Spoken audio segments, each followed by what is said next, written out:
What's up? What's up? What's up? Where's everybody at? Where's everybody at?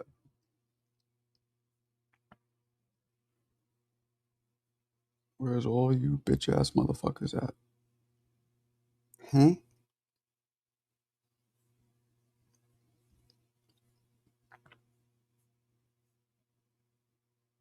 Where's everybody at?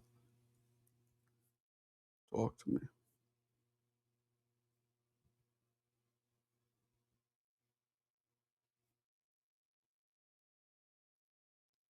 What's up, Yayan? What up, blood? What up, blood? What up, gangsta? What's going on, Yayan?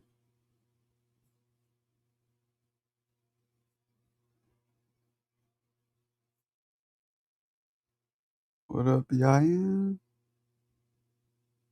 What up, Yayan? You punk? What up, punk? Come on in.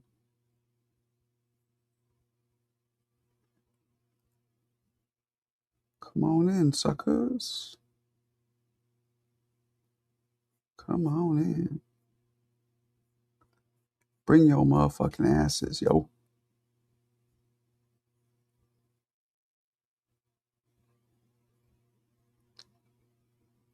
Bring it on.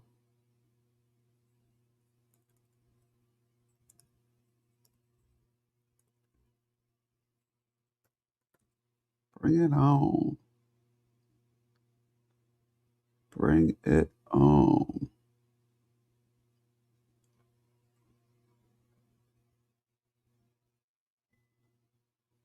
What's up?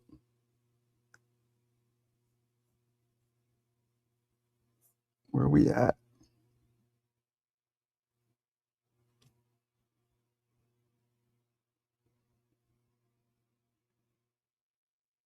What the fuck happened here?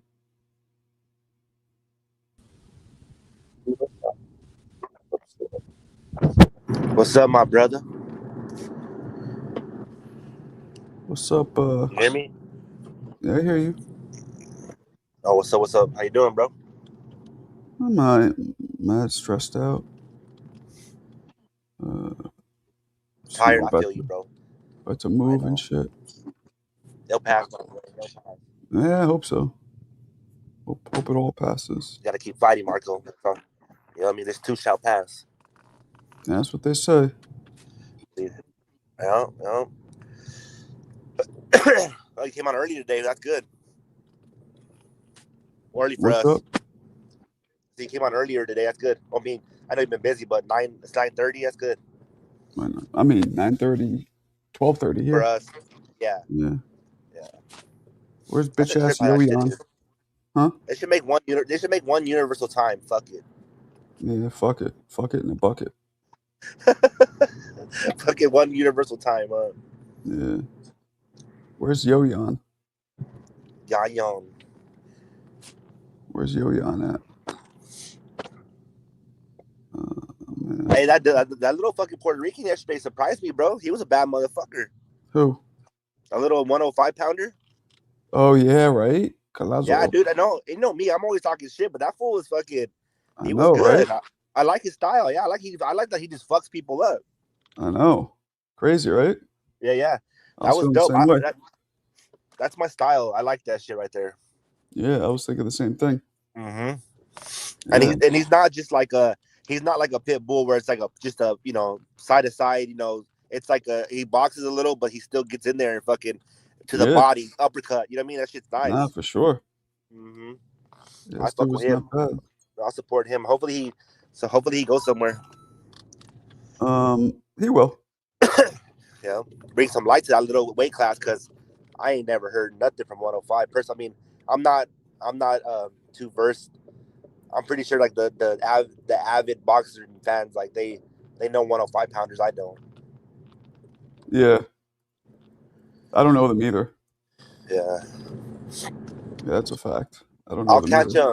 I'll catch like how it happens with me is I'll just randomly like, oh shit, somebody's fighting, you know, and it's like a little dude, you know what I mean, or whatever.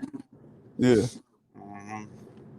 I'm excited for that fucking for Ryan and Barrios, man. Ryan looks fucking focused, and he's been training with the Mexican Monster. Has he been? Yeah, he's been. I think like if I'm not mistaken, I could be wrong, but I think like 3 or 4 days he's been with the Benavides and like doing like light sparring, doing like mitts and all kinds of shit. Oh, really? Mm-hmm. Uh-oh. I think that's good to feel some of Benavides' power for Barrio. Even though Barrio's not as big as Benavides, but you know what I mean? Yeah, man. I don't know. Shit. He's with the Mexican Monster, huh? You'll see right away if Ryan starts like round 1 or 2 doing that fucking what do you call that shit, the Riverside or whatever fucking shell and all that bullshit, then he's gonna be the same Ryan, dude. The Victorville show? Victorville shell and all that shit, yeah. I don't know. Hope not. I don't Hope know. not. Hold on a second. Sorry. Oh, you're good, bro. Do your thing, bro. I get it. Yeah, makes. When is that fight? Ryan and him? I want to say February 28th or nah, somewhere around there. 28th? Is it? Huh? Is it The 28th? 28th, I think. Okay. I think so. I'm not sure. I could be wrong, but I know it's this month. Is it this month? I thought it was March. Anybody know? Who's And then that? That's Mo, right? what? Yeah. No, that's Koki. It's not Mo. Yeah, I'm trying to do a Mo impression, but I don't got it. Nah. A whole impression? I'm trying to sound like Mo. Man, I Mo. can't. Maybe Fun Truck because they're both from the same area. But like once you got an accent, you got an accent. You can't really change it. You and fucking Fun Truck sound dead on each other, bro. I guess I feel like I'm a East Coast version of Fun Truck, and he's a West Coast version of me. Because we kind of grew up like on the same mindset, you know. Yeah. Yeah. Possible. Is this Mo? Nah, it is Koki. Koki. Oh yeah. So yeah. You, Koki, and Mo. No. I could tell between Koki a little bit, but Mo. Nah, of course. I'm from the Bronx. Yeah, that's what I'm saying. Yeah, so I could tell. But Mo and Fun Truck, I can't even get them. Sometimes I call each other like, yeah, hey, they're very up, similar. Mo. Agreed. Yeah. I'm like, fuck you, Fun Truck. He's like, it's Mo. I'm like, oh shit, my bad. Yep. The only person that sounds like me on here is Alex Vega, and only because Alex, I think he's from Jersey or some shit. Vega? Yeah, he's from Jersey, but he doesn't sound like you. See, right there, I've heard people make the comparison. Yeah, when you said that right now, like Alex, you kind of sound like you're from the West Coast. Like you kind of drag it, like Alex. You know what I mean? Okay, no, I don't think so. Maybe I try. You know, that's how we are over here too. Like even fucking Marco over here makes fun of how I talk. He said like I kind of like talk like that. I lived in West Hollywood for 3 months. It was kind of dope. Oh, okay. Good? Yeah. I was over there the other day, last week, and having dinner. I met Freddie. I was at this place called the Griddle. The Griddle is like where you fucking eat big ass pancakes. And if you finish it, you get like a fucking prize or some shit.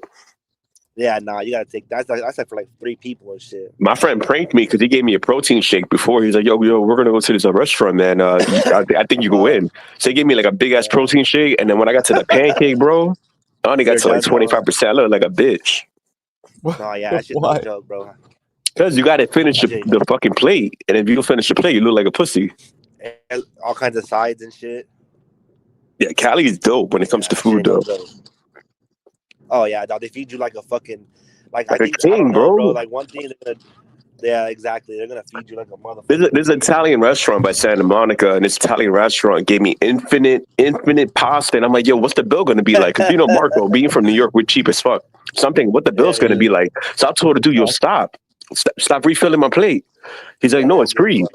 I'm like, what the fuck you mean it's free? It's like one charge, and then they free. Yeah, hook you up after that. Yeah, it's shit's crazy. Wow, bro. You know what's that would never funny? happen in New York. Yeah, Los Angeles is pretty expensive and shit.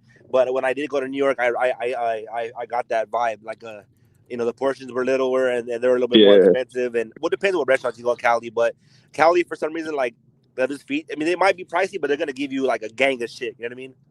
Yeah, the only restaurants in New York that give you portion size are Mexican and Indian. Yeah.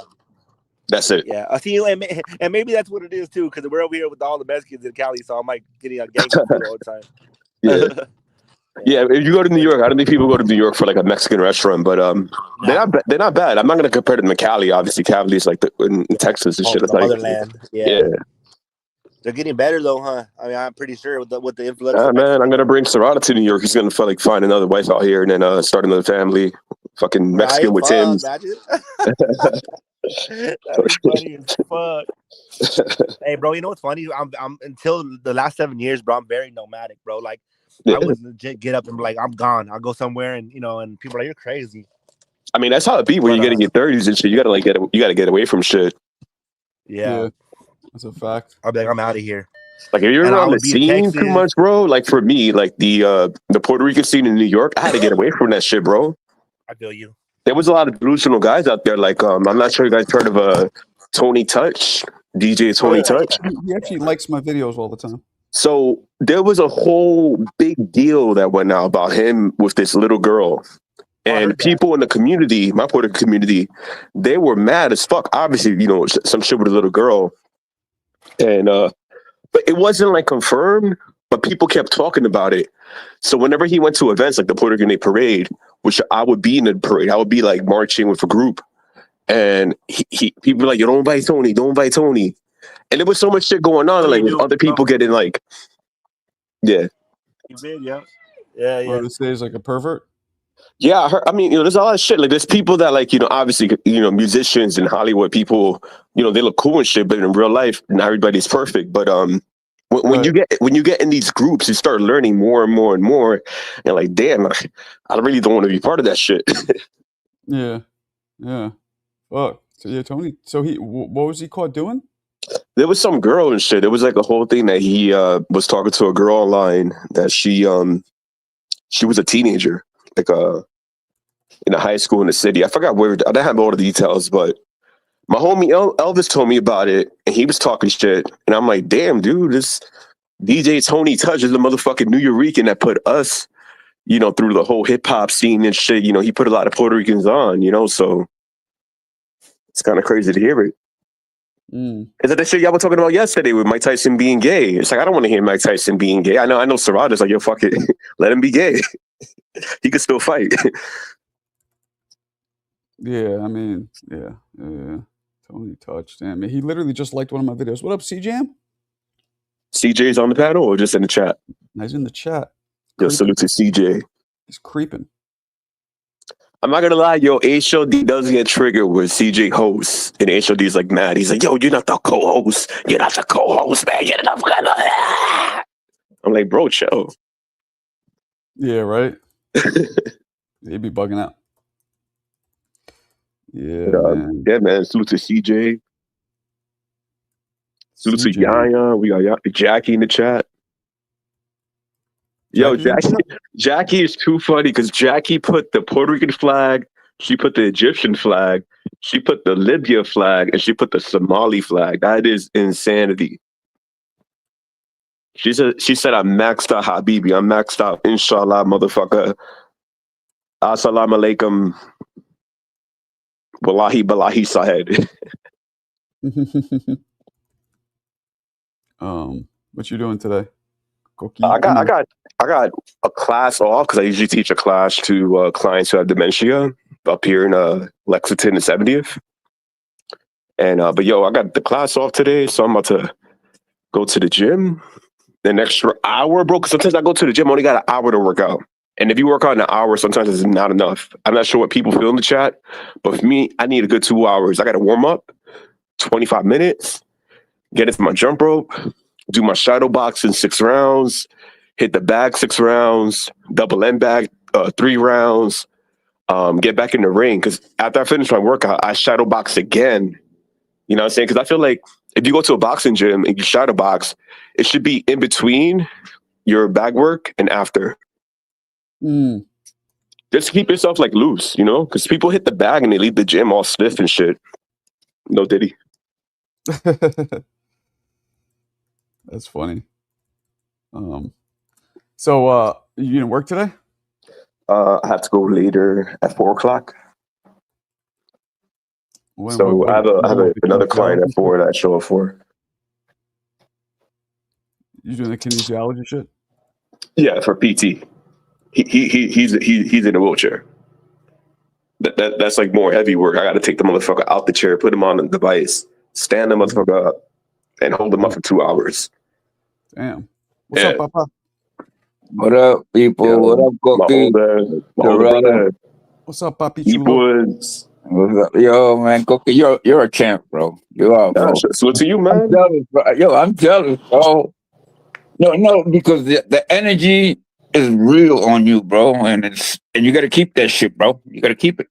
Yeah, man. Through everything in life, that energy may come and go, but at the end of the day, you got to always stay essential to yourself. Yeah. Once you get up, I mean, if you're in what you do and on the workout mode, once you get up, you got to hit that shit, bro. Or you'll be miserable. You'll be miserable, bro, and then you'll be talking bad to me. Bro, I don't like that, bro. I had a life where I had no boxing for the entire year. Like, I didn't talk to nobody. I was like out of it. You know what I'm saying? I was in the dumps. Like, I was bad, bro. So to get out of that, you had to like really look at what you really want to do in life. You know, you just can't like, people tend to get away from the things that they like because something goes wrong. You know what I'm saying? Like something that you really like, but also something went wrong. So let me not do that again. But you just had to like make adjustments and stick to what you love. Yeah, man. You can't stop, bro. You can't stop. Listen, I'm here because of that shit, bro. If I would have stopped, you know how many people I lost, bro? Friends, just longest any friends because they just quit on everything, bro. Hey, I lost 99% of them, bro. And I'll give you a funny story. Deep was yesterday on the 6 train. You know the 6 train, right? Yep. I saw my best friend that we cut off each other. Like, I don't know why, it was fucking stupid, but we cut each other off like 5 years ago. I saw this motherfucking person and I made eye contact with him and he didn't even look back. And I sat in the train like the scene in Carlito's Way when the fucking Italians were chasing Carlito.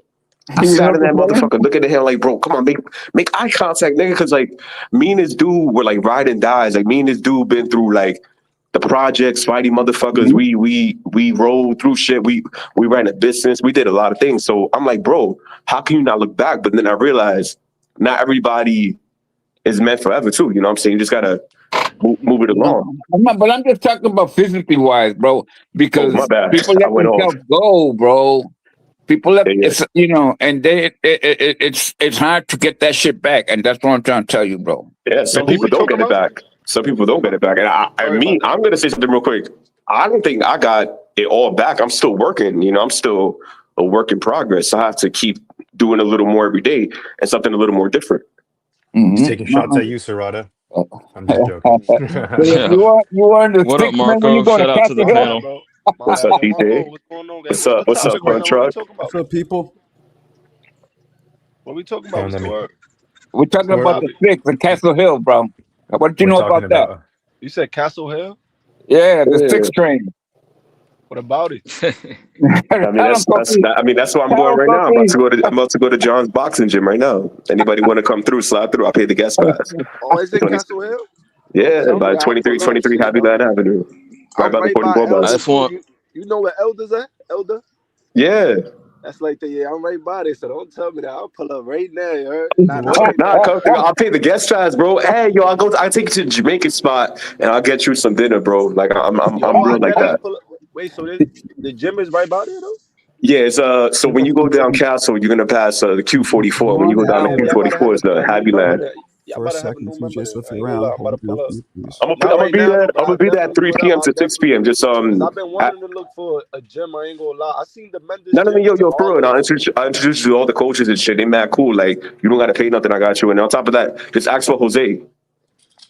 Nah, man, you gotta tell him I'm the next Antonio Tarver. You heard? I got you. Shit. I'm pulling up in there with it. They gonna see when I pull up in there and I start doing my work. Yo, there you go. Hey, Coach, I'm sorry I started off this shit, bro. But I have to talk about the 6. You know that. CJ, my bad. Oh, it's all good. Peep the screen name real quick, Marco. Can you blow me up? Yeah, you can believe What yourself. happened to you? No, Tootie. I got to go against this movement. Yeah, Tyson ain't gay. That was blasphemy. Yo, Y'all was talking yesterday. facts, man. The other day. That shit was crazy. Yo, Serrata, HOD, they were going hard on that for no reason. But That Wait, was I got a crazy. question, yo. Wait, so for the panel and for Marco too, so is Shakue staying at 135? He going back to 135 or he staying at 40? Like which? I don't think he's going back. I don't know. Because I ain't gonna lie, it'll still That'd be fire. tough. Like if he was to go down and snatch all the belt from each champion, we gotta give him the credit because we know he was on WBC. We gotta give him that credit. I don't even like Shakue like that. Yeah, Like, but he at that do age, just coming into your grown man strength in your late 20s, it's tough to move down when your body's growing like that. So I don't see that. But he said he could make 135. That's what he said. This was the whole point of the fight. Remember, yeah, because Yeah. Keyshawn messed it up. If Keyshawn ain't lose the WBO belt, he could have challenged Tio when he moved up, but he fucked it up. So Shakue. No, came I up know on what they a said 40. going in, but just thinking, zooming out. I know what's been said, but just thinking on a, in general, it'd be tough to make that cut at that age, I would think. So yeah, Jack. Damn, but Keyshawn though, I ain't gonna lie. I think he's staying at 42. Like he could take over 40.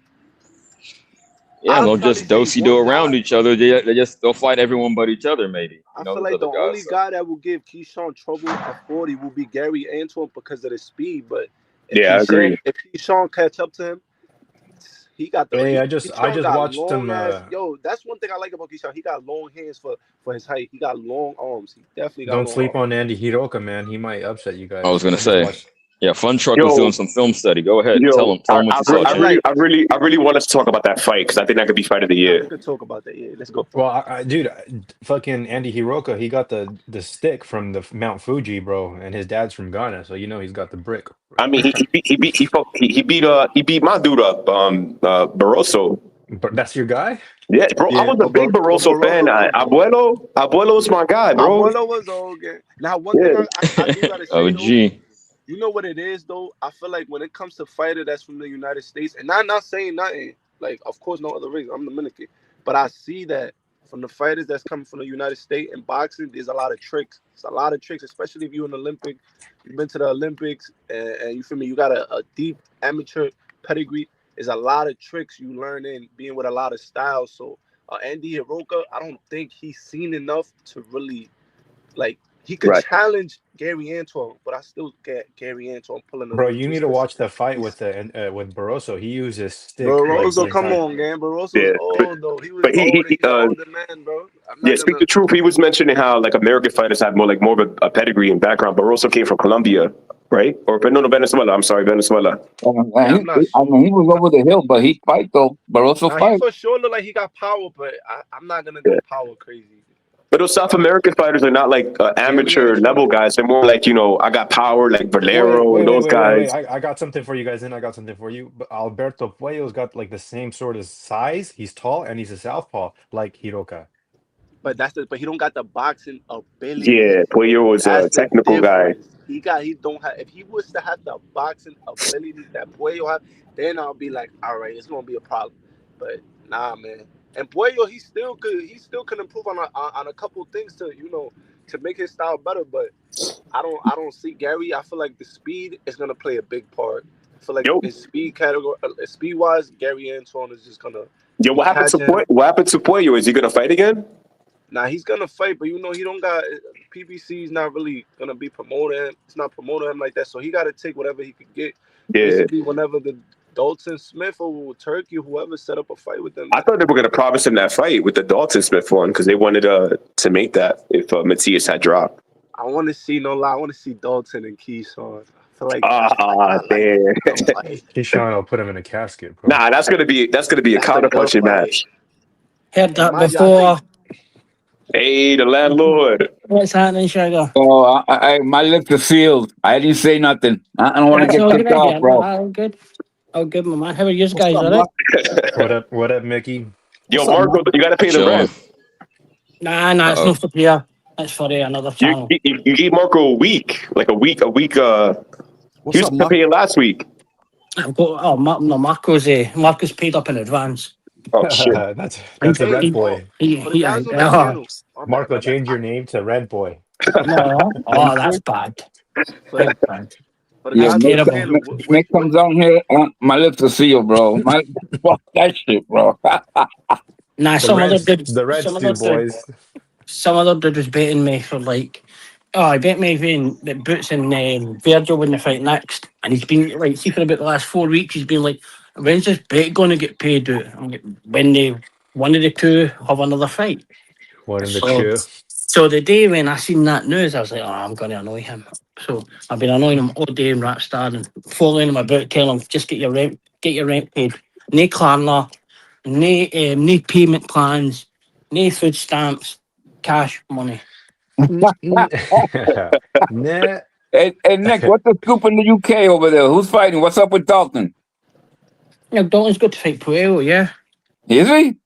Yeah, Whoa. has to. Whoa. Yo, y'all know what fight I'm thinking about that's not being talked enough too, that I feel like it may be an upset too. Richardson Hitchin and Oscar Duarte. I like Oh that shit! fight. Really? Yeah, I think Damn. Duarte may pull it off just because of the Sims fight he had. The last fight he had 2, and then he been in there with Ryan, which is a big puncher too. I feel like he could pull that off. Hey, Serrata, Like you heard that? Richardson got good jabs, but it's just the No, feet. don't do What that, I can Kobe. see, what I see from boxers, if you don't got It's too at much least sauce. good footwork, like good footwork CJ. and a great jab, like Richardson got the jab, but not the good footwork. Like he got footwork, but it's not footwork that's gonna get you away from shots. Yeah. Like, you can't get caught. 'cause- Duarte had a hard fight last Yeah. one. Wait, And Yeah, Duarte bad got a fight. good real quick. gas engine. He's gonna be in front of Hitchens. I feel like all night. Like I Nah, feel that's Real a good quick, point. can That's a we good run point, through the though. panel? Let's run through the Hitchens panel. can be Who do we jabbing got? and jabbing, but it's And we can not move on no. to this fight. It's not gonna be no Hiroko or Kambosos. Russell? And then again, Richardson been struggling with the 15-pound thing, rehydration clause for the IBF, and I just be looking at sometimes on Twitter, and I be seeing his movements. I feel like he fake living. Like yeah, he's training, but it's a difference when you just training, and you're not talking so much. Just stay in the background training. When it's your time to come out, you pop out. I still feel like I don't know. He's not ready for this for the spotlight yet. Feel me? But I don't want him to lose though. But because he's from New York at the end of the day. But you know anything can happen in that fight. I hear you. Okay, I'm not mad at that. I think Marco's having a private conversation, but Fun Truck suggested we go one by one. I'll be brief. Again, might be an simplification, but like I said the other day, and styles do make fights. I'll acknowledge that. But if Duarte couldn't figure out Ryan's defense, the Victorville shell, as Marco calls it, I don't see him, being able to get inside Hitchens' distance. You said he got the jab, right? And it might be boring as hell, but that's all he'll need to overcome Duarte. He needs to get inside, put a lot of leverage on his punches, and try to work the body. I think that would be his best formula for success, but I just don't see it. I think it's a different level, and Hitchens should pretty much cruise to victory. I'm like an 8-4. I'm in that territory. I hear that. But remember also though, what got Duarte fucked up, he got caught. He got caught by the power. Feel me? Because he was catching Ryan and that shit. If Ryan ain't had the pop he had to catch him, he caught him right there. I think he caught him with a right hand and then the left hook. I'm not sure. I can't remember. I haven't watched that fight in a minute, but it was just the power that caught him. He just got caught. Yeah, that's not a fight that I'm looking forward to rewatching at all. I mean, yeah, I feel you. I guess we just gonna have to watch the fight, but Dude, Ryan was turning his back and giving him his ass the entire night. That shit was fucking nasty. 100. Can't give him his ass to kiss. Exactly. That's funny. So you think I've had that girls do that many times? Speak the truth. You think that, real quick, you think it's possible that Hitchens just won't have the power to discourage Duarte? Huh? You think Hitchens won't have the power to discourage Duarte from coming in and landing his own shit? Is that what you're saying? Oh, you talking to me? Yeah. Oh, of course, yeah. I don't think. Again, bro. Remember, he's in the IVF rehydration clause, so he's not gonna be fully hydrated. So that's another thing that's making me believe that. Okay. A lot of fighters speak out about that, and he's the type of guy. I don't know. Like I didn't see him. Every time I don't went on Twitter, he's always on a trip or something, or it's just always having fun. Like of course, you gotta have fun in life, but in this fighting game, you gotta also stay disciplined. And you feel me? You already got your blessing. You became champion. You feel me? Bill Haney got him like that, bro. Huh? Bill Haney got him like that. Bill Haney got Africa going crazy, bro. Man, shit. That's his build I'm moved to just saying, Brooklyn. this could be a fight, especially again. Remember with Sims. All right, so what you think about the Sims fight with Oscar Duarte? Because Sims got a pretty good jab too. He had good forward, No, that was good a tough IQ, fight though. It was a tough fight though. It was. and yeah. So he faced a style which is an orthodox that around the same height, good jab. I'm That's going a good based off. example too. I like that you brought up Sims because that's somebody. I feel like at Yeah, that weight class, he had that style. If you wanted to fight Hitchens, you should test yourself against Sims. Just yeah. see if you And could, mind you, beat a jab. Hitchens hasn't fought since June. I mean, he hasn't fought since June or anything like that. So we starting off the year February. I mean, shit. I mean, let's see if he do win. Major props to him. If he do win, major props for sure. Because I think Oscar Duarte is a good pressure fighter for sure. Alberto, who you got? You got Duarte. You got a Hitchens. I'm gonna go based off of what CJ said. Like, I think if Ryan can beat Duarte, I think Richardson can do the same. Yeah, same goes for me. Look, I'm gonna drop a exclusive right now. I want Duarte to win, but Uh-oh. I if Wait, is that Hitchens an box, Alan Day butt? Is that an Alan Day butt? But yeah, he should win. yeah. But if Hitchens does what he's boxes and does what he's supposed to do, he'll win. Oh, Okay. See, Serrato's growing. Yeah, this is good therapy for you in that way. Yeah, you're not being this biased. Separating the head from the heart. There's Nick, nothing wrong with that. There's nothing Nick, wrong with No, rooting for because one fighter and thinking something if else. I'm gonna bet, I'm gonna bet with Hitchens. But if I'm gonna go for just now Serrato's gonna join the Nation of Islam. Wassalamualaikum salam, my Praise be to brother. Allah. Redfish, bluefish. Don't be a menace again. I get all that. Yeah, shit. exactly. You're the only one All knows. right. Wait. So has everyone gave their pick on Duarte and Hitchens? I'll still get back. Not everyone. All right, what is it, landlord? Richardson Hitchens will probably win, but he's like, we need credit for taking this fight. Another mandatory. Didn't really want to fight anybody. Yeah, I'm saying he's smoking this dude 8-4, which is like 2 rounds of a swing. Like, how do you smoke somebody 8-4? Like, I think that's just 2 rounds of a swing. It's not like it's not as if it's like a complete and utter beating, but Hitchens will not take risks. He'll go through it. But for me, like, the only thing that might go against Hitchens is he doesn't have a promoter. This is an Oscar De La Hoya card. Okay, wait. Back to your first point, Mick. You said that Hitchens is not fighting. It's another mandatory. He's not fighting who he should. Who would you like to see him fight? Anybody. Elaborate. That calls it. Wait. Elaborate a little bit more. Like, has he ducked in the past? He's elaborate. Any of the names that he calls out, that he doesn't really actually want to fight, but he calls everybody out and doesn't make a fight. Bad faith actor. Oh, it's like Boots. He's like Boots. No, Boots. I get it. You're saying the Haney thing didn't go through. I think that was kind of beyond his control. No, there's a lot more than Haney. He's called. Okay. Let me just say this real quick about the 8-4. You got to think of it like this. Yeah, only 2 swing rounds. Okay, 2 rounds went in his direction. But it's also like, look at a football game. That's a 2-1 thing. It's like if you beat, I wouldn't say smoke, but if you beat someone 28-14, that's pretty decisive, right? I would say decisive, definitely. 28-14 isn't the same as 8-4, bro. Oh, but it is. You're scoring twice as much as the other. If it was 28-14, it'd be 7-8, 56, 56, and 7. So it'd be 56 and oh shit, we're doing real boxing math. I was going with the simplest ratio. Yeah. Come on, Mick. Let's keep it at the Hang on, Mick's 56 and 26 is a big difference, yeah? Mick's doing boxing algebra in the background. 56-28 is a beating. Right. Mick is bringing me back trauma from high school. Hey, okay, so Hitchens get to the dub. Who would you like to see him fight? Anybody of anybody that names fucking Gary Antoine, fucking, who's not really fought anybody either. But there's a whole. Is he in the camp that like he thinks he deserves more than what he's getting paid? Who, Gary Antoine? No, Hitchens.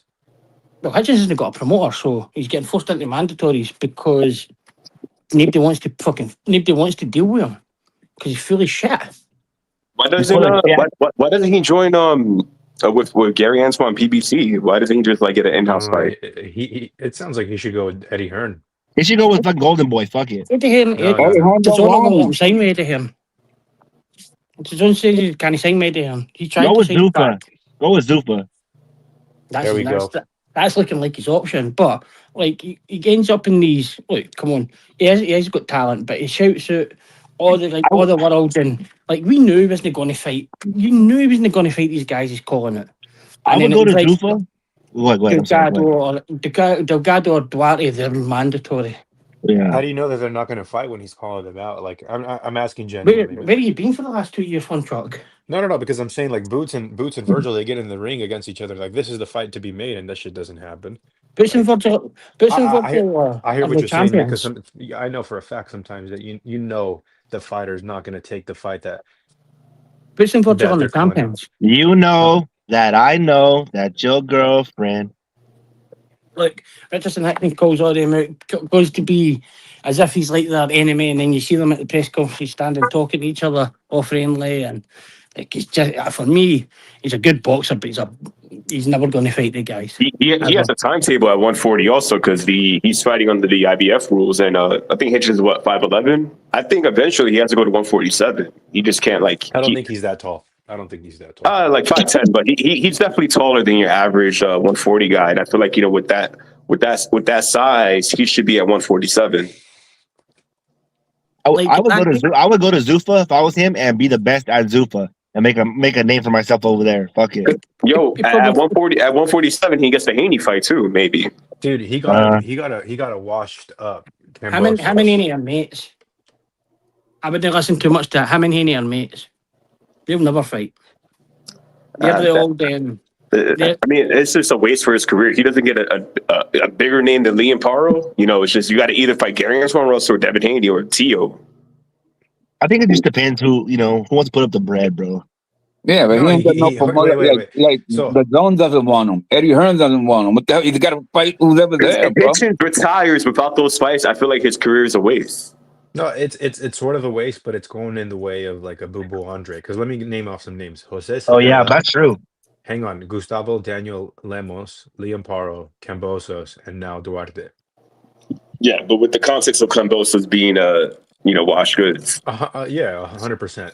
Like he was a 3-star fighter at that point. Cambosos was, and wow, that's crazy. I say that, and I go on BoxRec, and he is a 3-star fighter when he fought Hitchens and Cambosos. I mean, if he doesn't get some, no, there's been a good amount of fighters that have had their entire career kind of like be very mediocre. One that comes to mind is Boo Boo. Like nobody likes Boo Boo. That's why. I don't know. Yeah. It's also a popularity contest too, bro. Nah, Boo Boo was just boring, yeah. What? Good fighter, but he was boring. Yeah. You're a horrible fighter. Wait. No. I think his performance that he did like the first couple of rounds against Benavidez was okay. Like, But then what happened? For sure. You're talking about like fight number 27 with the other 26's team no risk. Well, yeah, that's what I'm saying, man. Like, can you name some other fighters that have had mediocre careers and complained just as much? Mediocre. Like, see, for Boo Boo, he just ruined everything for himself by he had a Charlo fight and then fucking pulled out of it, tried to shaft his promoter to sign with Rock Nation and then had to go back with him. And you don't know that bullshit. And then Eddie Hearn was paying him like $3 or $4 million a title defense to fight, which is good. Which was good. And then he was getting booed out of MSG. He wanted a big payday. He really wanted a big payday. That was his problem. Yeah, and then when it came to fighting actual somebody in the mandatories, he got stripped twice because he didn't defend the belt. He should have just got his fucking $3-4 million for like 10 fights and been cool. He tried to be smart about things and tried to go and take like a interim fight up the way. I'm sure it was against Parker. And then they have pulled Hitchens. Go ahead, Mick. Sorry. Pulled out of that, right? And then by the time he was trying to get away from Janibek, he tried to go back the way. The WBO were like, nah, you can't go back the way. Frank Warren was like, well, we'll just put minimum purse bid in. And then named the bid on it. So then he had to take the Benavidez fight. But like that guy Boo Boo, landed the least amount of punches per round and then he damn near begged Canelo, please fight me. Like, he was a great talent, though. You see his talent that he had, but you see like that just playing about and no one to fucking actually risk anything. People got sick of it. You are a horrible fighter. I'll kick you out right now, motherfucker. Yeah, the way Benavidez did him, man, it was so sad. It looked like he just fucking bent them in half. I know, that was weird. He just he was on the ground like he was like disabled. No offense, but yeah, like you probably would have given Canelo a good fight, but like the thing is, you can't go and shout at Canelo for a fight because that's just you're not going to get. He should have went at him respectfully. He might have got a chance before disrespecting him, you know. And I'll say this: he also has a personality that's hard to like. You know, I think that comes off very natural for some arrogant. People. Not necessarily. I don't even know. I say what all those something, yeah. I know what you mean, bro. Not arrogant. It's more like just like in Spanish it's called sangre pesada. Like it's just something about him. Yeah, the world owes him something, yeah. That's what it is. But like the guy made a load of money and he had various kind of title defenses and aye. But these fighters have a tendency to talk about themselves in third person, and I think Boo Boo's done that. He recently that's all he did.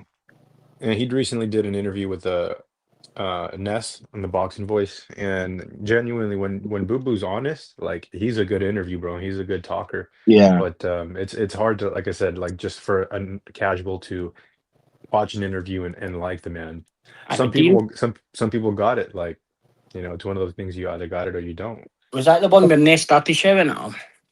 Yeah. That's how I feel about Thurman. I feel like he tries to be that, and I don't think he has it right. It's kind of corny. It comes off corny. You know what I mean? So that wasn't an arranged interview. Oh, I love Thurman, bro. That dude. I love. No, I like me. I get you, but like me, I love when I hear Conor McGregor, bro. He's just like I was hearing like fucking an hour of his just talking shit, and it was amazing, bro. So see that Boo Boo thing? That wasn't an arranged interview. What has happened is somebody's been talking about him, and I called in to say basically, like, why do you actually want to see this guy anymore? Everybody didn't want to watch him at the time, and then he phoned in during that call, and then he started talking about Gabe Rosado and fucking fighting Charlo, and Gabe Rosado would have probably beat his ass. You guys want to go around the panel and do top 3 shit talkers of all time in boxing? MMA too. We could do MMA too since Serrata mentioned Conor McGregor. There's some good shit talkers there. Go ahead. I thought Prince was a mastermind because Prince really got to a few people. Yeah, he did. I felt like if Barrera understood English, he probably would have probably had a better chance of beating him. Yeah. Shit. Well, my boy Camacho talk shit too. Oh yeah, he did. Yeah. I gotta go. Top one, Ali. For me, I love the Ali's. Yeah, it's Ali. It has to be Ali. Yeah, Ali by default. Ali by default. Yeah, and Ali was smooth. Like everything was smooth with his too. You know what I mean? Like he wouldn't have to call you a bitch or nothing like that. You know what I mean? It was like it was just articulate. You know?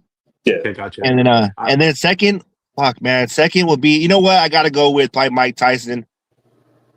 His was different. Serrato's jacking my list. Is it? But Mike Tyson was different. Very unique.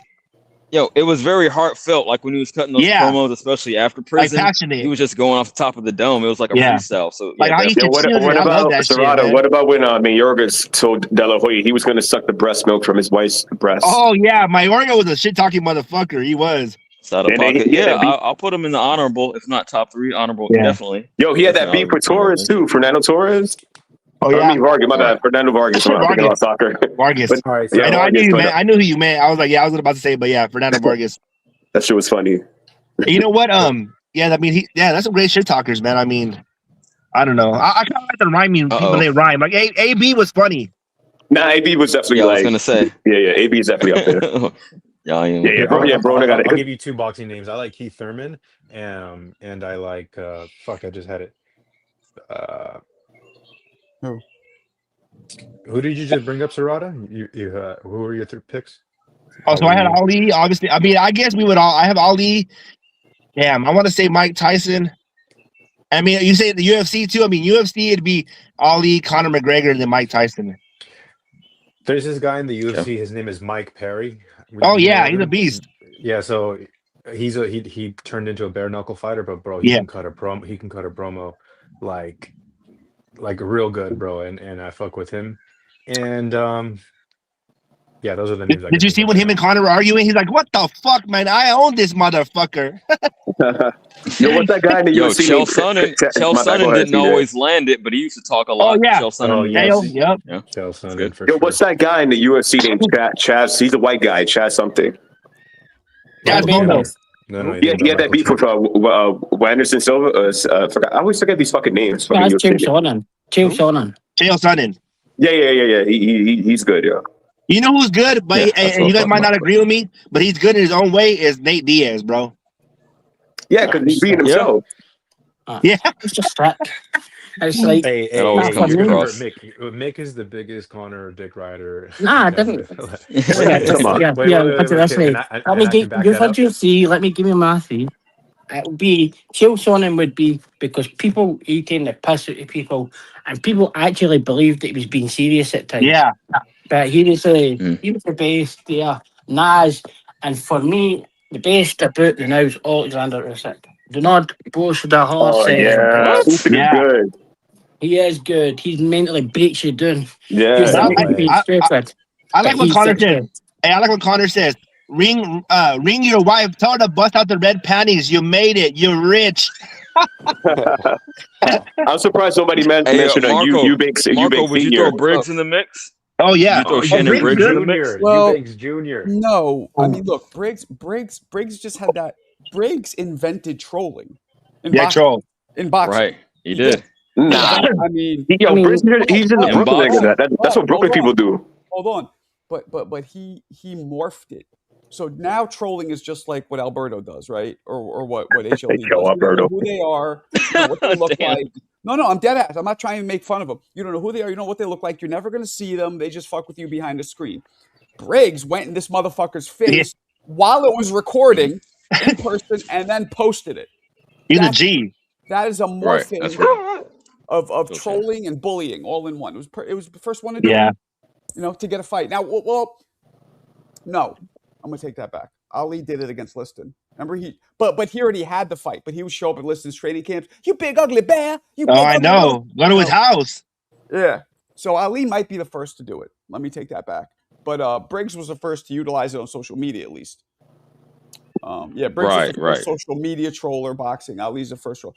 You know what's funny about Ali though? I was watching some other interviews and they would ask him like, "Do you believe you're the greatest?" He goes, "Yeah, I believe it, but I know I know that he was on his Muslim shit, but he was humble too, though. You know what I mean?" And if you watch Briggs, though, he didn't talk that much shit until later when he had the gray and the beard. Like as a young fighter, he didn't talk that much shit. James Toney talked a lot. Roy Jones. He doesn't speak very well now. No, Roy Jones. Roy didn't talk that much. Like he would get amped up sometimes after fights, but like a lot of fighters get amped up after fights. I think talking shit is an art that occurs throughout the whole career, not just every now and then when you get a big win. Yeah, you can see some of them it's practiced and it's all kind of a scripted kind of thing. They've already thought about what they're going to say. But that's how I feel. That's how I feel Thurman is. I like Thurman. I think he does it, but I feel like he kind of like, okay, I'm going to say this and say this and say this. You know what I mean?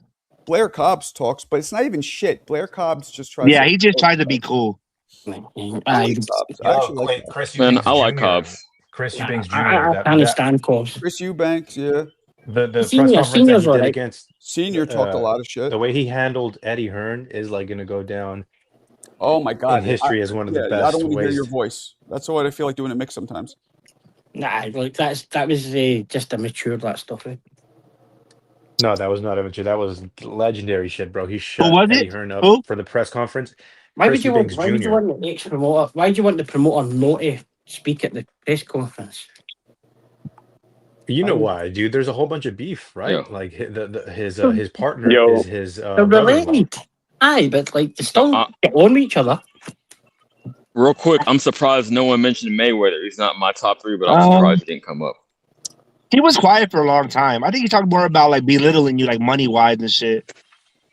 I think if you had a go at Mayweather, he could come back with things like the stuff with Larry Merchant and things like that. Yeah, I thought Floyd was good, but until he had the press conference with Conor McGregor, it was kind of like Conor fucking went crazy. But Conor's a master at that shit, though.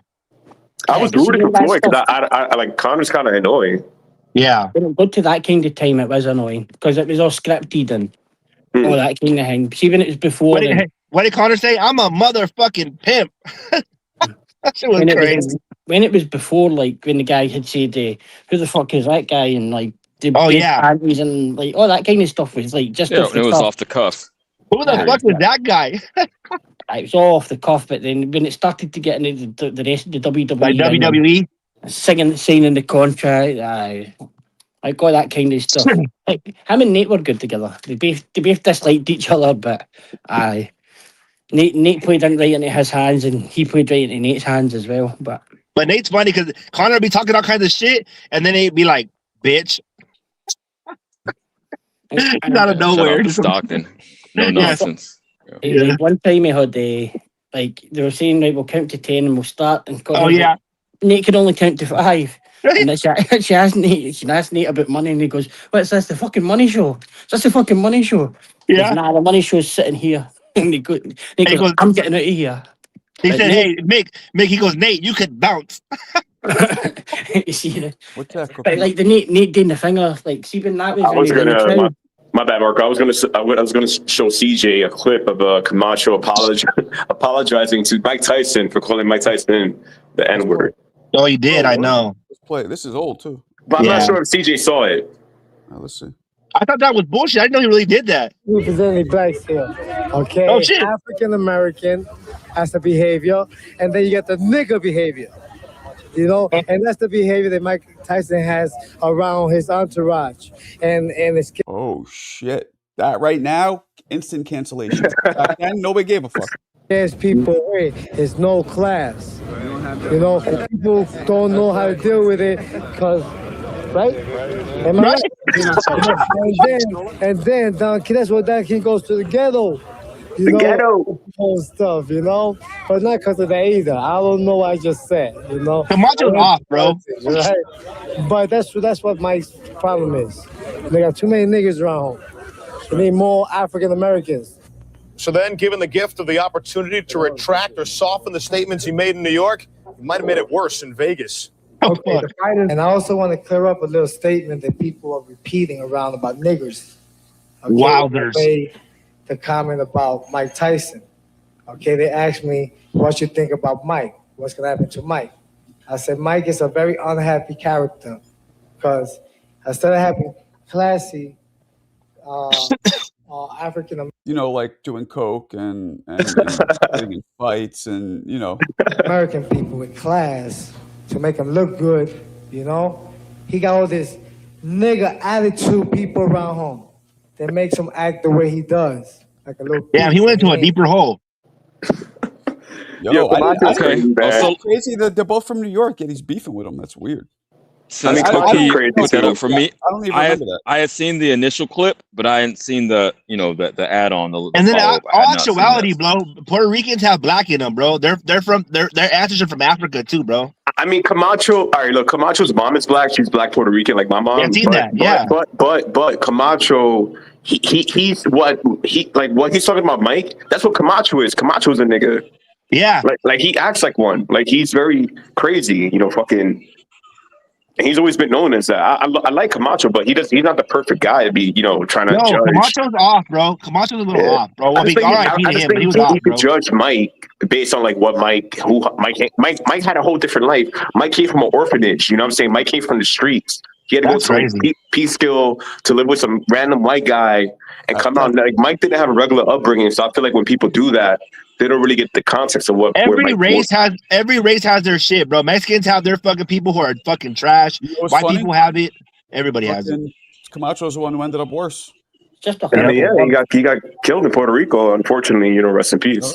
It was all over drugs, right? Well, let me say this. It was a mistake, though. My bad, Marco. They had misidentified him as someone else. It wasn't about he wasn't buying those over there. You don't think it was him? Okay. No. I get his overall sentiment. Like he should have had more brothers like CJ around that could go there you way, go Tootie.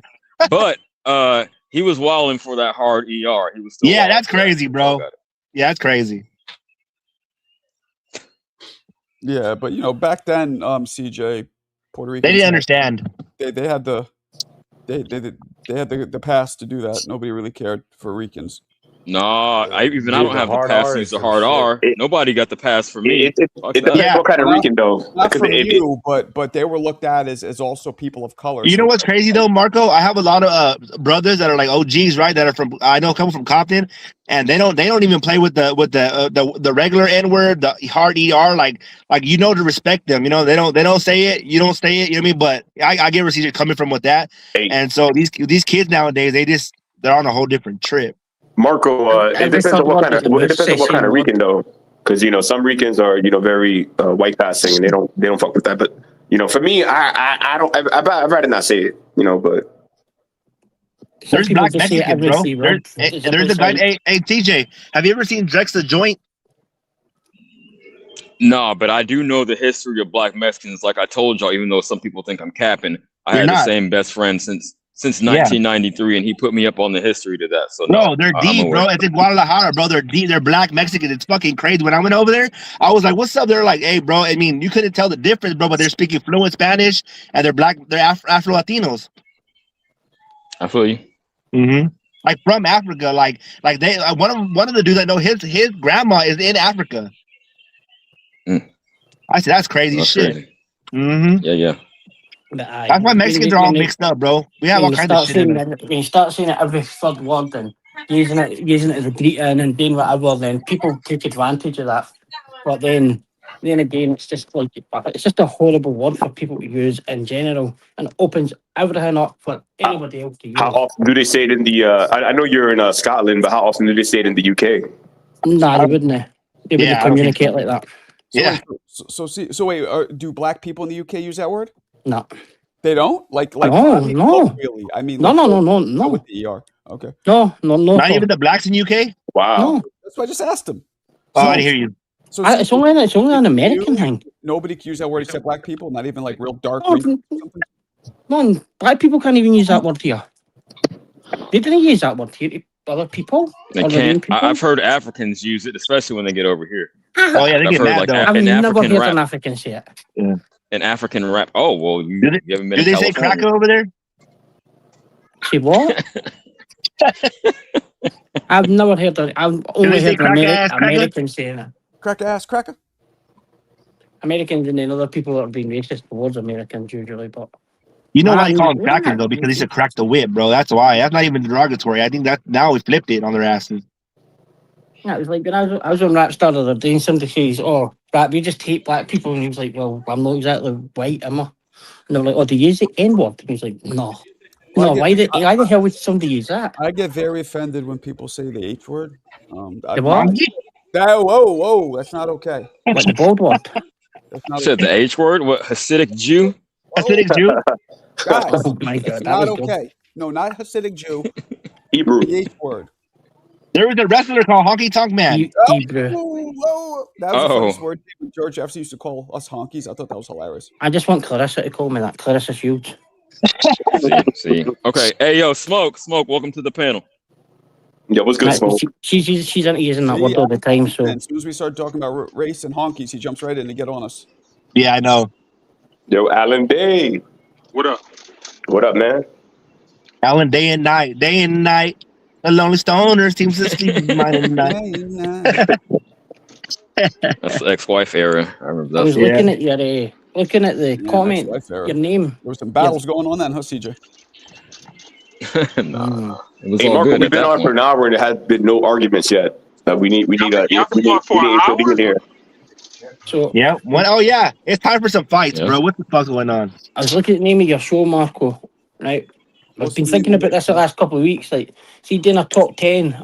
I seen somebody doing a top 25 pound for pound, and it was like, see, when you done that, and I looked at it, it was difficult to argue where people were. Like, well, I mean, there is a safe argument that the top 10 should be adjusted. Well, the number 10 should be adjusted.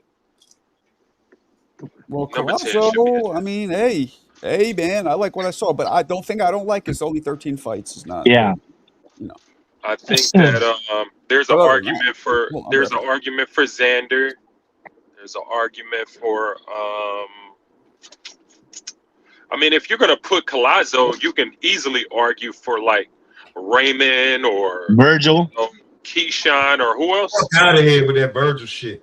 Ah, There's no argument. There's no argument for Virgil, but there's an argument for Raymond. There's an argument for Xander Zayas. How is Virgil not an argument? But that guy had 13 fights and he's in there. There's an argument for Josh Kelly for what he did. Absolutely, absolutely. Who else? But we How about champion? You got to at least be champion at least one of them damn divisions you move to. Okay. I think the biggest argument for me is Xander Zayas. Xander Zayas, 22 unified champion. I think I would rather have him number 10, honestly. So how could you have him ahead of another guy who's a unified champion but made 7 defenses out of 13 fights? Who? Oscar Collazo. Yes, what did he have, Mick? 7 defenses. Oh, does he? Okay, I didn't know that. Okay. 7 Well, I mean, for me personally, you know, when I look at, for my pound for pound, I consider if these guys were in the same weight class, who would win? Collazo would beat them all if that was the case. So Collazo beat who? Who can move quick as Collazo? Oh my gosh, man. You got kind of diminish your speed. To me, if all of these guys was in the same weight class, Shakue and Usyk would stand alone. Like nobody. For me, nobody beat Shakue. Like if it was the same weight class, like nobody beat Shakue. Alan, you're saying one thing and then describing something it's completely opposite. So Usyk and Shakue are the two best fighters in the world. So you're saying that Usyk can do more than anybody else in the world at any weight class? Usyk and Shakue are the two best fighters in the world. Damn. That's mad. Easily. It's not even close. I mean, Shakue. I think Shakue has a more of an argument than Usyk for me. But look, Usyk's in there because of the people that he's beat. But that's not what pound for pound is, and certainly not the way Alan Bay's doing it. Well, as pound for pound is subjective, and so everyone can have an argument. That's my argument. How could you say that? Like you're saying that guy at 10 shouldn't be there, but you've never seen him fight. Who? Oscar Collazo. I watched him. No, you didn't. No, when I was listening yesterday, you hadn't. Yeah. I had to do my homework. Once I saw him, I'm the one that mentioned the pound for pound list. He's been on there for months. This doofus, who brought up the pound for pound list? He's been on there for months. He's not new on it. Dude, come on, man. It was on it last month. So that mean I had to take a look. Okay, who is this guy? Let me see what he do. He nice. He nice. He nice. Yeah, he nice. But I like Keyshawn Davis better than him. Keyshawn's good, but like we've not seen what he can do fully. I like Raymond better than him. Yeah. Well, that's crazy. You need to just really. I like Xander Zayas way better than him. They got the wrong Puerto Rican. Damn. Puerto Ricans wouldn't tell you that. Yeah, they said that in Puerto Rico he's bigger. I don't care. I'm telling you what my eyes can see. This is what this is my opinion. I like Xander Zayas better than Collazo. I like Keyshawn way better than him. Shit. Alright. You have your argument. I have my argument. The lower weights will always dominate a real pound for pound list unless you're being biased. Argument. It's true. That's a simple thing. The lower weights will dominate pound for pound lists because they can do more. Because it was smaller bodies, it's easier to move, easier to throw punches, easier to do things that big guys can't do. Yeah, that's what I see. But shout out to everybody in a pound for pound list. Hopefully it leaned towards some money for everybody in that list. Some money, some recognition. What is Bam at? What is Bam on? 3? I think he's number 4. I would have Bam at 2. In the ring, I want to provide some clarification. So Mick, you're saying the pound for pound list will inherently lean itself to the smaller fighters because they're more dynamic and can do stuff these guys at larger weight classes can't do. I'm saying, Allen's argument, I hear that, but Allen's argument is if they were at the same weight class, that speed and that, foot movement that the little guys can display, it would either be diminished, or if you wanted to move the bigger guy down, then he would have more speed in these type of dynamics. That isn't what pound for pound it's a very gray area. You understand what I'm saying, though? Aye, but that's not what pound He's for pound saying is. at the same weight class, you would have He's to saying the same weight, dial. the same body, the same everything. All you do is transfer. Yeah, you would have to dial up either way, though. Whether you want to bring the smaller fighter up or the bigger fighter down or meet in the middle, you would have to dial up and down some attributes either way because it wouldn't be the same.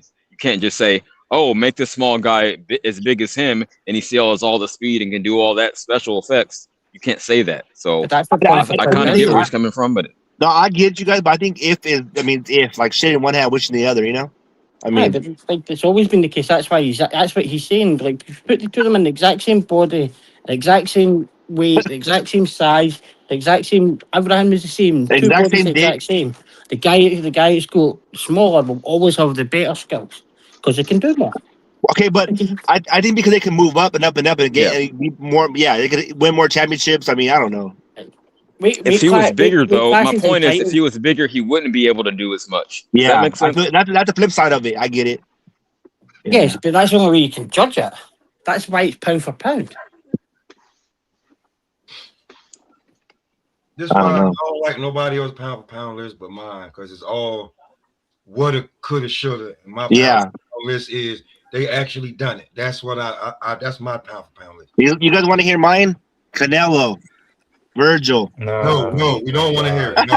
No, but like I can get you guys are all compliments and being an all-time great and all that kind of thing. Bam. The true pound for pound meaning is exactly that. You know what? You know what? This is strictly for Serrano. Don't get scared now, bitch. Don't get scared now. Damn. Yeah, don't get scared now. Them 5 years is up. Don't get scared now. I ain't scared. Never scared. Yeah, man, I can hear the trembling in your damn voice. Hey, bro, if fucking Virgil loses, bro, you guys might not see me for a year on here, bro.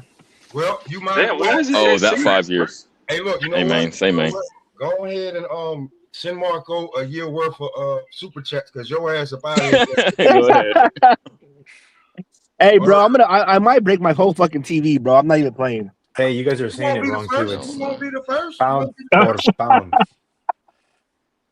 Like a TJ.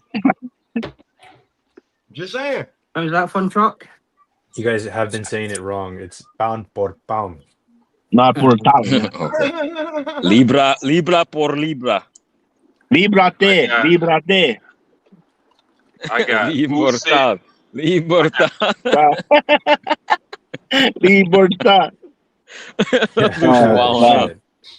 Yeah. No, but Usyk, Shakue, and Bam are my top 3. I got Bivol number 4.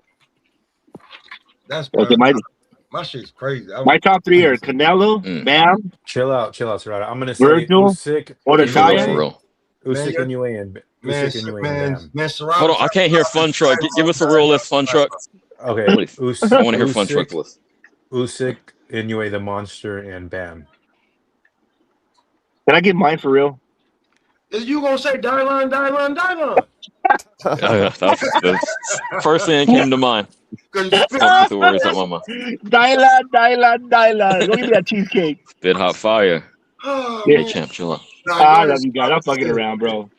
Well, let me see. I did 5 yesterday. I went Inoue, Dev, Shakur, Bam, Benavidez. Dev's number 2? I said you gotta prove it. You can't just be like, oh, if he went in this weight class. No. Dev was undisputed, went to 140, possibly the best guy 140 at the time, went to 147. And wait, you said who? You said Devin? Number 2.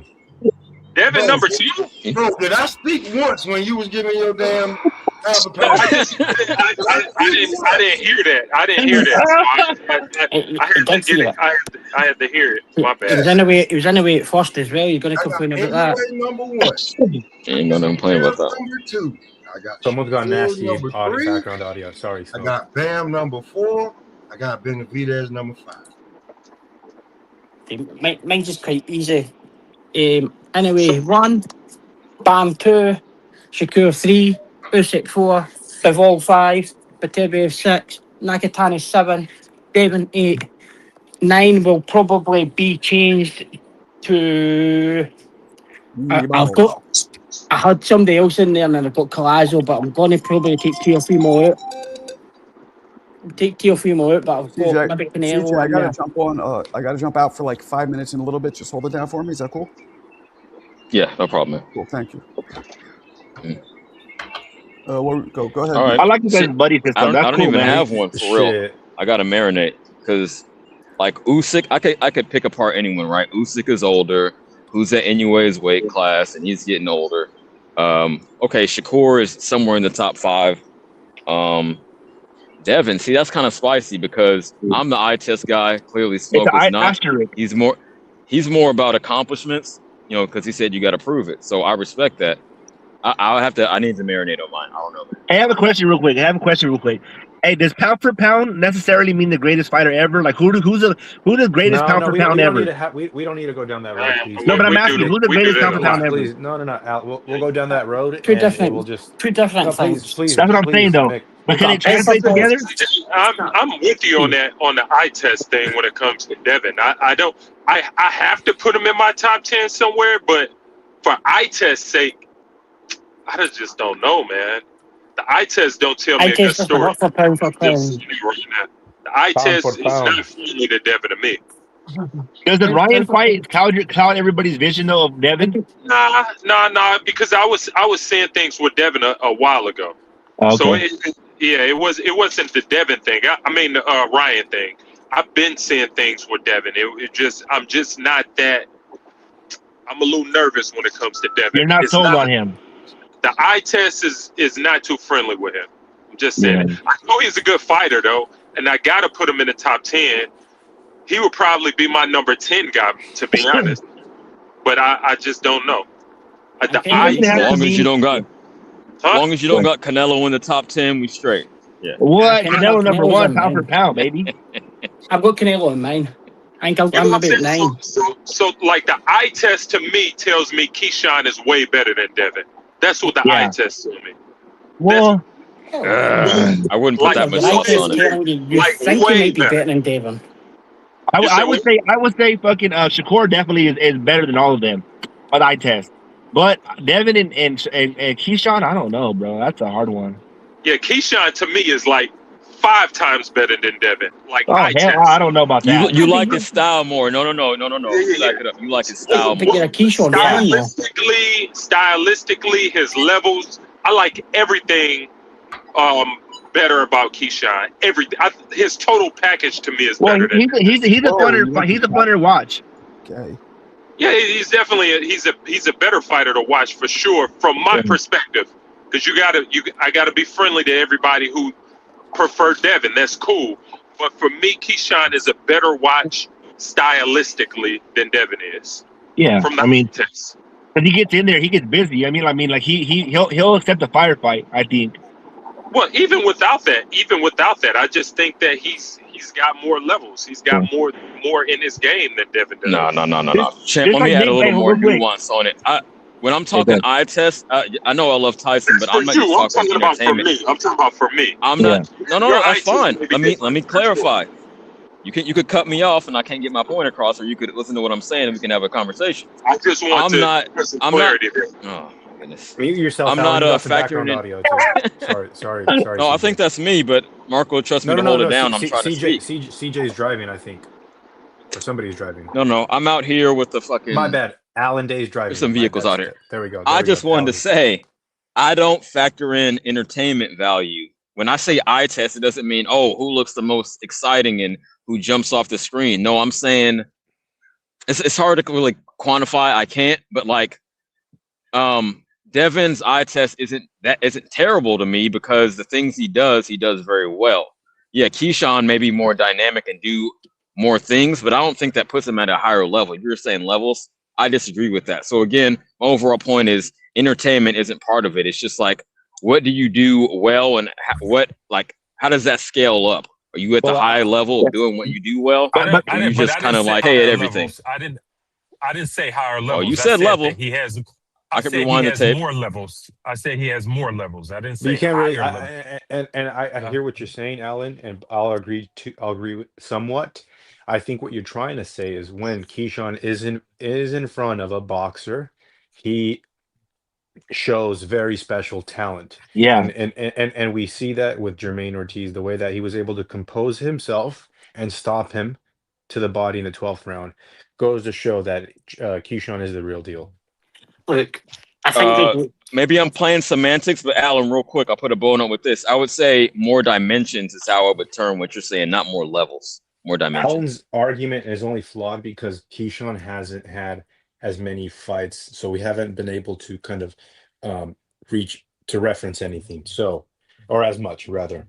He's also never had the level of opponents that Devin's had either. But yeah, not the level, but absolutely. Jermaine is really good. Jermaine is really good competition. And let me say this. I believe stopping Jermaine Ortiz is better than Devin's Kambosos win. What? Nah. Because I believe that how many world titles has Kambosos? How many world titles has Devin had? Because I believe Jermaine Ortiz beats Kambosos at any level, at any point of Kambosos' career. Not at that time when he beat Tito, he didn't.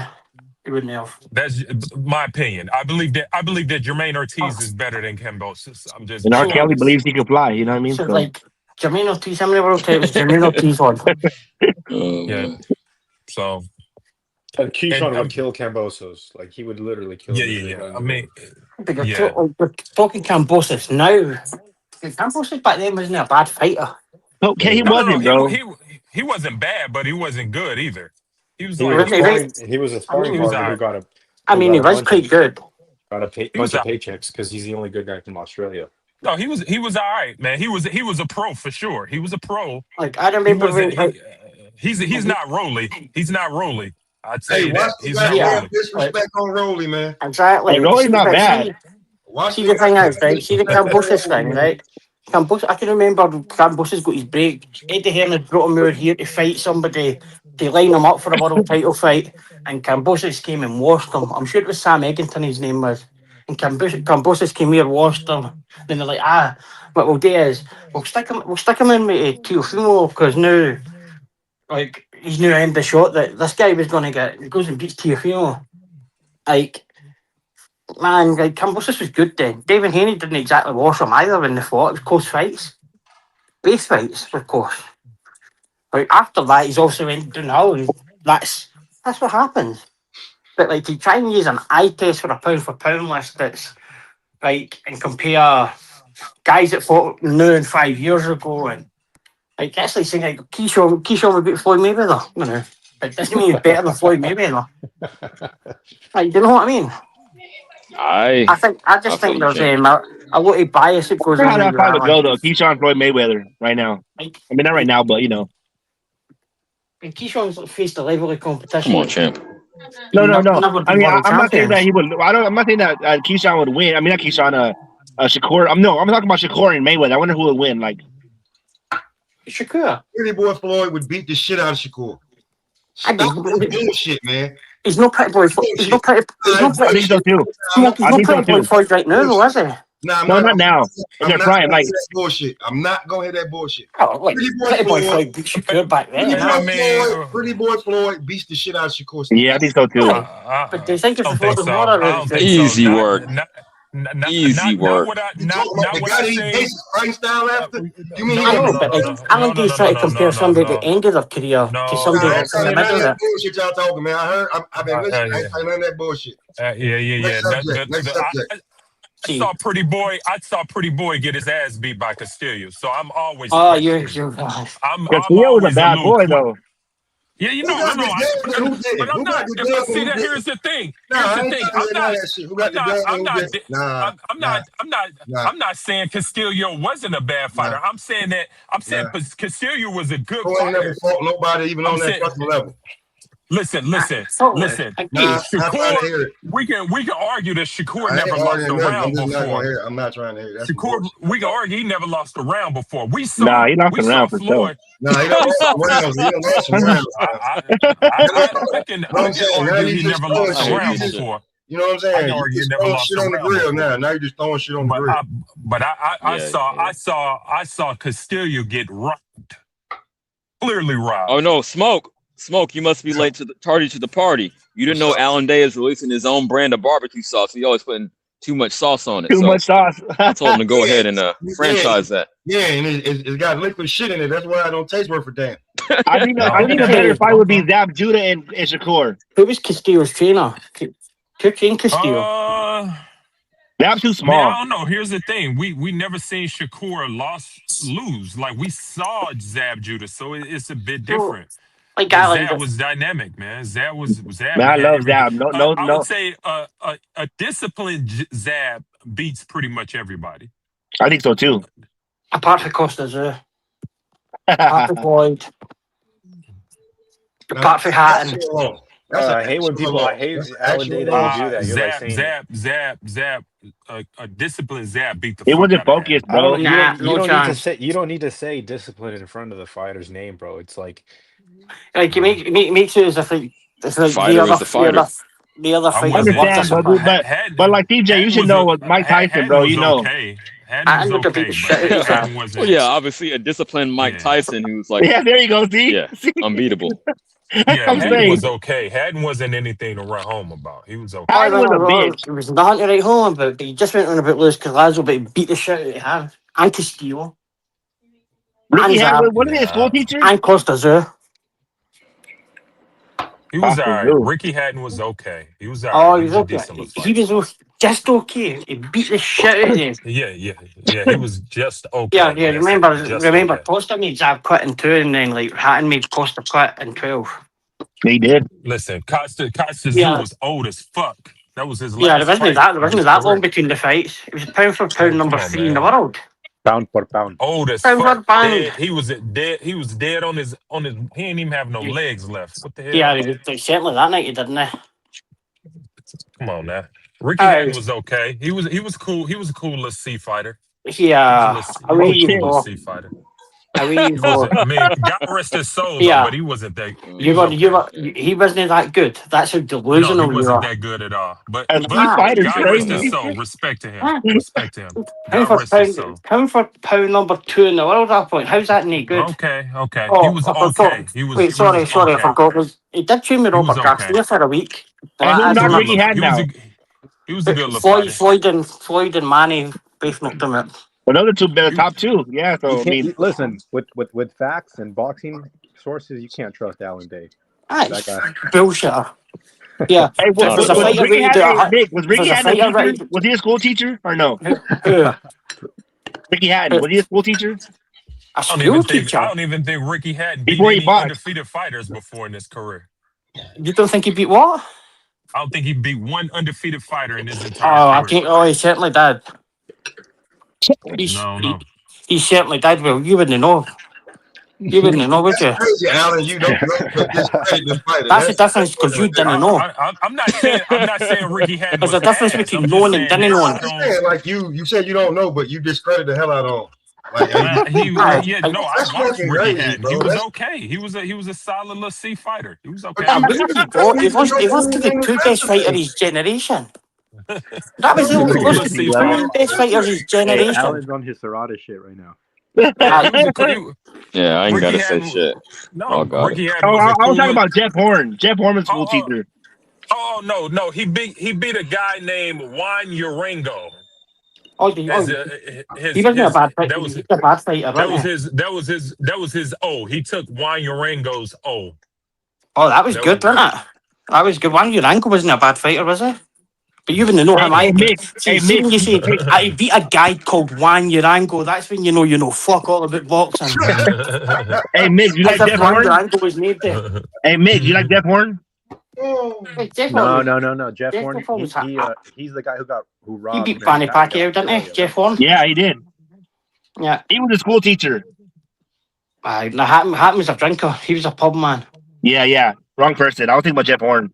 A pub man. I'm gonna start using that. Yeah, pub man. He was a pub man. Hatton, but Hatton invaded Vegas, and they were Hatton fans, and simply they weren't boxing fans. They were Ricky Hatton fans. But the thing was, Hatton blew up in weight between fights. He didn't care. Yeah. He was a fucking working class man. But he beat a guy called Juan Urango. Like, that's a good That's brilliant. Whatever happened to Jeff Horn? He just beat Manny Pacquiao and that was it? Tim Tszyu got him up out of there, if I'm not mistaken. Crawford he beat him, fought again. didn't He fought again. Crawford won his belt against Jeff Horn. I'm gonna be an asshole real quick. Mick, would you care to address this comment by Johnny Blaze in the chat? You see that? Manny sacked Hatton in 2 rounds. He did, yes. Manny Pacquiao did sleep him in 2 rounds. Like, that's not a bad thing. Okay. Oh, wait. Hold on, Mick. Was that juiced up Manny or before he started taking them damn blood tests? Who was that? Sorry. Oh yeah, that was juiced up Manny before Floyd hadn't taken them blood tests. That'd have been Manny that. Nobody else. He knocked down Chris Altuve 7 times. Couldn't get rid of him. Yeah, that'd be that'd be the same Manny who never actually unified a belt. Same Manny who counts fucking fake world titles. Yeah, you know what I'm saying? I hate to do that to him. Real quick, Yes. Mick, I want to ask you this. Do you believe, this is what Floyd had put out there on his ESPN interview when he was coming back with Brian Kenny. He said that after he stopped Ricky Hatton, he was never the same. Do you agree with that? And that's why it was easier for Manny? Nah, like, look, Hatton was always going to be made for Manny Pacquiao. Comes rushing forward. Yep. He wasn't the same mentally after he lost to Pacquiao, but he didn't really fight again. So, like, I believe that Floyd was Hatton's first fight in the States too. So that's one thing to consider. That's a lie. That's another lie. He beat fucking Juan Urango in the States. I said I believe. It wasn't some bad. You know that much about Juan Urango that you do. Who did Hatton fight Juan Urango? Las Vegas. Where did they fight Collazo? Boston, the Garden. Where did they fight Castillo, the same guy you were over earlier? Vegas. In defense of Hatton, a lot of people who fought Manny Pacquiao were fucked up afterwards. Look at Rios. Rios was all fucking punch drunk, worse after he fought Pacquiao. So Hatton had like 8 shows in fucking America. Stop trying to do that. You know, Rios was coked up and not even. Stop it, man. Pacquiao beat the shit out of Rios. I know. Yeah, let's not act like when he wasn't training. Let's not act like Brandon wasn't partying, bro. Like, let's not go. Yeah, no, he was getting fucked up with Robert with his trainer. That's a damn shame. I'm just saying, like, you know what I'm saying? Like, no, it's true. Brandon could have been more. He was slow though, bro. He was slow, and he I didn't like him that much. Tell you the truth. That's cool. That's cool. That little slow motherfucker hit like a Mack truck. He did. He did. This is a black guy telling you that, so I know who Brandon Rios is. Hey, but he said that he felt like there was like 7 Manny Pacquiaos in the ring with him when he fought him. Oh, Brandon Rios fucked him up for slagging fucking Freddie Roach. That's how classy the Robert Garcia gym at that time was. They should have been picking on his trainer. You should have been picking on his trainer. Fully Osterine. That fool Brandon said, he goes, man, when I got done, I thought there was like 7 Manny Pacquiaos and they're hitting me. Manny definitely done him properly there. Don't pick on my trainer, bro. Don't pick on me. Yeah. See, like, that's the thing. Like, it lost to Floyd, who was probably the greatest 147 pounder. It lost to Pacquiao at 140. But Hatton beat the best 140 his generation. You know what's crazy, bro? Is that my cousin took a picture of Brandon. He fucking delivers for Amazon right now. Because like fucking they go banned for drugs, didn't they? Wrong, man. Just because you living for Amazon, we got to pay. No, that's tight. I'm saying that's cool. It's in Woodland. It's in Hidden Hills, like where he lives in Hidden Hills and he works there. It's crazy. He never fought for anything. Well, he certainly no unifications anyway. He certainly didn't fight for them. Hey, Sarita, that ain't no different than you got Young Jock, this platinum selling rapper was out Ubering at one point. So I've seen that. And you ever heard of Sibo? Yeah. He does oil field safety. I used to do safety. That fool does safety, like oil field safety. Oh, wait. Oh, so what? He's on. Wait. He's on. No, real quick. Real quick. I'll get back to boxing, but since Sibo never gets brought up on here, Serrata, my homie, white dude in high school, tried to run off on Sibo, and they sent them people after him. Oh yeah, no, he don't play around, dog. He was real. Sibo, what's that? A rapper. He's a Sacramento rapper. Yeah. Oh. He didn't play no games though. That fool was about his business. I mean, from what the stories I hear, and anyway, yeah. Anyway, back to boxing. Manny Pacquiao's got this boxing style that has been really difficult for people to replicate, and even as a boxing, and I study boxing. It's a really tough style to understand, and now I'm understanding why I like Gary Antoine Russell, because he's got Manny Pacquiao-esque type vibe. Oh hell nah. No, okay, maybe it's a stretch, but that sort of the amount of Manny Pacquiao-esque. But how did Puel beat him then? Hey, could you put the Island sauce on your comment? Well, listen. I'm not saying it's shades. It's not because of the high output and the combinations. He doesn't really leap in. Hold on. Who's you talking about? But you got to remember, Manny got knocked out. Because Manny lived and died by that. Manny lived and died by that style. That's why. Young Manny got knocked out. Who is he talking about? No one's been able to. Alan doesn't even know who he's talking about. Very difficult style to even teach someone because very. Who are you talking about? He's talking about. He's saying no. He's talking about what's the kid name? Gary Antoine Russell. Gary Antoine Russell. Yeah. See, he's got the same Pacquiao style. He's got Pacquiao style. He doesn't have the same style. That's not what I said. I said he's got. Gary Antoine's more of a. That's too much. That's too much. No, he's more of a Sean Porter to me. Okay, then Virgil Ortiz got Ali style. Virgil Ortiz got Ali style. What? Exactly. Let it go. Let it go. Exactly. No, I think Gary Antoine Russell is more of a Sean Porter style. No, yes, swarming, absolutely. destroy. Yeah, I agree that. It's difficult for you. I think it's difficult to see because Gary Antoine's an orthodox type fighter. Oh yeah, that's true too. I'll give you that. The thing with Gary Antoine is he needs to step up competition. Yeah. The competition he stepped up against, he lost. He did. Well, who's he step up against? He's got a 93% knockout ratio. That's compared to everybody else he's fought. That's even worse. That's even worse than was it though. Hold on. That's the thing, Nick. You act like that fight was one-sided. That fight was close. It was a close fight, but it wasn't the only right body he's fought. But it was the Quail though. He fought Rayo once, Mick. Rayo's not light body. He just went life and death with somebody in Zuffa. Quayo and Gary Antoine Russell was not a one-sided fight. It was a close fight. I didn't say it, but it was a close fight. But he's not fought anybody else, so Shell, and it's a massive step up for 40-year-old Postel and 40-year-old fucking Barthélemy. He beat up Rayo. Rayo's you see Rayo as if he's fucking good. He's fucking 13. Yeah, but the rest of them dudes at 40. He's at 140. It's not his fault that the competition at 140 is weak, Mick. It's not his fault. The competition's weak. There's loads of fucking fighters there. There's Richardson Hitchens. There's fucking Keo's been there for ages. Puello, Matias. There's loads of fighters there at 140. Pitbull 2s. Roach, fucking Tank was there for a while. 140's got loads of competition. Dalton Smith, Adam Azim. There's loads of competition there. And there's a lot of guys that talk about fighting, and then there's a lot of guys that talk about no getting fights. And then there's a lot of guys that just fight.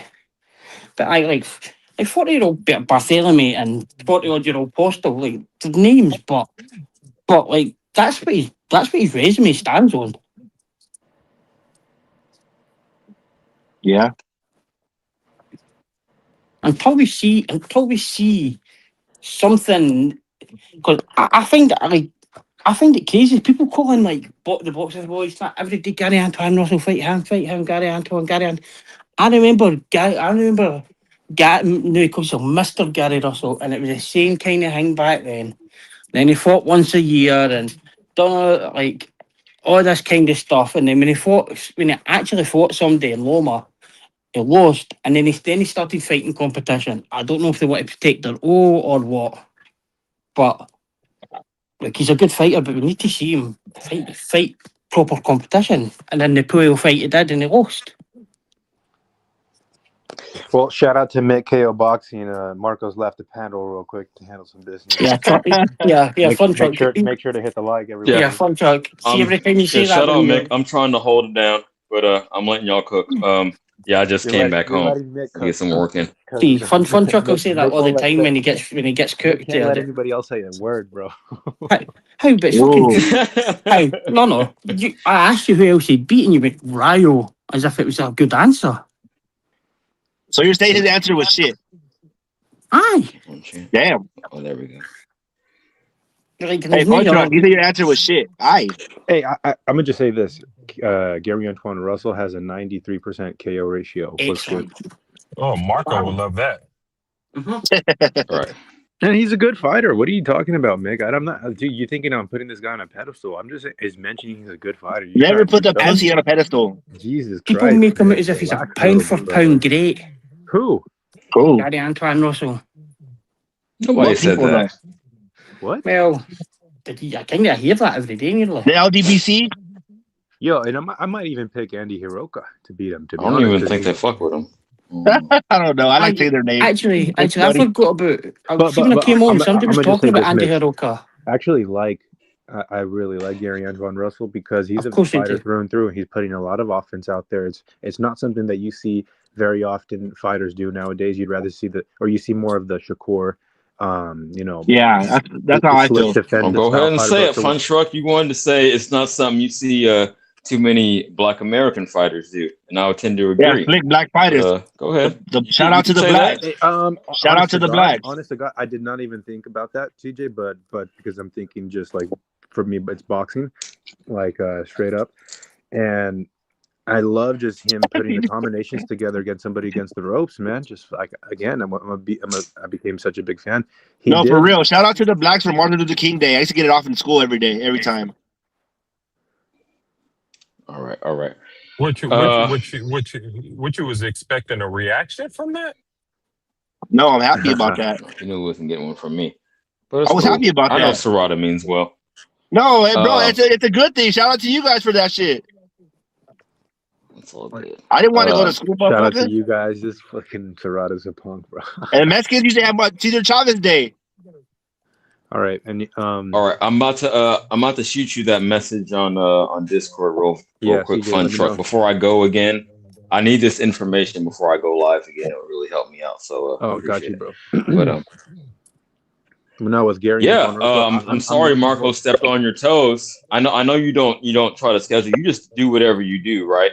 My stream. And you do whatever you do. I got copyright struck.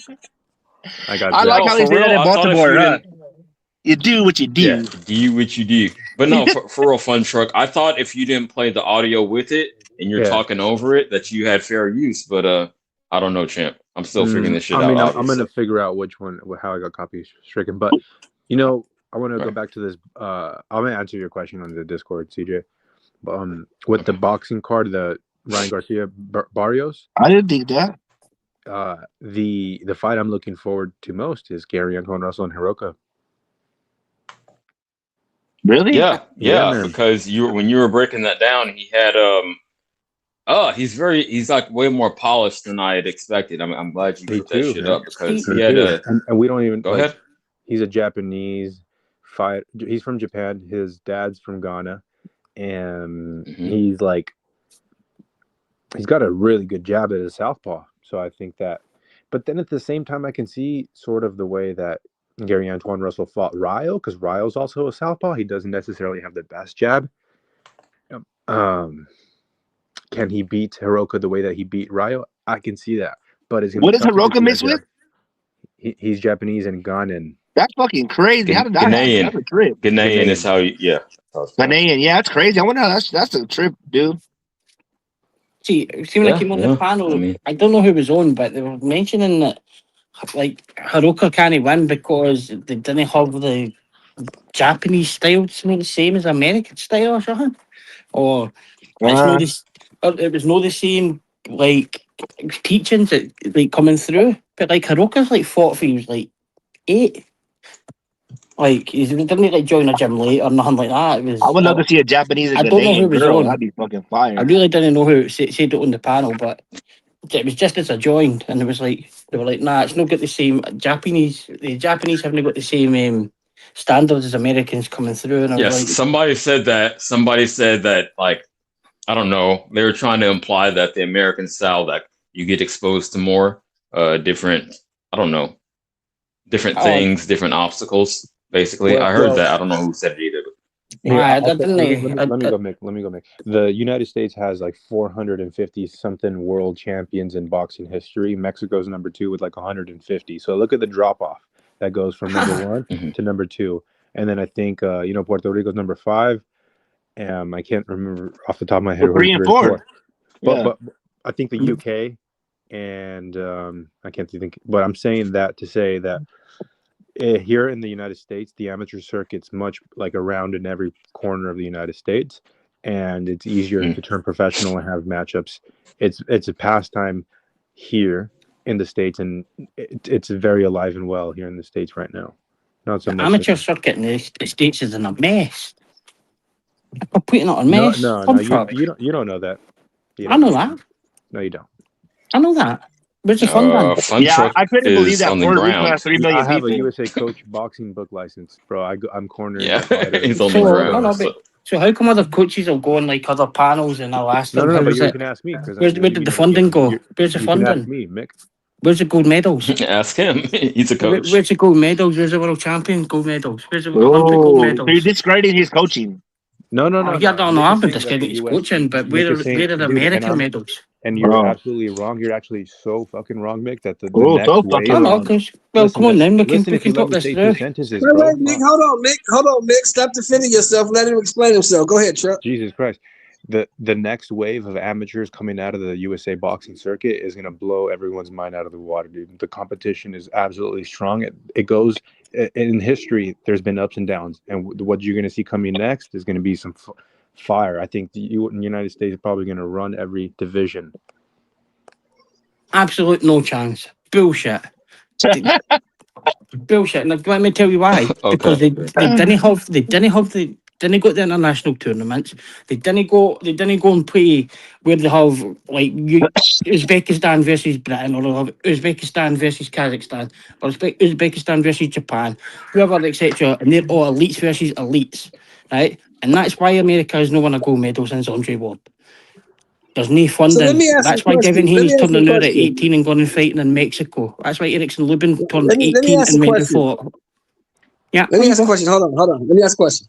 Where's the hotbed, Truck, in your estimation? Where's the hotbed of boxing talent coming from nowadays? It's always going to be borderline. So Southern California, Texas, I mean, parts of Florida, but absolutely it'd be like Southern California. Okay. Now in the world boxing, Mick, this where you come in. World boxing, where is the hotbed of talent? What part of the world is the hotbed of talent coming from? The Asian countries, Kazakhstan, Uzbekistan, Japan, they're the ones that are leading in the. They're the ones that are leading in the international amateurs. I don't know about Japan, because Japan only Japan in anything under 122 and under. Anything over 122, Japanese are non-existent. No anymore. They're no. No anymore. They're no. They're starting to build there, yeah. But if you who's from Japan at 135, 147, 154? Give me one Japanese guy. 154. That anybody's ever heard of. Nobody. What now? But Ryo Maruta was a gold medalist and a world champion at 154. Yeah. Who? Ryo Maruta. Never heard of him. He fought in America. Never heard of him. So he's 154. What did you say? 147. 147, 135, 154. So you'll struggle there at 147. You've got Hiroka at 140. He's going to fight in a couple of weeks' time. You could do a bit. Yeah, There's now, and that's what I'm saying. Andy Hiroka. This is the first time anybody's ever heard of Andy Hiroka. Now.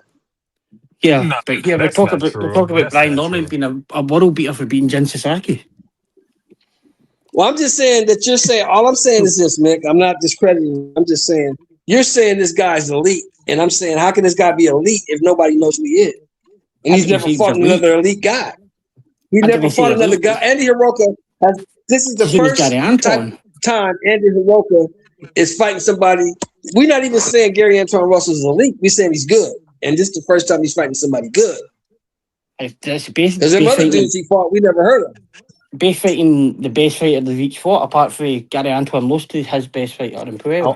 I want to get back to Mick's answer on like why. But anyway, you could go and look through all the fun truck and see, and like that's not even counting Cubans that came through and did shit. Well, I think he's just I wasn't even counting Cubans. Mick is absolutely dead wrong. I think that his perception on the U.S. circuit's like so wrong. I mean, he's saying that. Listen, other countries support their fighters, man. You have government funding in these other countries to support. Correct. Medals, right? And that's why I asked you, where was the funding? They have medal quotas. It's all about like and in the U.S., bro, we glorify turning pro early, and we're trying to build a career and not necessarily a resume. Right. I agree. I asked you what the funding is, and you say, I say it's on its arse because of the funding. And you goes, no, it's not. No, it's not. It's one of the greatest things ever. And then you're saying that they didn't actually fight amateur that long. They turn pro quickly because there's no funding. Like they're going fight in Mexico, like Devin Haney and Brian Norman and guys like that. Well, because they're not getting big stipends like Lomachenko and Usyk was getting paid to stay amateur. These guys over here ain't getting paid to stay amateur. You got to make some money. Here's the thing: if you're in the U.S., and this is why the U.S. will trump all. And I'm not saying it's the best. Like, okay, I'll just get this point across. When you get to the national level, you're going to be fighting all sorts of different styles from all over the world because the U.S. is a melting pot. You're going to have the Mexican pressure style. You're going to have a lot of Cuban technique. You're going to have Eastern European fundamentals. You're going to have the Philly shell. You're gonna face people with good jabs in the amateurs at the national level, at the very elite level, and you're not gonna get that. That's comparable to like against the world. Why did he turn to fights to fight for a world title then? Why did he turn to tune-ups? So I'm saying that to say like if you're competing in the U.S., you're almost already fighting at the world elite level, because it's that competitive here. But why did he turn to tune-ups then when they turn pro? What's your question? Why do they need 20 tune-ups then when they turn pro? Why do they need tune-ups when they turn pro? 20 tune-ups, because most of them need about 20 for the fight anybody with a pulse. Sean Davis didn't go 20. He went back as a pro and lost. He actually lost in the Olympics as a pro. But listen. I think that's all about the resume building, right? And then like another thing is, but you see the Reddit is the elite before the turnover. You want to get this experience walking to the ring, doing the weigh-ins, going through the nerves of being a pro. Like going from 3 rounds to 12 rounds is a very difficult thing. So people build their entire career trying to get to that point of becoming a 12-round fighter.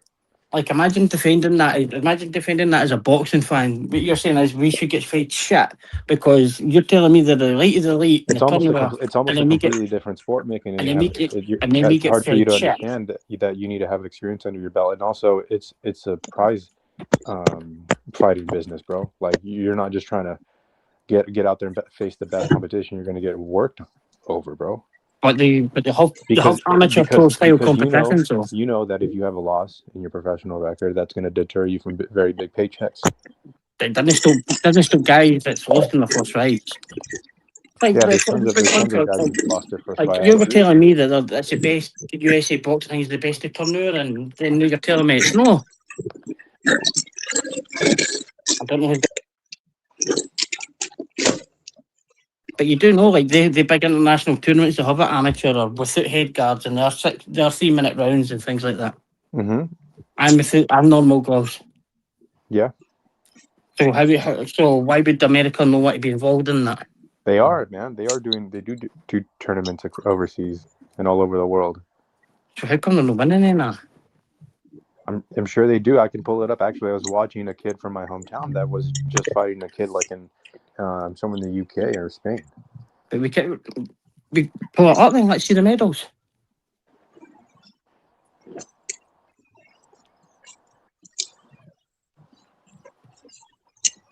What are we talking about?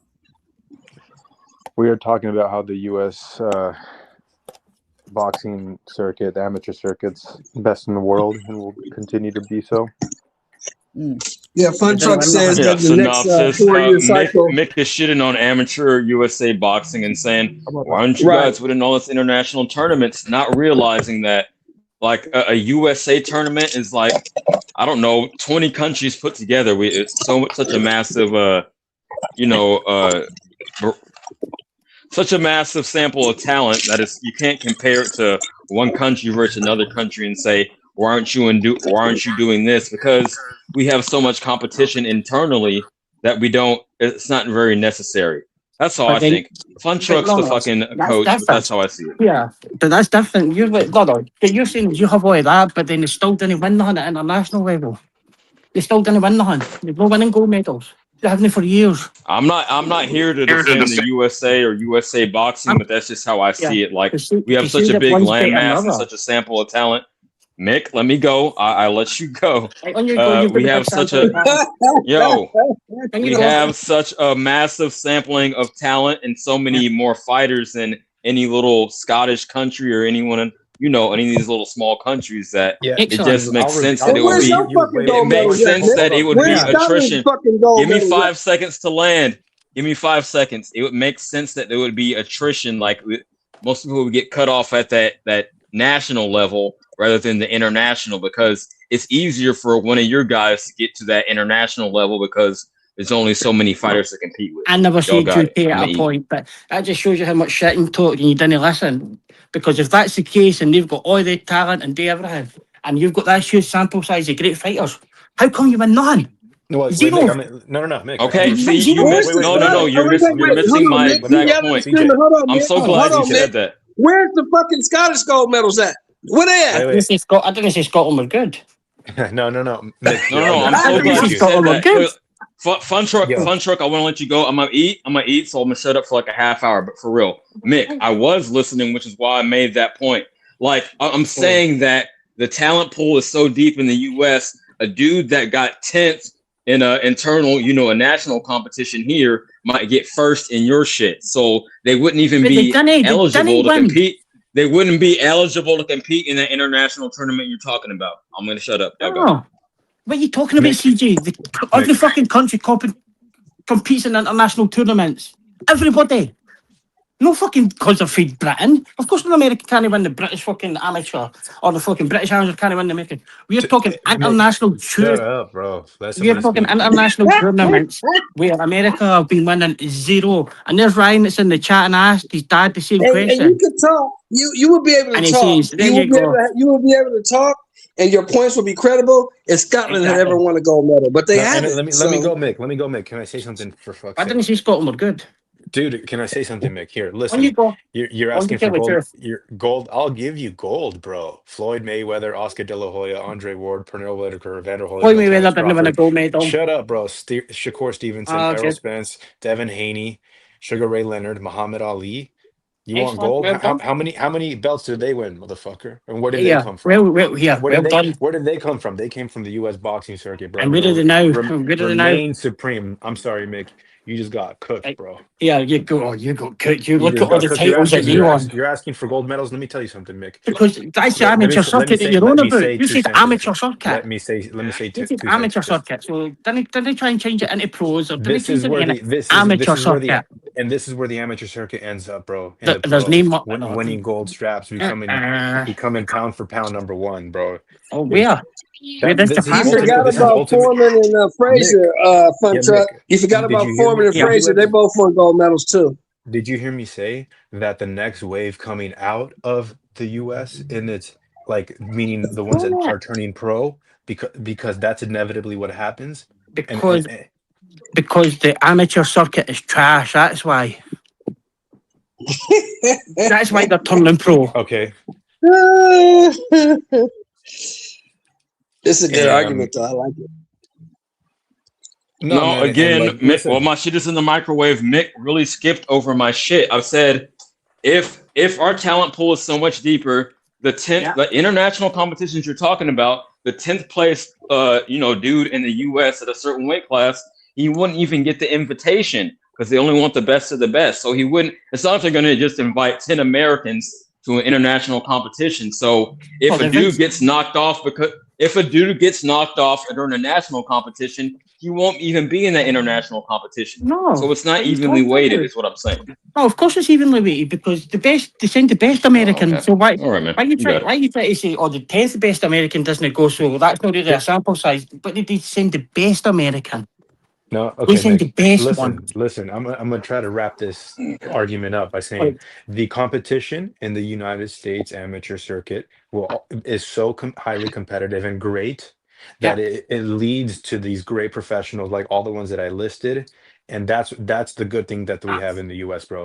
The circuit creates high level competition that turns pros. How many of and them win are in the belts, last bro. 10 years? What? How many of them are created over the last 10 years in the amateur circuit in America? I didn't see Devin Haney, didn't see the guys who went to Mexico. They went over because the amateur system was that bad. They went to fucking fight pro in Mexico. Dude, it's tough to win an argument. I mean, I don't even know what you want me to say. I don't even know what you're moving. There's no moving the goalposts. You said amateur. I'm not saying America doesn't have good pros. They'll get really good pros. You're saying you said it's shit, the amateur circuit, and I'm listening, and I'm telling you the next wave of fighters that are coming out of the circuit are gonna blow your mind, bro. And they're all gonna be future world champions like Keyshawn Davis. Let's see if they get. Let's see if they get the gold medals. Let's see if the amateur circuit can do the gold medals. Let's see. And I'm not arguing that, dude. Listen, Mick. You know what you're asking me? Let me answer. Let me have two sentences, dude. You know why the U.S. doesn't win these world belts or gold medals across overseas? Because they're not good enough. No, because you're tripping. It's fraudulent. No. Let me say, you have to pay if you're a fighter to do that, bro. You're not getting sponsored by the US. Even if you're on the team, they stipend you just enough to get your maybe the flight, dude. It's coming out of the fighter's pocket. And I know this personally, dude. It's costing fighters $2,000-$3,000 to go overseas. What are we talking about? So how's that a good amateur circuit then? What are we fucking talking about? How's that a good amateur circuit? How's that good for the amateurs if they're having to pay out their own pocket? Because they stay here. That's politics. It has nothing to do with the quality of the fighter. That's how. It doesn't depend on how good the fighter is. Thank you for fuck's sake. Yeah, it does. What the fuck? The amount of money you put into the Olympics, and how do you still not win anything?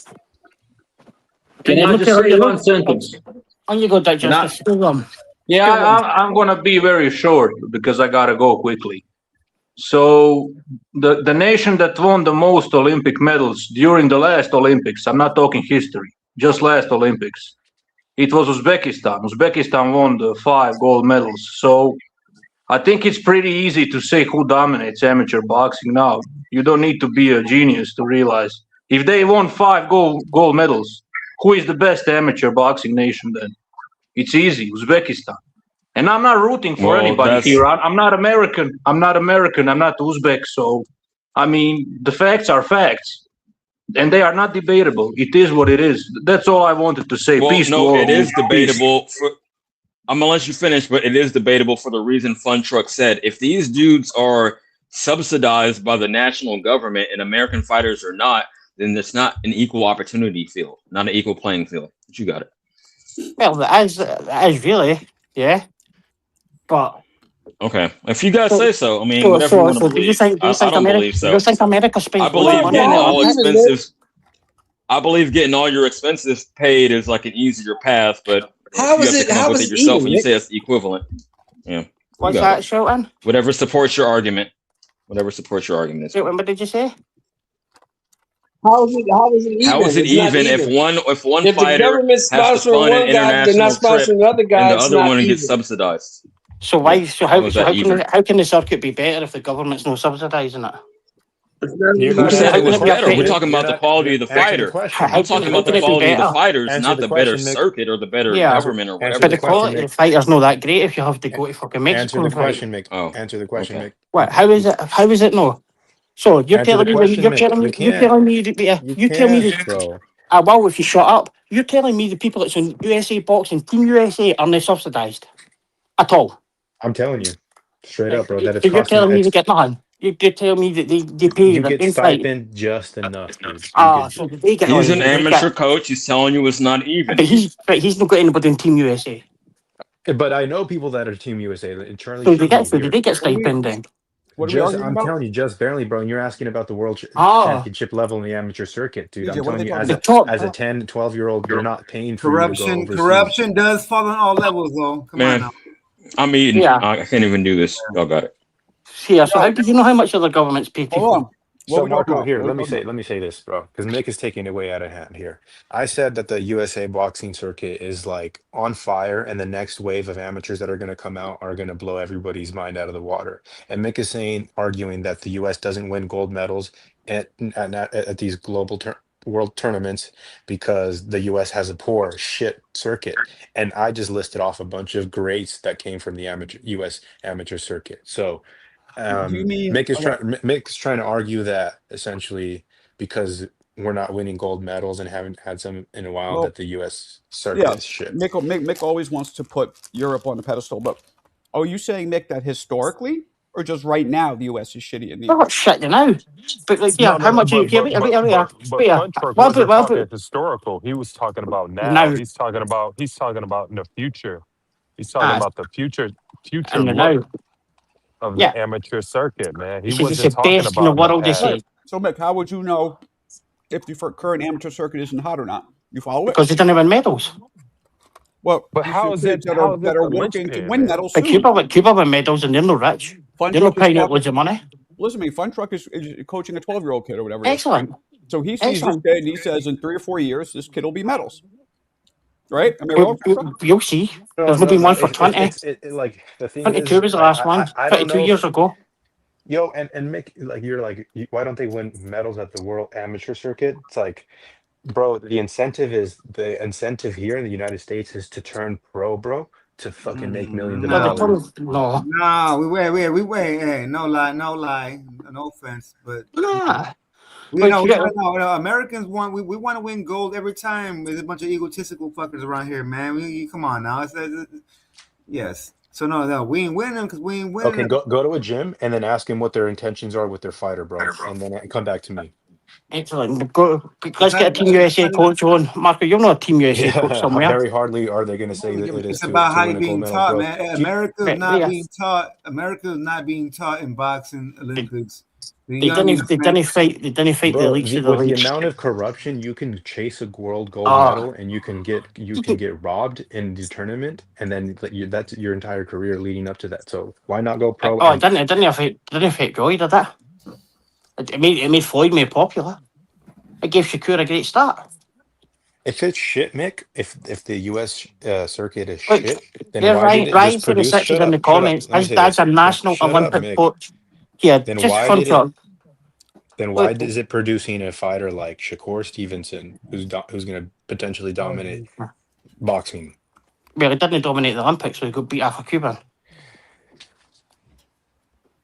There you go. And he won a So silver you're medal. So I'm you're even absolute giving you elite a better amateur was your argument. He best. got so he has to win gold to be fucking like If you spend you're that asking kind for of money. medals, and I'm giving you one, bro. Shakur just won a silver, and he's going to be a goat in professional boxing. Hey, the boxing machine beats everybody. Don't forget that. The boxing machine beats everybody. There's always another boxer who's a style with something that, like, come on. I haven't talked. I'm saying, like, so no, Shakur, no, if anything, if Shakur wants to be great, he has to be on his P's and Q's now for a long time. He has to have endurance. We're not arguing about like Shakur is going to be a great, but we're not arguing what he's done in a pro. You told me the amateur boxing circuit's the best. Look, there's Ryan for the six who's been to He didn't say that. He didn't say been to the that, bro. Olympics. He didn't say Been to the that. He Olympics. said that Change Olympic fighters, and I spoke to him recently, and he told me the same thing. He says, "Look, bro, he did not say that. That's not there's what no Fun fun Truck done." said, man. I know, and Mick is trying to harp on that point, like No, for well, good, bro. You can't even accept the conversation and move forward, what Mick. are You're so grateful? Did you see dude. the amateur circuit is the I best? restructured the whole argument. I'm saying the competition level in the U.S. is so strong that this next wave is going to be. I'm not saying they're going to win the gold medals at the world class level, maybe because the incentive is to go pro, dude. The incentive is to go pro. So do you think the pro coaching is really good in America? I think it's excellent, the pro coaching. Hey, Marco, man. Hey, man, you guys talking about the same shit. Hey, man, I did an interview last night, man, with a young fighter, man. Okay. I just wanted to change the subject. Hey, shout out to Tag. Hey, that I'm sorry, that's just hilarious. Dude said Tyson ain't gay. Yeah, I just want to change this shit real fast. You know what I'm saying? Salute. Yeah, Smoke. I caught that Joseph Brown. That was dope, man. Good work. Yeah. You interviewed Joseph Brown? Yeah. He's a wreck. Him, his dad. I know he is. Yeah, his mom pulled up too. Yeah, I interviewed him a while ago. I mean, it was nothing to talk about because he beat the guy in 30 seconds, so it was like nothing to go through. You know what I'm saying? So I was pretty much asking him, "Hey, how's the food down there? And your outfit? You know, you beat a guy that you're supposed to get at least a couple rounds out of in 30 seconds. It was, Yeah, well, he's a monster. That guy. He's my favorite. He's my favorite young fighter right now. Like everybody talking about these guys that I like Joseph Brown because Marco, you know how I know he's gonna be at 68. I mean, he turned 20 this year. Damn. Where is he fight? What rounds? How many rounds is he doing right now? I mean, he's not a pro. He's still an amateur, right? No, he's amateur. No, he's 7-0. He's 7. So is he? He's 7-0. So since you spoke to him, he's 7-0. Damn. So okay. what is he doing right now? How many rounds is he doing? He was supposed to do 6, but the guy didn't last 30 seconds. Okay, so he's a 6-round fighter right now. I mean, yeah, he's 7-0. But what Marco was saying is that he's only gonna be at 54. He hasn't hit the grown man growth spurt yet. Hey, When are they? When is he moving up to 8? Hey, Smoke. Tell the panel about like what kind of killer this kid is, like his background as far as the martial arts and how his degrees, and let them know what kind of kid you. Let them know, bro. Okay, the kid is in combat sports professionally. He's 74-0, and he's only had 7 boxing fights. Crazy, right? You know what I'm saying? So he'd be like, but you would look at him and be like, he's a backpack kid. Like you don't think but bro, he literally could be a chemical engineer easily, no problem. He don't need to fight. But his dad's mad cool too. Yeah, the dad. Like I said, the dad was there too, and the dad trained himself off of going to. This shit is funny as hell. His dad trained himself off of going to watch old kung fu movies and shit like that in Jamaica, and then he moved to Florida, and now he raised his son in Canada. That's the move. You know what I'm saying? So he's got amateur fights. He's got not amateur, but he's got like I think K1 fights too. Like the whole family. You know and the kid is super smart, right? Smoke. Super smart, bro. Like, but just to say this, that he's not even 20 yet, and the guy that he's supposed to fight was supposed to give him a few rounds, but it wasn't like the guy got knocked down the second time and said, "Nah, I'm good." So, and bro, he's like 6'3", 6'4". I tell you what, he's the reason. Like when you was looking like, why the hell Rolly boxing like this against Ryan? Like where the hell this come from? His main sparring partner was Joseph. So, and his dad said last night, like I already knew, that he sent Joseph over there to Rolly to imitate Ryan. And if you can get past Joseph, you can get to Ryan. Yeah. So the kid's special. He trains like Boots is one of his main sparring partners. Like not main, but he's been over there with him. He's got access to a lot of people, being signed to Florida. And to bring it back, Smoke, the conversation they were having earlier, because I'm not going to talk too much today. I'm just kind of here.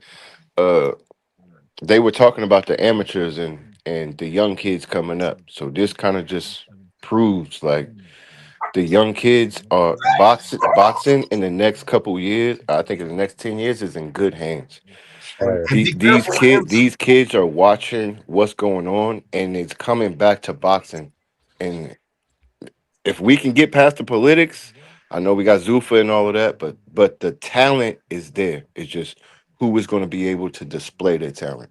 Yeah. But with him, be careful because and it look like next 3-4 years, don't be surprised if you see him over there in UFC.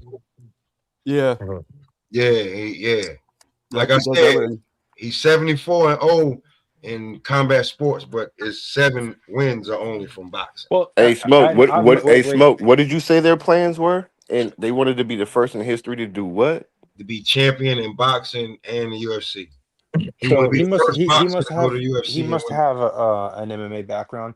I just like the thing is it's like it's very difficult to make the money in boxing, even if you're probably these Zuffa fighters are probably making more than like a champion in the UFC is making. So I don't know why you would tie yourself down to a UFC contract, because it's not the smart thing to do business wise. I just told you, Fun Truck, it ain't about the money like that. It's good that he make bread off of it.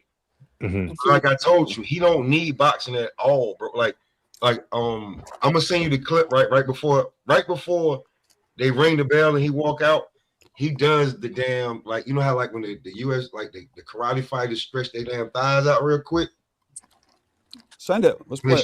They stand up, yeah. Like, bro, it's still there, like, but he wants to do that. Like, he wants to grab somebody, slam them down, and make them submit. Like, just saying. But you wouldn't see that looking at him. He's not like, but he's different. And give some options as well, because like obviously Tenshin Nakasaka, he's done the same kind of thing, eh? Right now, Mark, I'm gonna send it to you right now, Marco. You ever seen him smoke? You said what? You ever seen him, Tenshin Nakasaka? No. He done MMA, kickboxing, everything. He's a you say golly, trucking truck there. He's a pro. Seven, he just lost the world title to fight in his 7th fight as a pro. But he's like maybe 60 or 70 kickboxing fights unbeaten. So whatever MMA, like he should have been he'll be a proper superstar. But he keeps their options open. Now I'm glad you told me that. So now, like, put his name in the back chat because Tension. Floyd fought him in an exhibition. Oh, that's the dude Floyd fought? Yeah, the young kid that Floyd fought. Yeah. That kid was still in school. Yeah. Think about that. He was literally a kid in like school when Floyd fought him. And they still got Floyd there to fight him. And like I think he had 7 fights as a pro. He lost to Anyway's brother recently for a belt. But I certainly with him it was like he could have went pro earlier, and but like, it's all about options, eh? Yeah, it's always option, bro. It's always option, bro. You know what I'm saying? But like it's just the kid is, and he like I said, bro, kid. He's not 20 yet. It's like when people didn't forget it. When people forget is I remember Erickson Lubin signing with Mike Tyson and the uproar with it because he just turned 18, and another kid, Sugar Yuan, because he just turned 18. There was a massive uproar in America for it. Massive. Why are we taking these kids at the amateurs? Why are we doing this? Why are we doing that? And that's why they done it, because there was no money. But it's not really a new thing that's coming in. It's really happened for about 2014. And none of the 2 guys won a world title either, so Mark, I put it in the back chat. For anybody else who want to see, I'm gonna drop it in the regular chat real quick. But yeah, it ain't but 35, 40 seconds, and the guy's out of there. Drops him twice. You know what I'm saying? I don't think the guy should have been in the ring with him either. It should not have been. They pulled him out of the Uber seat that morning. Yeah, he should have got. But you know what I'm saying? He did what you're supposed to do with them guys, man. Get your ass up out of here. Let's see. All right, let's play it. Let's play it. This is boxing or this is kickboxing? No, this is boxing. All right, good. This is boxing. Nobody Mano wants y mano. Yeah, Pound. Fun Truck was like, man, but yeah, you gotta get him up out of there. It's at the 1 hour, like 1 hour and like 38 seconds. Like, yeah, you can. Amor, estas peleas en Rosarito, Baja California, de la promotora Urbaneja. Like 1 hour, 1 minute. Where is he? 1 hour, 1 minute. No, that's 20. Keep going. Where is he? going forward. You gotta go to 1 hour. Oh, 1 hour. You said okay. 1 hour, like go back. Yeah, 1 hour, 1 minute. It's like it's right at the 1 hour. Like as soon as it started at 1 hour. Yeah. Right there. Gamboa sabe cómo manejar esta situación. Sí, por el otro lado vemos en la esquina roja a Joseph Brown, que sin dudas este super welter va a estar bueno en este duelo. Vemos las últimas indicaciones de Alberto Ramos y el tercero de superficie los manda a boxear. Este es el tercer combate de nuestra noche. Estamos viendo a este chamaco Brown. Brown. Trabajando con ese jab. Arriba, al centro, adentro, abajo, en el rostro, en el abdomen, por donde se pueda. Y está buscando entrar de directo. Pero vemos a un Ojitos que pues no lo estamos viendo. Yo pensé que iba a entrar más bonito. Porque ya trae práctica. He's supposed to give him some more rounds, but pero cuidado con el Ojitos. ¿Qué está pasando? Pues le está haciendo ojitos. Entra con un ganchito de izquierda buscando la zona hepática. Este Brown, cuidado, le entra duro.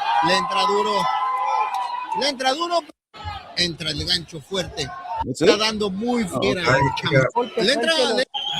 Tiene que tirarla, se la van a parar. Y nuevamente le repite, se la van a parar si no está tirando. Brown está trabajando muy fuerte. Abajo. Esa combinación de golpes izquierda-derecha. Se para, sí va a seguir. Ahí está la repetición, a ver cómo entra. Entra el gancho fuerte. Abajo. El Ojitos no está tirando. Ni tiene que tirarla, se la van a parar. Nuevamente le repite, se la van a parar si no está tirando. Brown está trabajando muy fuerte. Está dando muy fuertes golpes. Está muy magro. Muy fuerte, y apenas el Ojito está acariciándolo como cual quinceañera al chambelán. Así es, vimos esa combinación de Brown y esa combinación de izquierda-derecha letal, ¿no? Que Tropo nuevamente se vuelve a caer. Pero vemos que ese golpe le entra un jab fuerte. Tendremos que ver la repetición. Referee, ahí está la repetición. Le entra con un jab primero. Le entró directo. Ya le detiene el combate. No, ya no quiso seguir el Ojitos. He got nothing. Like I'm not. Oh, Al Money. Oh man, only one super chat. I've been laughing for 2 hours. Appreciate you, Al Money. I'm not saying the kid's bad. He's good, but what nothing on that. Like my interview was like I had to freestyle the whole interview because like the fight. He got no work. Yeah, you don't really learn much from watching something so like that. Yeah, he got no work on that one. You know what I'm saying? But I got to talk to his dad too, though. So that was pretty cool. And his dad was like look, I get it. You have to build your record. Everybody does it. So he's doing it. Yeah,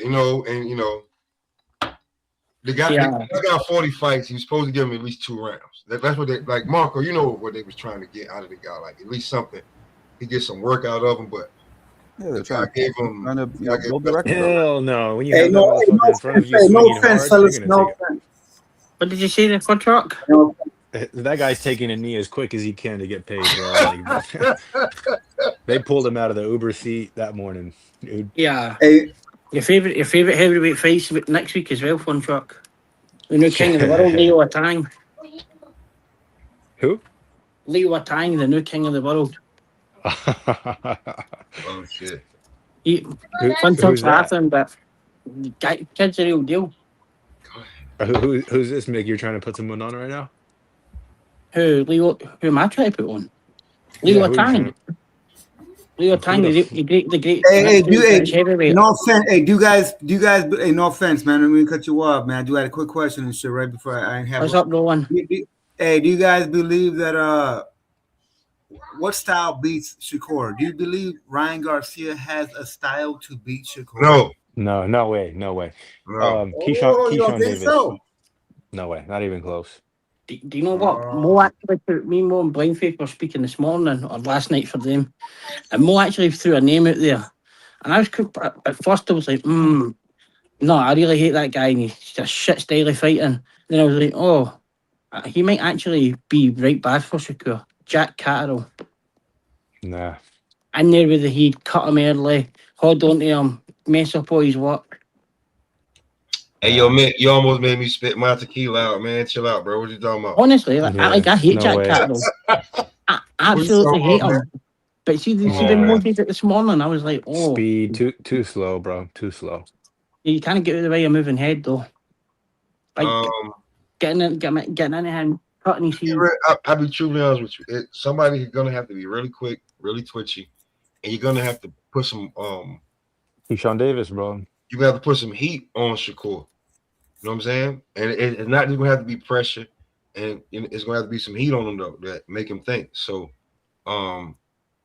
there's not gonna be too many guys out there that are gonna be out boxing him. I mean, him crying for weight clauses. I'll be real with you.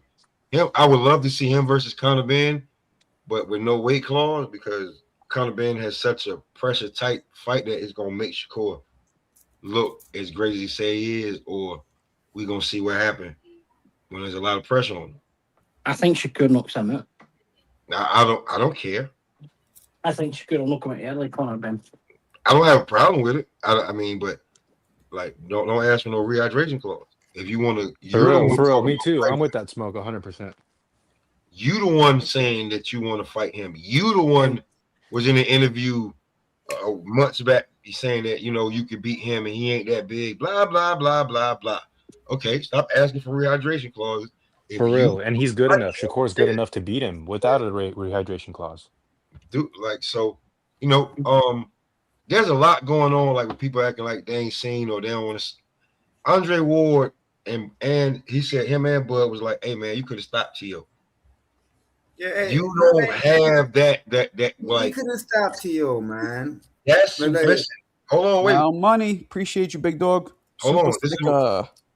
No, I'm saying, but now you're going a little too far with it. You know what I'm saying? Telling some you could have stopped Tio. If he could have stopped Tio, he would have tried to stop Tio. That's hold on. This is what I'm trying to say. He said he was going to try and stop him, but he started to fight back. Yeah, I think he could have stopped him. Now, if you got Ward and Bud, like people say what they want about Andre Ward. I know Martin don't like, but he does know. He does see. He does have killer instinct to see. Oh yeah, I got you, and I may have to go through the fire to get it. Sometimes the thing with Shakue is, it seems like he don't want to go to the fire to get it.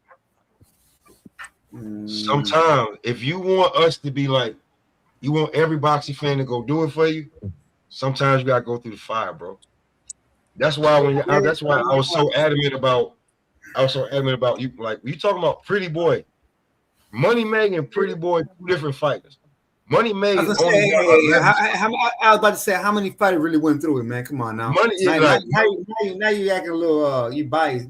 I want to see you acting a little unfair to Shakur and shit. Because I'm not. What I'm saying is that Shakur wants to be Money Meg without being Pretty Boy. Money Meg, but every fighter had their run of showcase bouts where they're knocking guys out, just like Money Mayweather. I'm sorry, Pretty Boy, who had his run of showcase bouts where he was knocking guys out. Shakur had his run. Even Devin had his run of knocking out showcase bouts. So you can't do that to fighters. Once you elevate competition, those knockouts diminish. It's only natural. Exactly, 100%. You start getting higher in competition, bigger dudes, just as much as skills. It's over. Yeah, there's a reason why Pretty Boy Floyd knockouts diminished, because he started to kind of fight some guys who were decent. I mean, it happened. I also punching power fucking went and his hands were gone. His hands was gone. That dude bluffed. Listen, that dude. How do you? Hey, Alan, this is what I'm gonna say. That dude bluffed hundreds of millions of dollars with broken hands. Well, how do you challenge Shakur where you know he went through the same hand issue? If his hands are done right now, there ain't no way. Shakur's all right, man. Shakur's hands ain't done.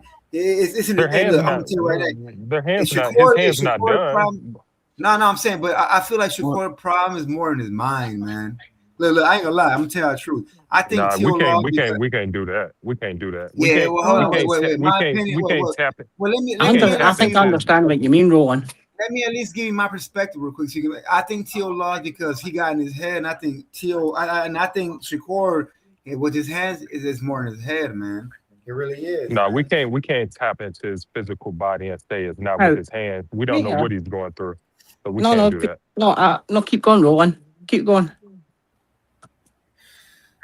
Yeah, so I feel like just like everyone knows, you know what I'm saying, you get catalyst from breaking your shit a few times, and I feel like more Shakure hasn't even been through those I'm not trying to judge him, but I'm sure he's hurt his hands, but I'm talking about like mentally, I don't think he's really been through that point yet where he was like, hey, you know what? Fuck it, I'm making my hands stronger now. Boom. You know what I'm saying? Like you know what I mean? Like so the pain is different now. Like his whole growth is different now. You know, like if you're gonna constantly think your shit's weak, it's gonna fucking fall apart and die. Then yeah, your shit's gonna be weak, dude. You mentally gonna be weak. It's over. Well, you got to understand too. These fighters go through most of their challenges during sparring. I mean, some of these guys spar a lot, and that's where a lot of these injuries come from. But they're still human beings. It's like Jameis Winston and shit, man. He wondered why he couldn't get coochie and shit, being the first fucking draft pick and shit, right, in the NFL. Because, dude, you don't got it in. It's certain things that you don't have it in them, man. Like same thing with the bones, man. Like if you don't work it out enough, I really believe that. I swear, you guys, if you don't work it out, it's over. Like it's gonna hurt, man. It's gonna hurt. Yes, but you got to work it out. It's like fasting. Fasting, you gonna throw up off of fasting. You know what I'm saying? Like all that shit.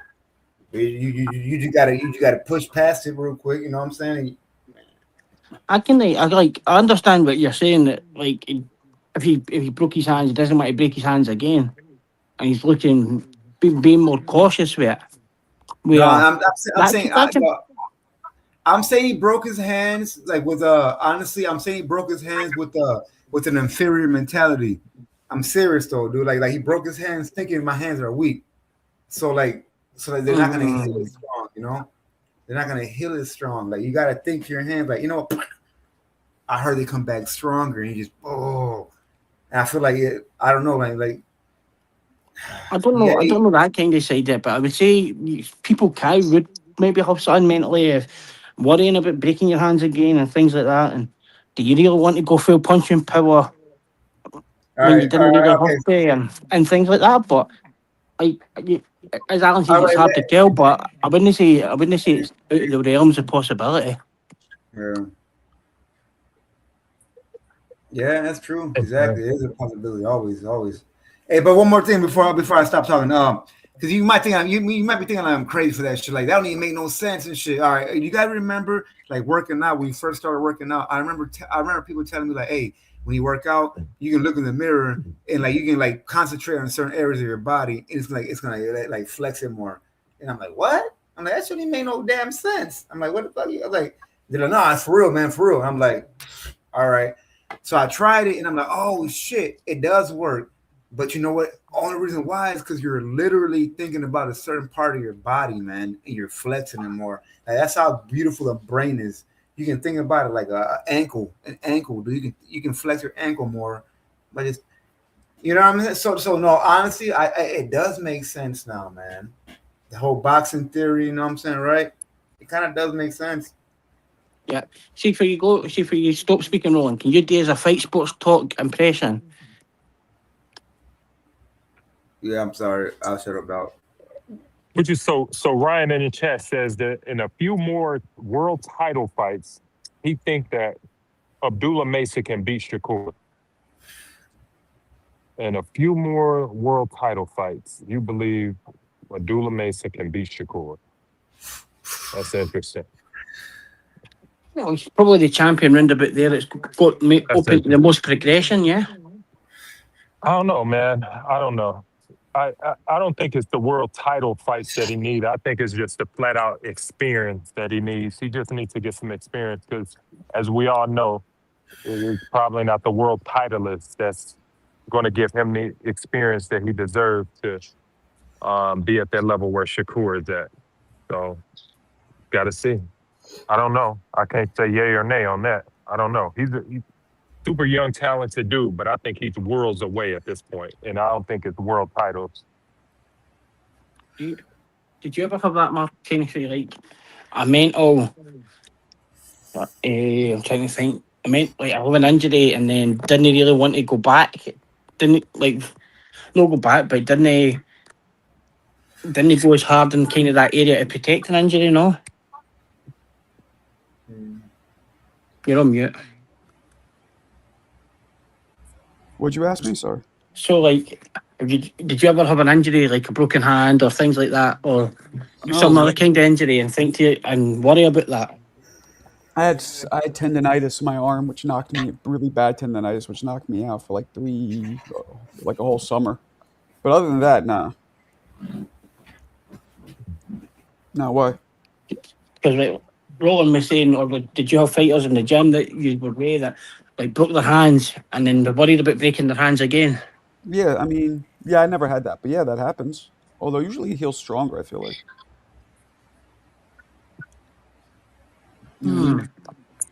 Interesting. Alberto's back. What's up, Alberto?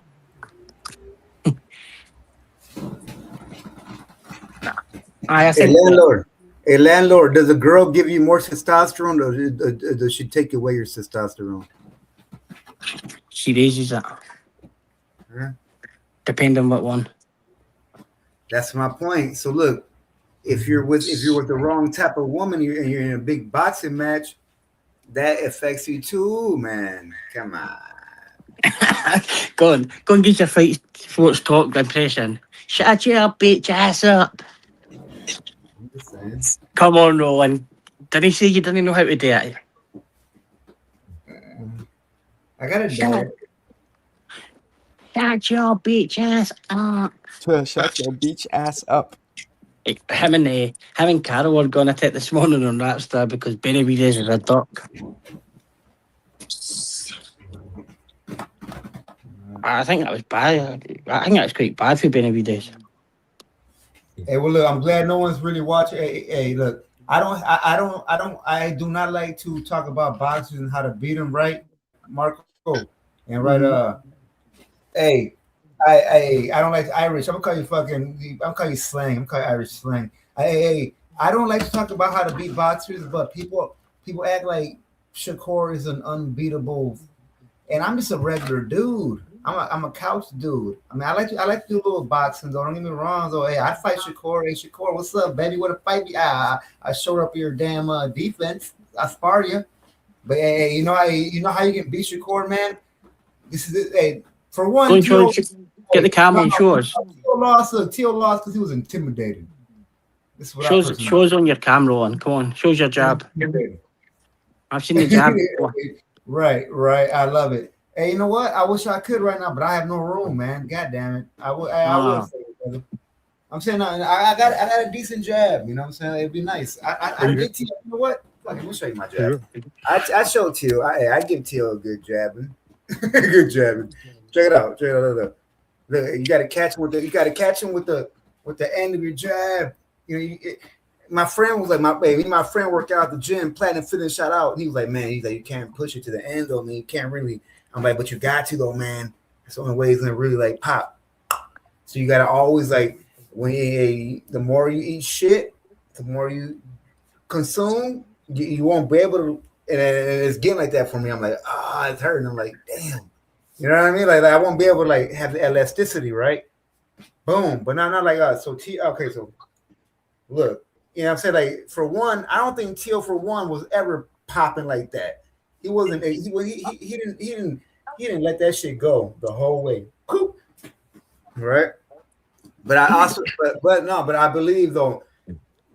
Goddamn, he threw me off and shit. But no, I got this. No, you're still on, Roland. You're still on. No, I got it. No. So look, okay, to get Shakure is this, man. Look, Teal's ass was he was intimidated for one.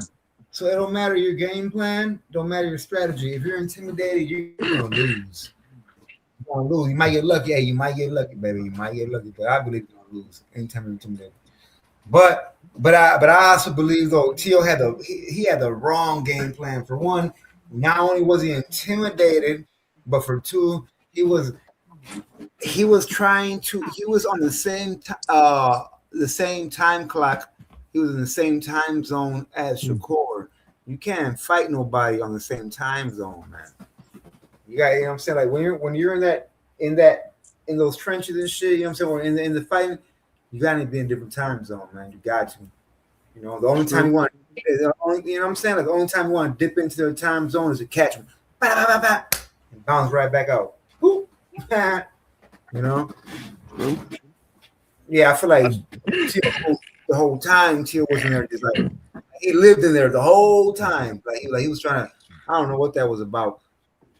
Would you get rid of Teal Senior? Yeah, definitely, 100%. Nah, man, like honestly, like I'm sorry to say, but like T.O., like for one, that shit's crazy. T.O. went to a press conference, one of the last ones, man, by himself. That's sad, man. Like, that shit makes me feel sad for him, dude. For real, it does. That's fucked up.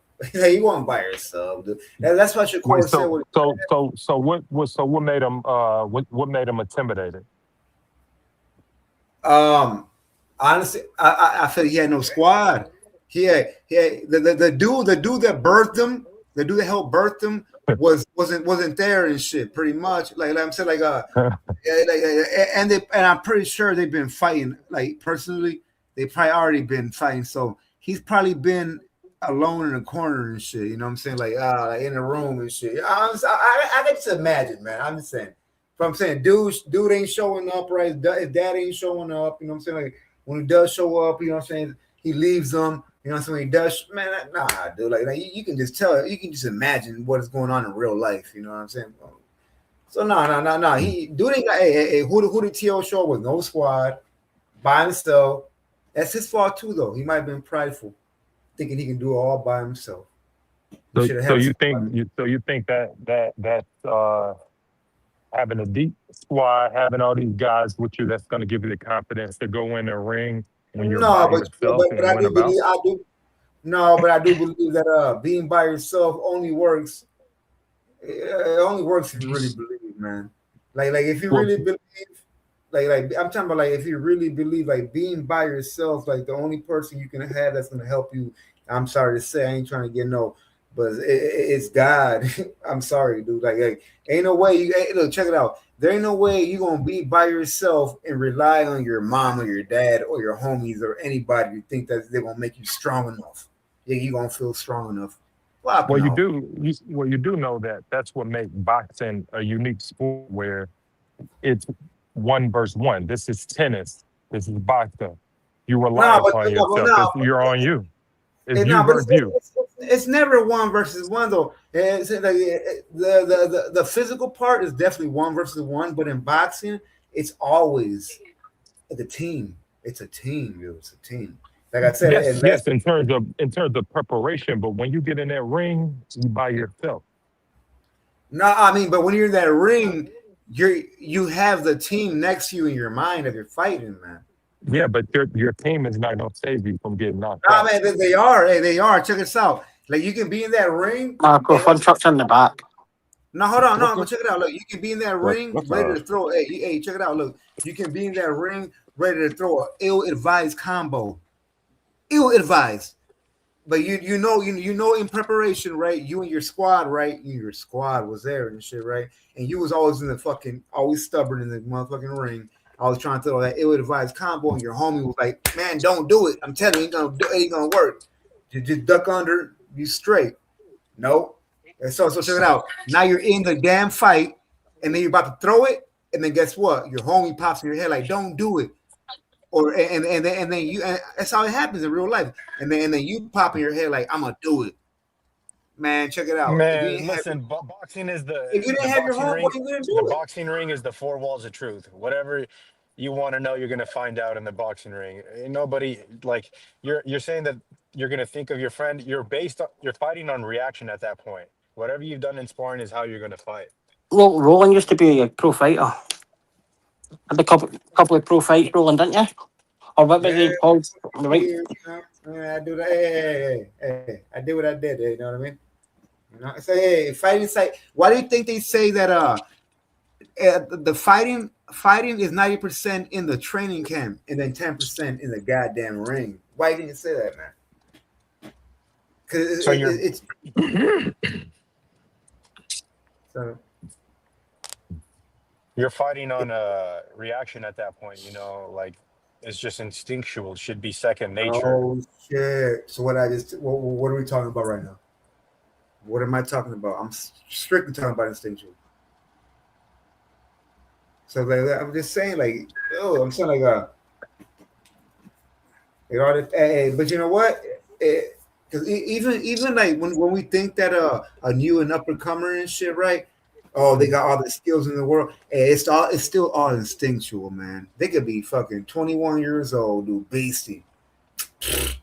Dude, they're instinctual. That shit's from like fucking 7 years old. They've been like just in their head, like boop, boop, boop, just good timing, just like or good speed, you know, like a lot of that shit is really instinctual, man. Like we get lost when we start like putting too much mechanics in it, you know. Do you think Ryan Garcia will beat Rolly? No, Rolly, sorry, fucking Barrio.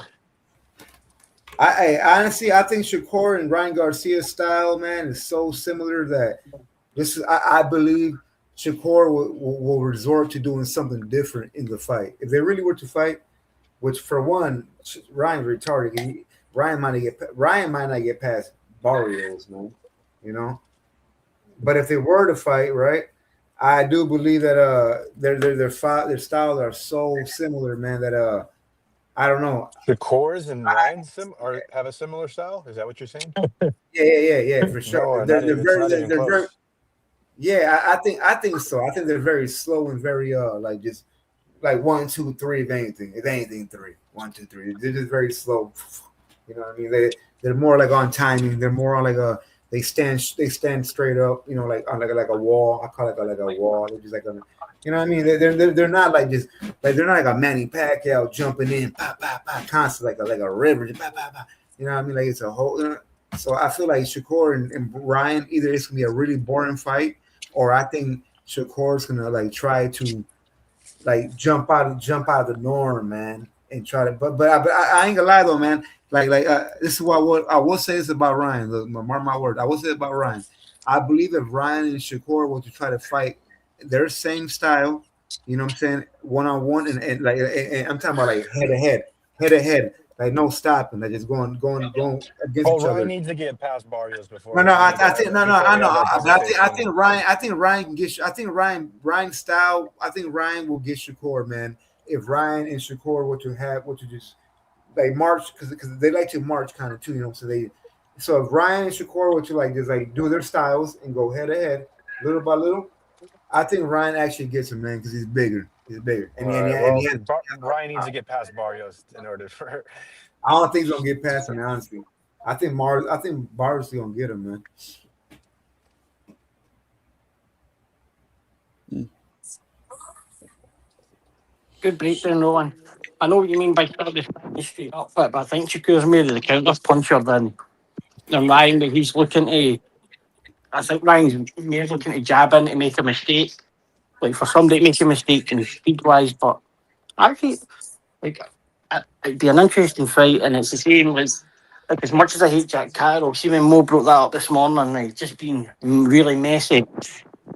I've done a video with Teal, like, being, like, going to go in and hold and be fucking spoil Shakur's work and all that, and it looked quite easy, but, like, that's Jack Carroll over there.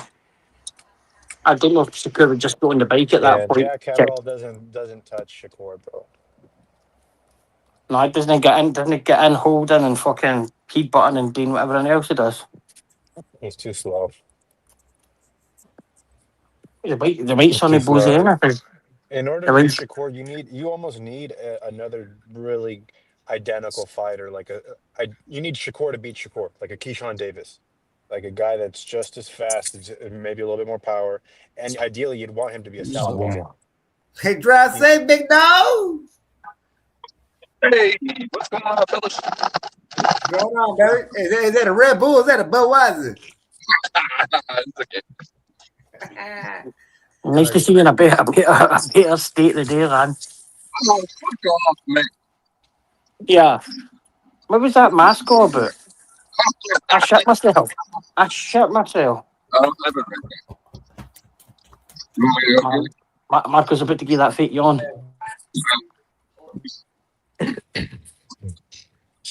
We got to keep it going, Mick. So who's this heavyweight champ you're saying? Who's the next heavyweight champ? Leo Atang, his name is.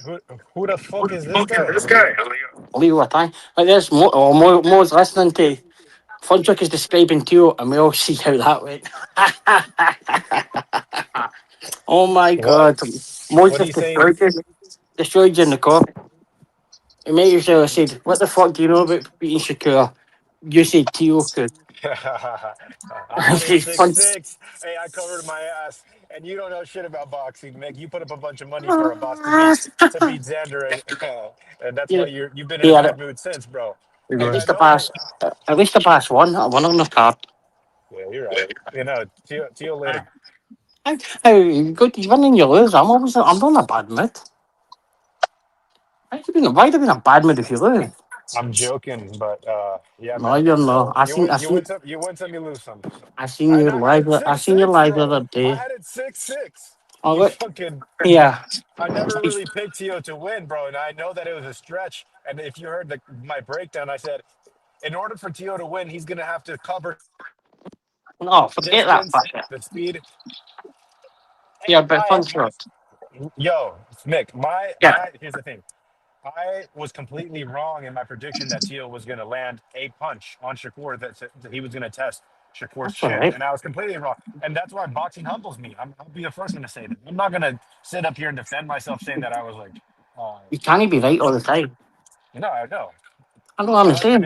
Unless your name is Mick Doonan, bro, then you'll fucking go to the grave thinking that... Nah, I can't be... I try to be right all the time, but you can't be. If you're right all the time, the bookies close your account. Yeah. I seen you live the other day, Fun Truck. Okay, I seen that. What do you watch?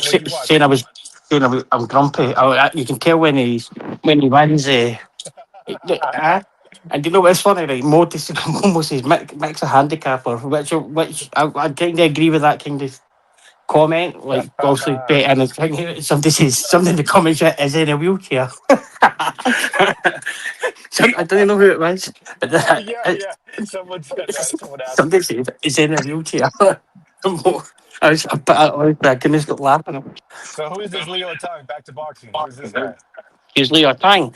Oh well, he would be a gold medalist at the World Championships and good boxer, tall. Man, he's fucking class. Good body. We watched him. Yeah. Aye. He's fighting again in 2 weeks, I think. So he's just getting rounds in and getting fights in, getting rounds. Like the competition isn't great, but it's the same kind of thing as like I thought. You're just trying to build him and see where they go. But this is the guy that you said that it's on. He's just turned 19, so they'll push him quite quickly. But good. He'll do all right. He'll do all right. Matchroom's kind of pushing him, so you signed with Matchroom obviously, but like the Thomas King, like the firing Thomas King went out with that cancellation and shit. Yeah. Hey man, I believe in Richard Torres. I think that Richard Torres and Atama. I think Atama maybe gets the edge, but that's a fight that I'd like to see. Small heavyweights, man. Let's get it. And Richard Torres is probably going to get past Sanchez here, and we'll line that up with that Brit. We'll go over there and give him some work. Well, there's a few Brits you have to go through to get to him. Oh shit! Nah, to see somebody for Torres, somebody like Adelaide, or that would be a good fight for Torres. David Adelaide. Listen, the heavyweight division is it's really difficult to be a fan right now because we've got a great kickboxer fight there. Rico Verhoeven versus Alexander Usyk. That's exactly why, right? Well, Anthony Usyk is fighting a kickboxer, Rico Van Hooven. It's announced that there's more saying it nice. Officially signed for the May 9th. Oh, it's officially signed? Hey, man, maybe Usyk deserves it after all of his fights, but it's poor taste in a fan's mouth that's probably going to be his last fight. No, it's a shitty fight, but I think he's got 3 more he said he's going to do. See that, Marco? There's more saying that officially signed Usyk versus Verhoeven. See thing as well. Dubois and Wardley will fight and all. Dubois and Wardley are gonna say what? They're not gonna fight? No, they are gonna fight. Is that official? Yeah, that came out today. Dubois and Wardley. I got Dubois. He's gonna stop Wardley. Yeah, stoppage. And then after Verhoeven, it is Usyk and Caballero. And that's a fight I'm willing to put some money on. I think Dubois is gonna piece him up, take him out. I mean, it's not official on BoxRec yet, but. Oh, if it's not on BoxRec, it's not official. So. I mean, it hasn't been submitted at least. We know BoxRec make mistakes, Marco. They don't make them now. They might make them from fights 25 years ago, but not now. Announced 6 hours ago. The fight got announced 6 hours ago. Benavidez and he's not on there yet. Who announced it? Show me the link. Ring. Look up Ring Magazine. Oh, the Ring did it? There was an interview I seen yesterday. The Ring, I trust the Ring sources, but not fight, whatever the fuck Mick called it that time. Fight scene or whatever. I don't know. I seen they two fight and then Caballero fight Usyk after Verhoeven. I'm not gonna lie, I kind of knew that they were like fucking with us when they announced Usyk versus Wilder in San Francisco, and all the tabloids started picking it up. I for sure thought that it was like no way that's gonna come true, and I like that's still gonna be one of the biggest blunder or a big blunder in boxing media this year. That announcement, the meeting of the mayor, scam artist. Well, do you know what? I was watching a Mauricio Sullivan interview. That Chris Mannix, he's a loser, man. Chris Mannix. Marco's job. Yeah, he went in right and he was like, "Oh, Mauricio, did Canelo got stripped when he went up to fight Kovalev?" And he was like, "Well, did he keep his title?" And he was like, "Well, I don't know." He says, "Well, why did you not strip him?" So I went and had a look, and Canelo didn't fight back in middleweight after he fought fucking Kovalev. What kind of journalist is that? What kind of journalist goes and asks that question? You go to the big interview, and then you ask a question that makes no sense. Poor. He was shouting, "What about that? About this?" I was like, "You can't get angry in the interview. You can't get angry in the interviews." And they explained why Caballero. The way that Mick says "poor," he says that like tea. Poor. If you have any pure tea drinkers in the Marco boxing world, like pure and pure. Fuck off, what's up? Like he didn't even understand. Like he's like, "Well, Caballero's been waiting for ages," and I'm like, well, like when you've got a undisputed champion, you all get a turn each to do. You can only call one mandatory at a time, and they take turns about. You go, what? 2 years? Like running shit. I was like, oh my god. But look, Mauricio and that, some of the things that they're doing are not that great, but Shakure didn't even reply to the fucking emails.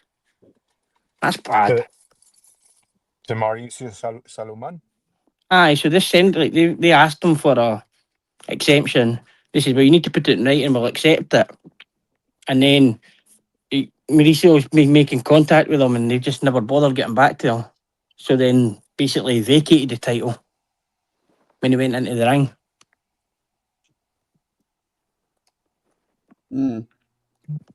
So you think Dubois beats him? I see. I hate. I seen him on that today. I hate picking against Wardley. No, hell no. He's gonna smoke Wardley, bro. It's gonna be a massacre. I just didn't see how confident. So confident. I can just see how, like, Dubois is a known quitter, and Wardley's like the immovable object. Nah, Cap. I think when it gets to the stage later in the fight, and Wardley's still standing in front of him, Dubois' mind will go. Wardley's win against Cocaine Parker is a good win. I did not see that coming. So, yeah, I'll give him that. But he's not going to get past. Dubois is an excellent fucking fighter, man. If you just look at he's Wardley but better. I don't know how you don't see that. I mean, you're saying he quit, yeah, because quite a few times. That's the narrative, and Mick is going to push. But You know what? No, he's quite better 3 times. I don't believe it was a groin shot against Usyk. I think he hit him to the body, bro. Nah. And that's my favorite fighter. I'm even going to bite to that, but he quit against Usyk the second time. He quit against Joe Joyce. Watch it in slow-mo. He quit against Joe Joyce. He nearly quit against Hergovich. So ask me, if Usyk got hit in the nuts, why did he grab his belly? Why did he roll over and like... I don't know. You need to ask him. Don't push the horses. You need to ask him. Do you know what he done? He punched him in the fucking gonads, right in the fucking testicles, and he got an Ivan for that. He got knocked the fuck out by Ivan. But no, like, No, the win against Hergovich is a good win, bro. That's like... What was the scorecards when you knocked him out? What up, Mickey? He's going to stop Wardley. Let's go. We'll see. Dubois. We'll see. Dubois all day. We'll see. We'll see. I don't even like Wardley, but like he's just a movable object. Sounds like you like him. Who, Wardley? Nah, he's probably about my 11th favourite British heavyweight. Where's that guy from? I was about to say bum, but I'm like, I need to Who? not say that. Wardley. UK? Yeah, thought so. UK bum. No, we only have heavyweight champions here. We won't have. In fact, yeah, they're good. That's how good their amateur system is. We didn't. What we had 0 amateur fights in. Hey, can you remind me? Is Terrence Crawford pound for pound? Like, would he be #1 if he was an active fighter? Not. And we also had another above him. Okay, he'll be top 3 at least, right? Yes, I would say so. Okay, well, let me just remind you, he came from the U.S. boxing circuit. What about Shakur Stevenson? Oh, that's right, he came from the U.S. boxing circuit. Oh, how about Bam Rodriguez? Oh, him as Mexican. Well. He came from the U.S. boxing circuit. Excellent. Fantastic. Fuego. Excellent. Fantastic. How many of them made it to the? How many of them made it to the top of the circuit for the U.S. boxing circuit? Are they on the top of the pound for pound list, Nick? Just remind me, please. Yeah, like as I say, you've got great pro training gyms. I'm trying to make it make sense. Great pro training gyms. Great pro training gyms. But you end up on top of the pound for pound. You didn't end up on we must have a really good system here, Nick. Well, you've got great pro training system. Sit on that L, bro. Yeah, great pro training system. Actually, he's away. Great pro training system. The trucker just left. Aye, he gets very upset about the whole fucking amateur thing. Yeah, he was getting pissed about that, but you were also trying. You were trying. No, I'm not. Like, see Ryan, it's in the chat. He'd be good to come up here. His dad was an Olympian, and he trains Olympians. Oh, is Ryan? Oh, what's up, Ryan? Yo, Ryan, that's fucked up, man. I see you going to Johnny's all the time. You fucking never come in here. That's rude. He's been in that chat for about an hour. Yeah, but he never jumps on the panel. I've been trying to get him to come up to school. I don't know why. Fun truck. I mean, I get it. Fucking Johnny has more people watching usually. That piece of shit, but whatever. Nah, I'm happy. I never see you going Ryan's though. Ryan never invites me. I don't even know when he's alive. When did you invite Ryan? I don't know.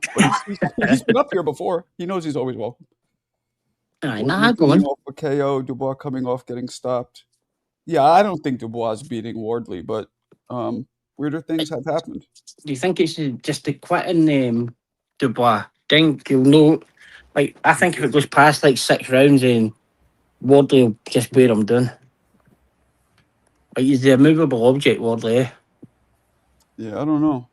Wardley has to prove himself. I mean, I know he beat Parker, but I know, but like, you can't really see Wardley getting knocked out, can you? I can see anything happening. Nothing has anything surprised you, really. I mean, a couple things have surprised me, but then you just learn like anything can happen. I don't know much about Wardley. I never thought. I've said this many times. I didn't think Josh Parker was all that to begin with. I really don't. I think he had those 3 wins over guys who were just shot, not punching. And I was proven right, or we were just shown how good Wardley is. I think it was maybe a mix of both. Like 60% Joseph Parker wasn't that good, and 40% Wardley was good. I think there's just not much between the kind of guys. Parker, Wardley, Dubois, Hergovich. Hrgovic, I mean, God, he's like old, and he's Hrgovic is old. I mean, he's irrelevant. Like, he's been boxing a long time. That was Dubai's last win, I think. Huh? I think that was Dubai's last win. Hrgovic is 33. I mean, that's kind of old, you don't think? Considering he has how many fights? Probably like he has 20. 20, exactly 20. The only person to beat him was Daniel Dubois. He beat Zhang, but I remember a lot of people thought Zhang should have won that fight. I thought when he lost to Dubois, like it was well up on the scorecards, and then Dubois stopped. I think he stopped on about 11th, I think. Yeah, I don't know. Hey, do you guys think Canelo lost his fire, man? Is he done? Pack him up, put him away, son. I mean, you guys think so? I don't know about losing his fire, but he's getting older. He has a lot of miles on him. Oh right? Shit! But I mean, but having the fire is important though. So you believe he still has a fire though? He might not have the body movement, but you believe he still has a fire though. Do I believe he has a fire? Yeah, I think so. Oh shit! Well then he might make a run then, man. He might at least a 2-fight run. Shit, get some shit popping. Nah, Canelo's fight's always fun, man. He seemed pretty like mentally beat down after, when Bud was just easily beating him. He seemed pretty much like, like he was getting visibly frustrated. And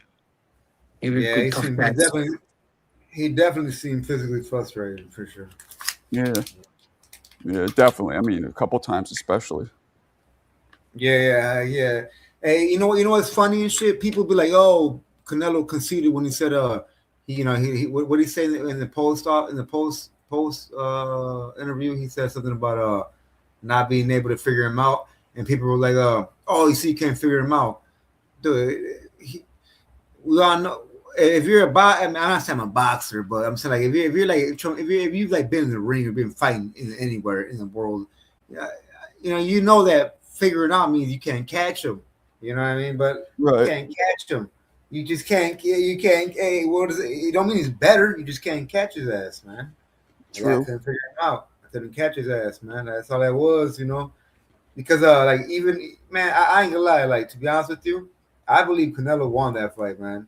And not to be, and I'm not even being biased, man. I really, because I live by that old saying and shit, man. You gotta take it from the champion and shit. Ain't no way in hell no little fucking young punks gonna jump up 2 weight classes and be like and move around and shit and tip tap and shit and be like they won the fucking fight. Hell no. Like we all seen how Bud fights versus dogs. He fights like a dog. He fought like a pup when he was against Canelo, man. No, I don't want to see that shit. So you can't give it to him just based off of that. If you see a A-class fucking knight fight like an A-class knight towards anyone, but you see him, your big brother A-class knight, not fight like that no more against someone else, what are you gonna think? Very damn well you think to yourself like, all right, yeah, my brother conceded. Yeah, that's true. You know what I mean? So I'm saying that's the only reason why I don't like how people take away from Bud's victory, Marco, honestly, because they talk shit about Canelo, and it makes people get irritated. Like I ain't gonna lie, like I wouldn't even ever say nothing, but when people talk so much shit, now I'm like, man, honestly, shit, Bud lost that shit. What you mean? like you motherfuckers are tripping now. If you want to be serious, Bud lost what? I don't think Bud won that fight versus Canelo, man. Oh, Jesus Christ. You're Mexican, right? No, man. It's not even because of that, man. It's just I feel like that, like I said, that old adage, man. You got to take it away from the champion. He did not take it away from the champion. Yeah, I don't agree with that. To me, I don't agree with that at all. To me, that's just saying that if somebody's not a champion, they have to just land 2 times as many punches. Like, nah, if you land more, you win. Simple. No, like, I don't think you have to land even more. I don't think Bud landed more, man. Honestly. Because honestly, I don't even think he let him more, man. I was trying to give him the benefit of the doubt for like the points and shit, but I don't even think he landed more. I think Copy Box had Canelo landing more. You know what I mean? Yeah, Marco. I can't believe Serrata stayed that quiet for that long, and we've probably doing something. That's why. pulling the heat off it. He must be doing something. He must be busy. So Serrata, Ross Serrata up there's the biggest Canelo fan ever, Roland. And I think you and him will get on really well. You think you and him will what? Roland and Serrata would get on well. Mm. Did you see the Roland's jab in that he was showing earlier? No. I'm sure. Oh, good work. Showing how. He's showing how. It was a long jab, wasn't it? It was a long jab. How Teo couldn't break down Shakue, and he was showing the jab how to do it properly, how to get into Shakure's range and stuff. Oh, good. Okay. Good footage, the one. First of all, that's the first. The first step is to have a good jab, man. One that extends. Second step is you got to know how to have a different tempo, man. It's like dancing, you know. Right. If you're gonna be, you got to be the one leading. You can't be the one fucking being. You know what I mean? Like you can't put your hand on top, on bottom of his hand. So like, yeah, you got to be the one leading. So just let him do his thing. But you got to make sure you stay to your tempo, throw him off, see what's strong upon you. You can always be first, man. It's like being offense in a football game. The offense has an advantage, right? The offense has an advantage because they're the ones that are the ones going forward, man. True. You don't have it, right? You don't got an advantage, man. Thinking about what's going to come to you. Teo's ass the whole fight. He was sitting there trying to out. Man, that was crazy. He was trying to what? Can you show the one type of game, Rowan? He was trying to he was going against Shakur versus Shakur's own like very like calm, smooth. Like that's his game plan, man. Like that's what he's used to, you know. It's like and I don't even believe Teo was even that, but Teo was. I don't know, man. Teo just seemed like he was just trying to trying to fucking out. Oh, there he is. What up? What up, Marco? Listen to my call. What's up, big dog? What's up, Ryan? What's going on, panel? Salute. He was trying to out Shakur. What's going on, Ryan Frazier? My bad, real quick. He was trying to out Shakur. That's what it felt like to me, man. That shit was crazy. Who was? Teo. Like he was trying to out Shakur, dude. That's what it felt like. Trying to outbox him. Oh, Ryan about that business. He got the mic. He got the headphones. He ain't fucking around. He does man. He does it. Yeah. Rada, you're back. What's up, Papa? Papito? What do you think about Fun Truck's questions earlier, Ryan? Do you think he's lost faith in the American boxing scene, or? I love Fun Truck, and his questions are great. Yeah, now he's right about them having the best system, just not the amateur system. The best pro system for sure comes out of America. I was speaking to your dad was on Johnny's. I was pestering him, pinging questions at him every fucking 5 minutes. Like, man, like, see, like a guy's been to the Olympics and obviously now change Olympians and change teams there. Like, I didn't know that at the time, but I'm full of questions when it comes to all that kind of shit. Yeah, he fought in '84, man. And arguably y'all best team, bro. Mark Breland was in his weight division. Definitely. You know, Evander Holyfield, Sweet Pea. Like, that was one of y'all best teams y'all ever sent. The best. Yeah, man. That was dope. Mad gold medalist. Sweet Pea, Evander, Meldrick Taylor. Yep, Meldrick, sorry. Yep. Right, they all won gold, didn't they? Yeah, they all won gold. Yeah, I mean, who the fuck with that team? Mel. That'll blow any Scottish team out of the water. Well, they did ban the Cubans and the Russians, didn't they? Maybe. Is that true? Maybe the Russians. I don't know about that. No, the Cubans and that were banned there. It was LA, was it no? Savon and that were banned. But no, like, see, they said he was in Breland's weight class, wasn't he? Yeah, my dad was in Mark Breland's weight class, yeah. He's worried about losing, he was worrying about fighting Breland. And then lost the quarterfinal, man. I never fought a guy taller than him before, so Mark would have been the first. Crazy, yeah. And then I had some really good stories, and yeah. And then like we jumped like years later. My brother was in Wilder's camp, and Mark Breland was holding the pads, and he's like, "You look like somebody I know." And then my brother was telling them how they were in the same Olympic class together. So that was pretty cool. The same with Richard Torres too, senior. My dad fought him in the amateurs too. Oh yeah. And when he saw Richard Jr., he told him about it, and then he messaged his dad, and his dad's like, "Yeah, I fought that guy." Like boxing's a small world, man. Damn. I was asking him obviously about the international tournaments that they have, like the boxing super series it was on, and that takes so much away from amateurs. But like the guys that are in the other countries are turning pro and they're like fighting for titles in 5-10 fights, and it's because how high they're facing each other all the time. Mm-hmm. And like I was saying to him, like, how does Canada do like that kind of thing? And he was like, we try and send everybody to tournaments that we can, but it's just Canada's a huge place as well, so yeah, try to boil everybody down into the best, like to find out who is the best in each kind of state. It can take. He tried to explain it his best, but it's a lot of politics, man, and then there's not really much money behind boxing here. So, like Front Truck was saying, a lot of the fighters have to find sponsorships and stuff like that, and it's just becomes a pain, man. It's like now you're draining your bank account just to travel, and you're not even getting paid. Yeah, that's the. I was a shit one partner was like talking about a guy that we trained with, and he had a contract offer and like so many thousands a year, like 4,000 a month, and then I think it was like 50,000 a year. And so many fights, and he was like, "Nah, I didn't want to take that. I'm worth more," and then never signed with anybody. Yeah. Yep. That was an unfortunate situation, and that guy probably would have been world champion. But I seen you commenting on is it Joseph Brown? Was the guy? It was Joseph Brown. Yeah, well, I know Joseph Brown personally. He sparred with my brother a few times. That kid's gonna be a great talent. I think he signed to Mayweather Promotions right now.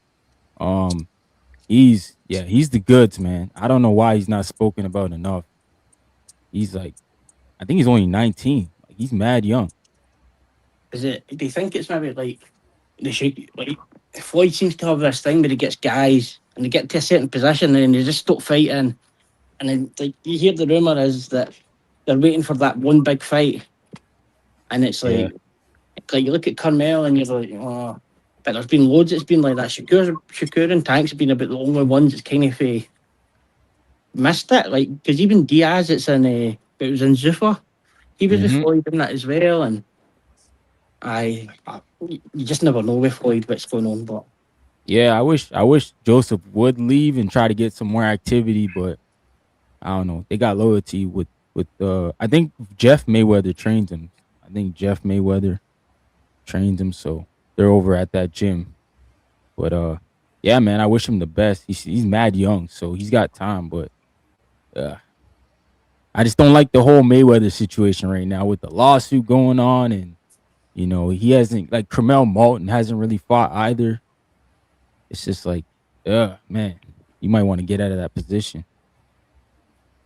Yeah, I can see that with Floyd, but you can also see like the guys that have stuck with him for a bit have kind of got there. But man, I think Floyd's hard to leave once. I think if I was talking to Floyd, I would just stay with him as well. Mm-hmm. But, you think Floyd what? Like, all these young fighters that he signed and tries to bring through and things like that.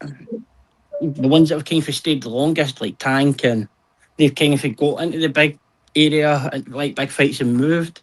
But there's guys like Carmel and that are there now who are no fighting really. They're stuck. Yeah.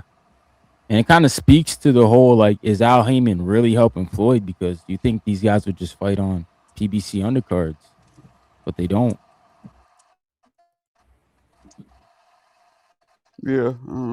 It seems like the thing with the lawsuit. It's difficult to find fights. You got to search for them on YouTube. They're not being put in front of us as boxing. Yeah, Carmel. Yeah, but my point is, like, he's never really fighting on like a PBC. Yeah, the first couple fights were actually they were not aired. He had several fights that were not aired, and I think that's a shame. He's a good special talent for sure. Yeah, How yeah, many it And makes fights, no if more sense. than Brian, anything, did he's your not a dad special have? talent. Like he he's backed by Floyd, and I think that you instantly gain some sort of recognition in the boxing world. Like this fighter here, Brown, because he signed to the Yeah, Mayweather team. You get recognition because they're not going to back anybody that they're not thinking they're going to make money from. So uh, the reason why this kid hasn't gained any traction is he needs a knockout for us to talk about, and then get the boxing media community talking mm. about. He's good enough to do that. I was watching him yesterday. Shout out to Smoke for interviewing him. But it's interesting that the whole Floyd thing with how he came in and as you say, never put the fighters on. And then, like, I was looking back, and Carol Frampton was obviously robbed by his fucking promoter. But his Right. manager was Al Heyman at the same time as well. He was Carol Frampton's manager. So, man, if they've been robbing one or the other, they've been robbing them all. And I don't think PBC's got long left. No, if Floyd wins that case, that's gonna open up a can of worms for all those guys. They can all go to court for their money. So Alba better hope that Showtime wins that case, bro. Well, the thing is, Jesus Christ, boxing is like the nastiest sport in the world, bro. Like if you thought it couldn't get any nastier, then you get Mayweather saying this guy took 350 million from me. Like that shit's is the nastiest sport in the world. And then like the thing is, it's got they're saying that they've got no records of anything. So like they mustn't have any records for any fighter. So yeah, it's so like Al Heyman was doing business by fax, and he did in-person meetings, so nothing was ever noted down. Like, so there's no chain of emails. It's all no track done record. by fax. It's fucking crazy, dude. But they do have to try the bank account transactions. That's what's going to kill them, yeah. But like Floyd's smart. Honestly, Imagine Floyd's Nick, I've always wondered how. That's always very interested me. Like, how do these promoters get paid? Like, how does the money? Is there an account that it all goes to? Like the network deals getting paid by the gate. Like, there's money coming in from the gate, pay-per-view, merchandise, and all of that shit. How does it accumulate? technically, in this case, it should have went to Mayweather's promotions account.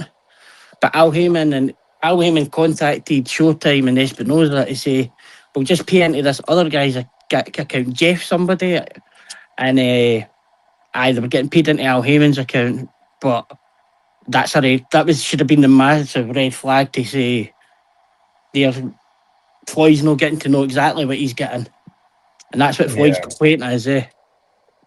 That's what his complaint is. Because they've kept the money and then like 10 parts it out and 100 million out of one account, and it should have went to the Mayweather account, And if I remember correctly, I think that's what Terrence Crawford during the exit of him and what's his name, the promoter for Top Rank, Bob Arum. When he was leaving, he goes, I wanted to see every single thing in my contract. I remember listening to an interview where Terrence described how he gets to see how the money split in every of his fights. Yeah, that's the Muhammad Ali Act. Actually, any fighter can do that.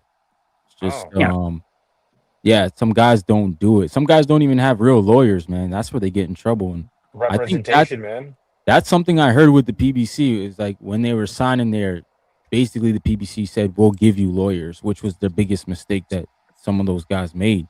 Because you need your own lawyer to look at your contract for your best interest, like not the PBC's best interest. As soon as Al had his stroke, the 5 lawyers kind of disappeared, and I think Al's gave him the here for like they've been stealing money for you for a long time. But crazy.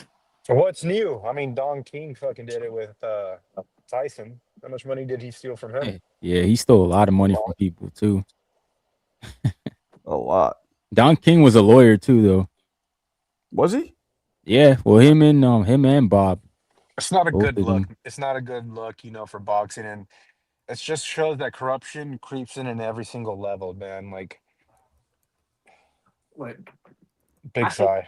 I think that's where Eddie Hearn does do good things. Like Frank Warren just didn't pay fighters previously. He just like made up fights, claimed the insurance, didn't pay fighters.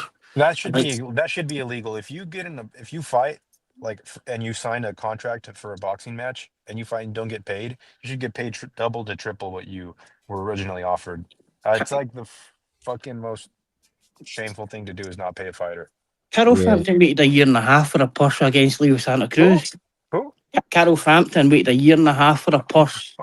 That is fucking frustrating. A year? Wow. I fighting Leo Santa Cruz too. He actually had the rematch, the second fight, before he was paid for the first fight. And those were his biggest fights, man. Yeah, and that's where Eddie will pay. You'll be paid on the Monday or the Tuesday after the fight, no matter what. And that's why fighters go with him. But it was a time where he fought Scott Quigg, Carol Frampton. And like Carol was like at 60-40. Scott Quigg's like, I'm getting paid more than you anyway. So he's like, no, you're no. And then when it came out that they'd been robbing him for so long, and he's like, that daft bastard Scott Quigg was getting paid more than me. Yeah. But it's sad. It's sad that it's happened to people. But like, man, Floyd. Yeah, man. You got to almost find like representation outside of boxing, people who are not biased in the sport, man. That's what you got to do. Somebody, yep. And it kind of, my recommendation, it wouldn't be somebody family friendly or anything like that. Somebody completely with a circle. Because then it starts to gets messy that way as well. Oh yeah. You know, it's really sad is that, you know, everybody just wants you for your money at that point. Your manager, your promoter, fucking all these people are trying to get a couple percentage from your purse, you know? At the end of the day, when a fighter fights, how much of his money is going away to his help? Yeah, it's crazy. $1, 30% maybe more. Oh yeah, for sure. I'll be better than that. Definitely more than that. Talking 20 for a promoter anyway. 10, 15, maybe 20 for a manager. Training camp. And you're always underpaying your trainers. Like there's no fucking, if you really do the math, the trainer's probably getting paid like cents per hour, you know, for the amount of time that your trainer's putting in the work for you. In most cases, I think there's like other ones like that have a big stable of fighters. Yeah, that's true. Yeah, very few trainers have like that stable where they get paid well. The others are, you know, they're kind of banking on either one or two guys. Yeah, that was like, what up? What's the deal? What's up, tough guy? Oh, he's tough. Tough guy. He's self-respect and he's tough and he knows everything. And the Indiana Cuban. Yes, sir. The Indian Cuban. Cuban as well. What's up, though? What up? We're just talking about how great USA boxing is, amateur boxing is. Yep, best in the world. Best in the world. Best in the world. It used to be a time when. Yeah, no, I think now, like, my opinion, I was hearing y'all talk about it, but I think, like, you know, they don't steer kids to, you know, go the Olympic route no more. They, you know, it's all about being a pro now. So. Yeah, that's it. Yeah. And you go to any gym, bro. The end goal is to be making money in the pros, prize fighting. Two biggest stars in the US now. Who's coming through? Shakue and who? Keyshawn? Shakue. And did they hang on and go to the Olympics and shit like that, or did they turn at 18 like Erickson Lubin and Sugar? You know, I'm a Shakur fan, but I wouldn't argue. He's definitely not the biggest star. You got to say Tank, if anything. Oh, well, Tank's done. Yeah, but that don't make him not a star though. What you mean? When he fighting next? He's got a court battle, bro. Okay, that's cool, but that diminishes like who you are in the sport. I mean, Floyd Mayweather. What we gonna say? He the biggest? He used to be. So Tank gonna be a used to be. Come on, we don't talk about used to be's. Yeah, but he's not that right now, though. Clarissa dropped a comment. She said, when Bud wanted to see how the money gets split up in PBC, everyone was laughing at him. And that's that's gonna age well, and it has aged well. Yo, Marco, what up? What up? What up, Anthony? Yeah.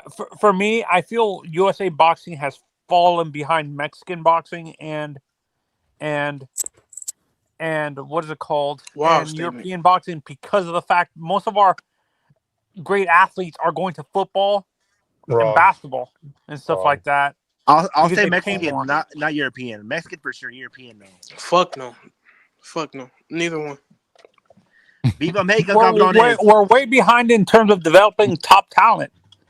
Like how? We got the best. Everybody will I always don't be think so. I don't think so. Shakur. Let me explain it. Explain that. Can you go answer that? The reason why I say we're behind is because if you look at the guys who are dominating the sport, like at the bigger divisions, it's not Americans. It's all Europeans. And when you go down to like 130, it's all foreign guys. Like, so you nitpick. Okay, well, so what about 130, Shakur 135, Keyshawn 140, Davis. 147, 154? What about that? That's just 154. But 160, 168. And Xander fought in the U.S. He fought a lot in the U.S., bro, through the amateur U.S. Yeah, so did Virgil. But the majority of those three divisions, I agree with you, are dominated by American fighters. Yeah, I agree with you. Those divisions, but overall, the sport is dominated by foreign fighters. If you look at the guys who have the most world champions. Like, what do you just mean? wait, and let him finish, man. Go ahead, though. Okay. Well, what I'm trying to say is, when you look at overall, the Americans have maybe a tiny percentage, like maybe 50 to 60% of the fighters at the top level that are champions are foreign guys. It's like maybe 2 or 3, 5 to 10% is American fighters. Ryan, am I off or am I crazy by saying that? Do you know that, or are you just saying that off the top of your head? Well, you look at the world weights, and it's all Japanese, really. Japanese at the end of the day, who really matters? Americans, bro. So I'll wait, though. Waiting. Did he come in here and just try and come up with your bullshit podcast answers? Let's speak it through.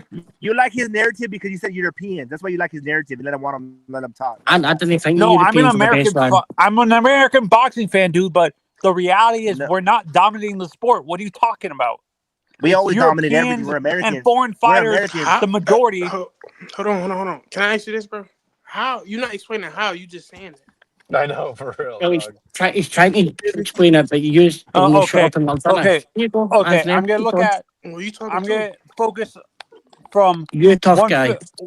Okay, I'm gonna focus on from 115 to 112 to 115. When you look at those divisions outside of BAM, aren't most of those guys foreign guys dominating those divisions? Like in terms of the champions. In general, yes. I can answer this. I can answer this. No, I can answer by giving you a fact here. 35 to 40% of the current boxing champions by nationality are from the United States. How many of them Puerto Ricans are you counting? 0. What do you mean? Anyways, look though, I just want to ask you too. Like, no disrespect to them lower weight classes, but who really watching that? Like, nobody watching that. Real boxing fans watch that. Yeah, but we only watch BAM though. We only watch Nayo anyway. Seo Sumi. You only watch when you're winning. Is that what you're saying, Yayo and I? No, and this is why honestly I think and historically, as boxing fans, American fans get looked at like we get looked at as idiots by other foreign fan bases because we feel that these lower divisions are basically kids and stuff like we don't look at the actual technique that these guys are fighting, and we just say to rock 'em, sock 'em, and these guys are only like kids and stuff like that. I get So, that. Hey, can I ask you? Hold on, let me ask you I a don't know. question. Hang on, Yayan. You definitely not has the U.S. boxing scene fell behind. In fact, it's getting better and it's going to continue. Like, here's the facts: the 40%, 45% of historical champs have came from the U.S. And right now, as we speak, it's 25 to 30%. And Shakur Stevenson came from the U.S. boxing circuit, amateur circuit. And there will be. I have a question for you. Do you agree with me that the athletes, because of the money, are going to other sports? We're losing the athletic ability of like and the most reason of our. Marco, go mute to that. He's fucking doing somebody's mic. I'm just trying to eat that. Here's my point, He bro. muted himself. The thing is, like, it's not about the money, it's about being a dog. Like, you can give LeBron James a pair of boxing gloves and he doesn't have the dog in him. There are certain people that are meant to become fighters in this world. It's not you get hit in your face and you're gonna run away from it, bro. Like, it's not a thing for most people to understand. Like, you gotta have some internal demons and shit that you gotta deal with in order to go through this sport. That's a long way Hold to on, say that. I want to address what Mo said. Number one, when the fuck was Stephen Fulton ever pound for pound? And nobody, like, you act like Stephen Fulton is a big name. Nobody cared about him either. No. You did care about him until he got packed up. I never cared about him. Me personally. See, but that's bullshit, because I know that you watch fucking Liverpool amateur. Boxing is That not a sport. I don't like him as a fighter. I just want to continue on that conversation. Boxing is not a sport, bro. It's like this. It's a lifestyle, and you have to like, live and breathe it, bro. It's gladiators, basically. You don't play boxing. You don't play, yeah, for sure. And just because you're athletic doesn't mean you can fight. Oh my God! What, Ryan? Did you get all the excuses there? Like, all the excuses, and then like, well, ask somebody whose father's been in Olympics and been Olympic teams. And I tell you right now, I tell you, damn it, bro, no UK, like, come on, definitely not the UK. Hey, the best fighter is an artist. Yeah, the best fighter, I believe, is an artist. You know. You said what? Yeah, you Who thinks the UK? So that's why Shakur. That's why Shakur's so good, man. He's like an artist, you know. I didn't say Europeans either, yeah. So you might put your ears. But the issue with I like Shakur, but the issue with him though, dude. What'd you say? So you said that I said UK fighters, and then you said, you said Europeans. Right, no, I said I like Shakur, but the issue with him, I feel that he's more into like the hardcore fans know about him, but like casual, he's not really a casual crossover where he can bring people out the sport into the sport that never watched boxing. I like Shakur, but I think he's more of a hardcore boxing Y'all gonna fan. keep using the same like narrative y'all been using. That's not a narrative. Like come on, bro. How is that a narrative? Like when you look at Shakur's fan base, isn't the majority of his fan base going to be hardcore? Roland, mate, let the guy finish. When you keep going. He was finishing. He said, "How's that a narrative?" He hadn't finished. No, but how is that a narrative? You don't dictate the panel, Mick. I did. You don't dictate the panel, Hitler. I did when we're trying to hear a proper conversation. You don't dictate the panel, conversation for once in your life. Hey, you don't dictate the Hitler panel. Yeah, just to try and have a proper conversation. Yeah, no. Well, outside of hardcore boxing fans, like, does Shakur really have a casual fan base? Is my question. Like, what? I don't get that argument at all. No. I'm asking outside. How is it? I'm asking a question. It's not an argument. I'm asking the question, Ryan. Outside of hardcore fans like us, does like Shakur Ryan really have a casual fan base? Nah, nobody's running to. Okay, let me ask you this: how many boxers have a casual fan base? Loads. Okay. You try to name them. Bam Rodriguez. Bam does. No. Yeah, he does. Yeah, he does. Yes, he does. Don't shout it. Yes, he does. I know a lot of people who only watch Bam. Come on, bro. I know a lot of you people who just know Bam. You only doing that shit because you Mexican. It's true. Ryan Garcia, Bam. And first of all, I'm not Mexican. I didn't say you, dude. We know you're not Mexican. But Tank is a casual fan base. For sure. Canelo. Joshua is a casual fan base. Hey, Canelo, yeah. Canelo, I'm asking Tyson those Fury. Jake Paul definitely has a fan base. Doesn't Deontay have a casual fan base? No. Or is he more not really. hardcore guys? No. Derek Chisora have casual fan base. No. Hell no, Chisora. What the fuck? Yeah. Come on, bro. What is we doing? Chisora will say, look, AJ. AJ's got a casual fan base. Absolutely. Chisora's definitely got a casual fan base. Because when if you look at, let's be honest, when you look at Tyson Fury, like Casual Tyson Fury fan and AJ, I'm gonna focus on those two guys specifically. I think most of their fan base maybe is probably casual people who never really watch boxing consistently because they just follow British sports in general. And then stuff Tyson like that. Fury is pretty popular. He's a heavyweight. Yeah, he's on Netflix. Listen, you definitely casual. He's on Tyson Netflix. used to be a real hardcore base, and then it became a fucking he started coming out with all his shit, and then he got a casual fan base. Tyson Fury used to be really kind of just a hardcore fully fighter. And then Ryan has a big casual fan base, right? Garcia? For sure. Ryan Garcia. Yeah. You say he has a big. Y'all know who had one? My little nieces have his poster, bro. My nieces have his poster on the wall. Excellent. Listen. Errol Spence. He used to be. Used to be. Yeah, Spence used to. I would say he probably had maybe a PBC fan base. Did Errol have a those are casuals.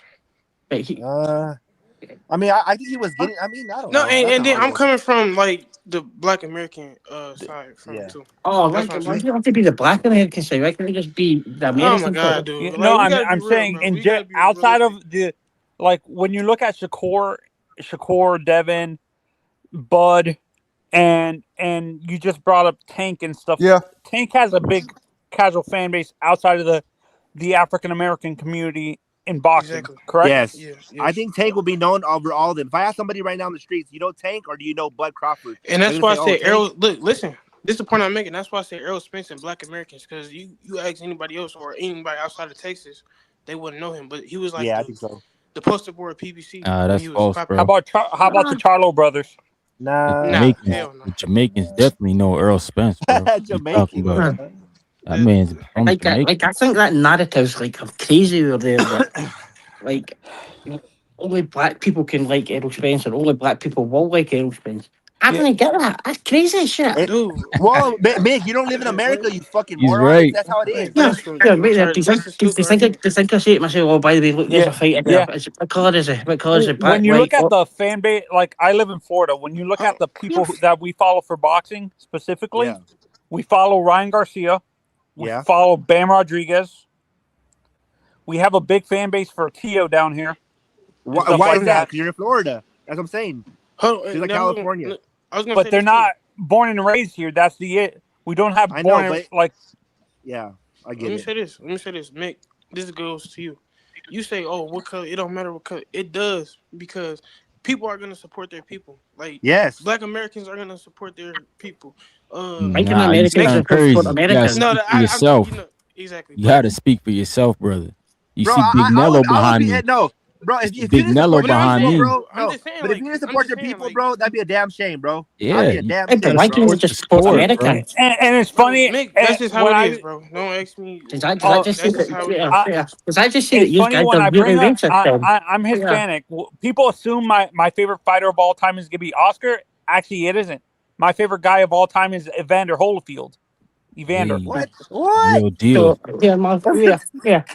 understand that. Could I just ask you? You really racist because hey, moron! My favorite fighter is fucking Roy Jones Jr. and Zap Jr. You dumb bitch. So why? Shut the fuck up and let me finish it. You shut up and let me finish. All you do is shut talk. up and let me finish, right? No, you shut up, bitch. Let me finish. How can you not just like an American fighter? Because all you do is talk shit. Scotland has nothing. Scotland has shit. You know there's shit over there. Scotland is shit. We have fighters. That's it. You got Josh Taylor. Shout out to him. You in America? Americans better than everybody. How about that? So why do you need to support all Americans then? All Americans, we're better than all you motherfuckers in Europe. So why do you have to say I support my people? Because we can do what we want over here. You worry about your backyard. I feel Americans are more like you're running a bit in terms of how we fight. Most of our fighters are entertainment, like with knockouts. Yes, because we're the greatest country in the world. That's why. That shit, man. It's more technical. I feel European and Mexican fighters, like depending on who you're talking to, like Mexican fighters are more technically further advanced. What are you talking about? Like when you look at the Charlo brothers, they were knockout artists. So was Errol. So was Errol. So was Deontay Wilder. Ryan Garcia. It's a weird thing though, because I mean, the whole slick black fighter, like the Shakur is a bad motherfucker, and I mean, I'm gonna be real. A lot of Mexicans can't fuck with him, bro. I mean, in general, like just, and there's a racial line. Like when you look at boxing in general, I feel that it's a racial thing too. Like only in America. Okay, we get it. No, it's actually no. Ren is new. That's not true. That was me, son. Right? Okay. That's not. It really is, bro. That's not true because Australia. I read somewhere that Canada. Definitely not up here, bro. We interracial capital up here. Oh, Canada. Hell yeah. Yeah, you guys are. I can't remember where I read it, bro. Actually, look who. Definitely not American Junior. But we got the people who are really there. Look who's holding our flag right now. Arthur better be up, bro. I know, but I'm saying you see what who's holding our if you go flag. into history, Canada has done a lot of the same shit America has done with the people, bro. Let's No. be real. No. No. You don't know your history, bro. Where did the Underground Railroad go to? I understand that, but I'm saying that they shared a lot of the same sentiments. Where did it go to? Bro. They treated a lot of people bad, bro. That's the original people from there. free. The people from there were treated bad for originally. Free nation, bro. Anyway, America will fucking take over Canada right away, bro. Be a part of us. Yeah, that wasn't it. Like no, but when you actually look at I think boxing fans, like, there's a racial aspect to this that people Mexican. I think the Mexican style, like Mexican boxing fans or Hispanic boxing fans, focus on the punch output and more balls. of the entertainment and knockouts. It seems like African American fans for boxing want the more technical guys who are not really. I'm not saying knockout artists, but they prefer the science of it, the sweet science, the sweet science of it and stuff like that. And Europeans, I think it's a mixture of both. I'm trying people in Europe, and I'm concerned is longer like fighters. It doesn't matter. Everybody has different styles, and I didn't get the whole fucking the whole other thing. I think it's crazy. You'll never get it, mate, because you're not from here. Yeah, no, and not because I'm going to use myself as a perfect example of this. I find that sweet science thing kind of like it lacks entertainment sometimes because I feel the guys are way too defensive to the point where there's no action in the fight. I lean more towards like an Oscar De La Hoya type style of fighter where it's all action and stuff like that. They lack defense. They lack consistent defense, but it's more entertaining and stuff like that. Why do you think UFC was very technical? He's a gold medalist right now. But when he turned pro, we focused on his knockouts. We rarely focused on his technical ability. Everybody said he was flat-footed. He didn't have athletic ability and stuff like that. I actually said on here last week or the week before that probably Oscar's probably one of the most underrated fighters ever. I think so too. Division champ. And people just like shitting him because of what he's done outside the ring and what it's like stuff he gets up to, yeah. But Oscar's one of the most underrated fighters for me, ever. it's more of a style thing than one specific fighter for me. It's because we're a mob, try to bro. get into the American, the amateur style, but I find it kind of boring. Like it is. It's points. Pop. As it is. I mean, we want blood, bro. We're a mob since the beginning of time, since the Roman days. We want blood. Fucking hell. We want blood. Fuck off. We do. We want to see fucking some action in this bitch. You've not seen action in Europe. Anything. Oh my god. Yeah. It's fun. I was watching a documentary recently about the history of boxing and stuff like that, And it started in Roman times where they actually had gloves with spikes on it. And yes, the reason why they did that is because people wanted to see people get killed. Fuck yeah, we're animals, bro. Probably.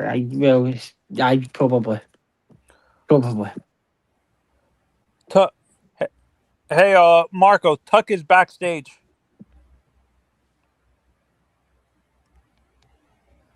Marco's gone taking a shit. Marco's taking a shit, yo. He's gone.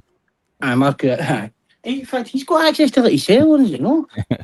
And let's keep it honest, bro. Hey, Ryan, let's keep it honest. As a boxing fan yourself, do you lean more towards what the style that I'm talking about, or more the pity pat, like defensive fighters, like the traditional, like a Floyd Mayweather or a Ali and stuff like that, guys who were more technically ahead of everybody and they were more defensive? Yeah, I think you have to teach that. That has to be the foundation. But I think everybody adapts at some point, right?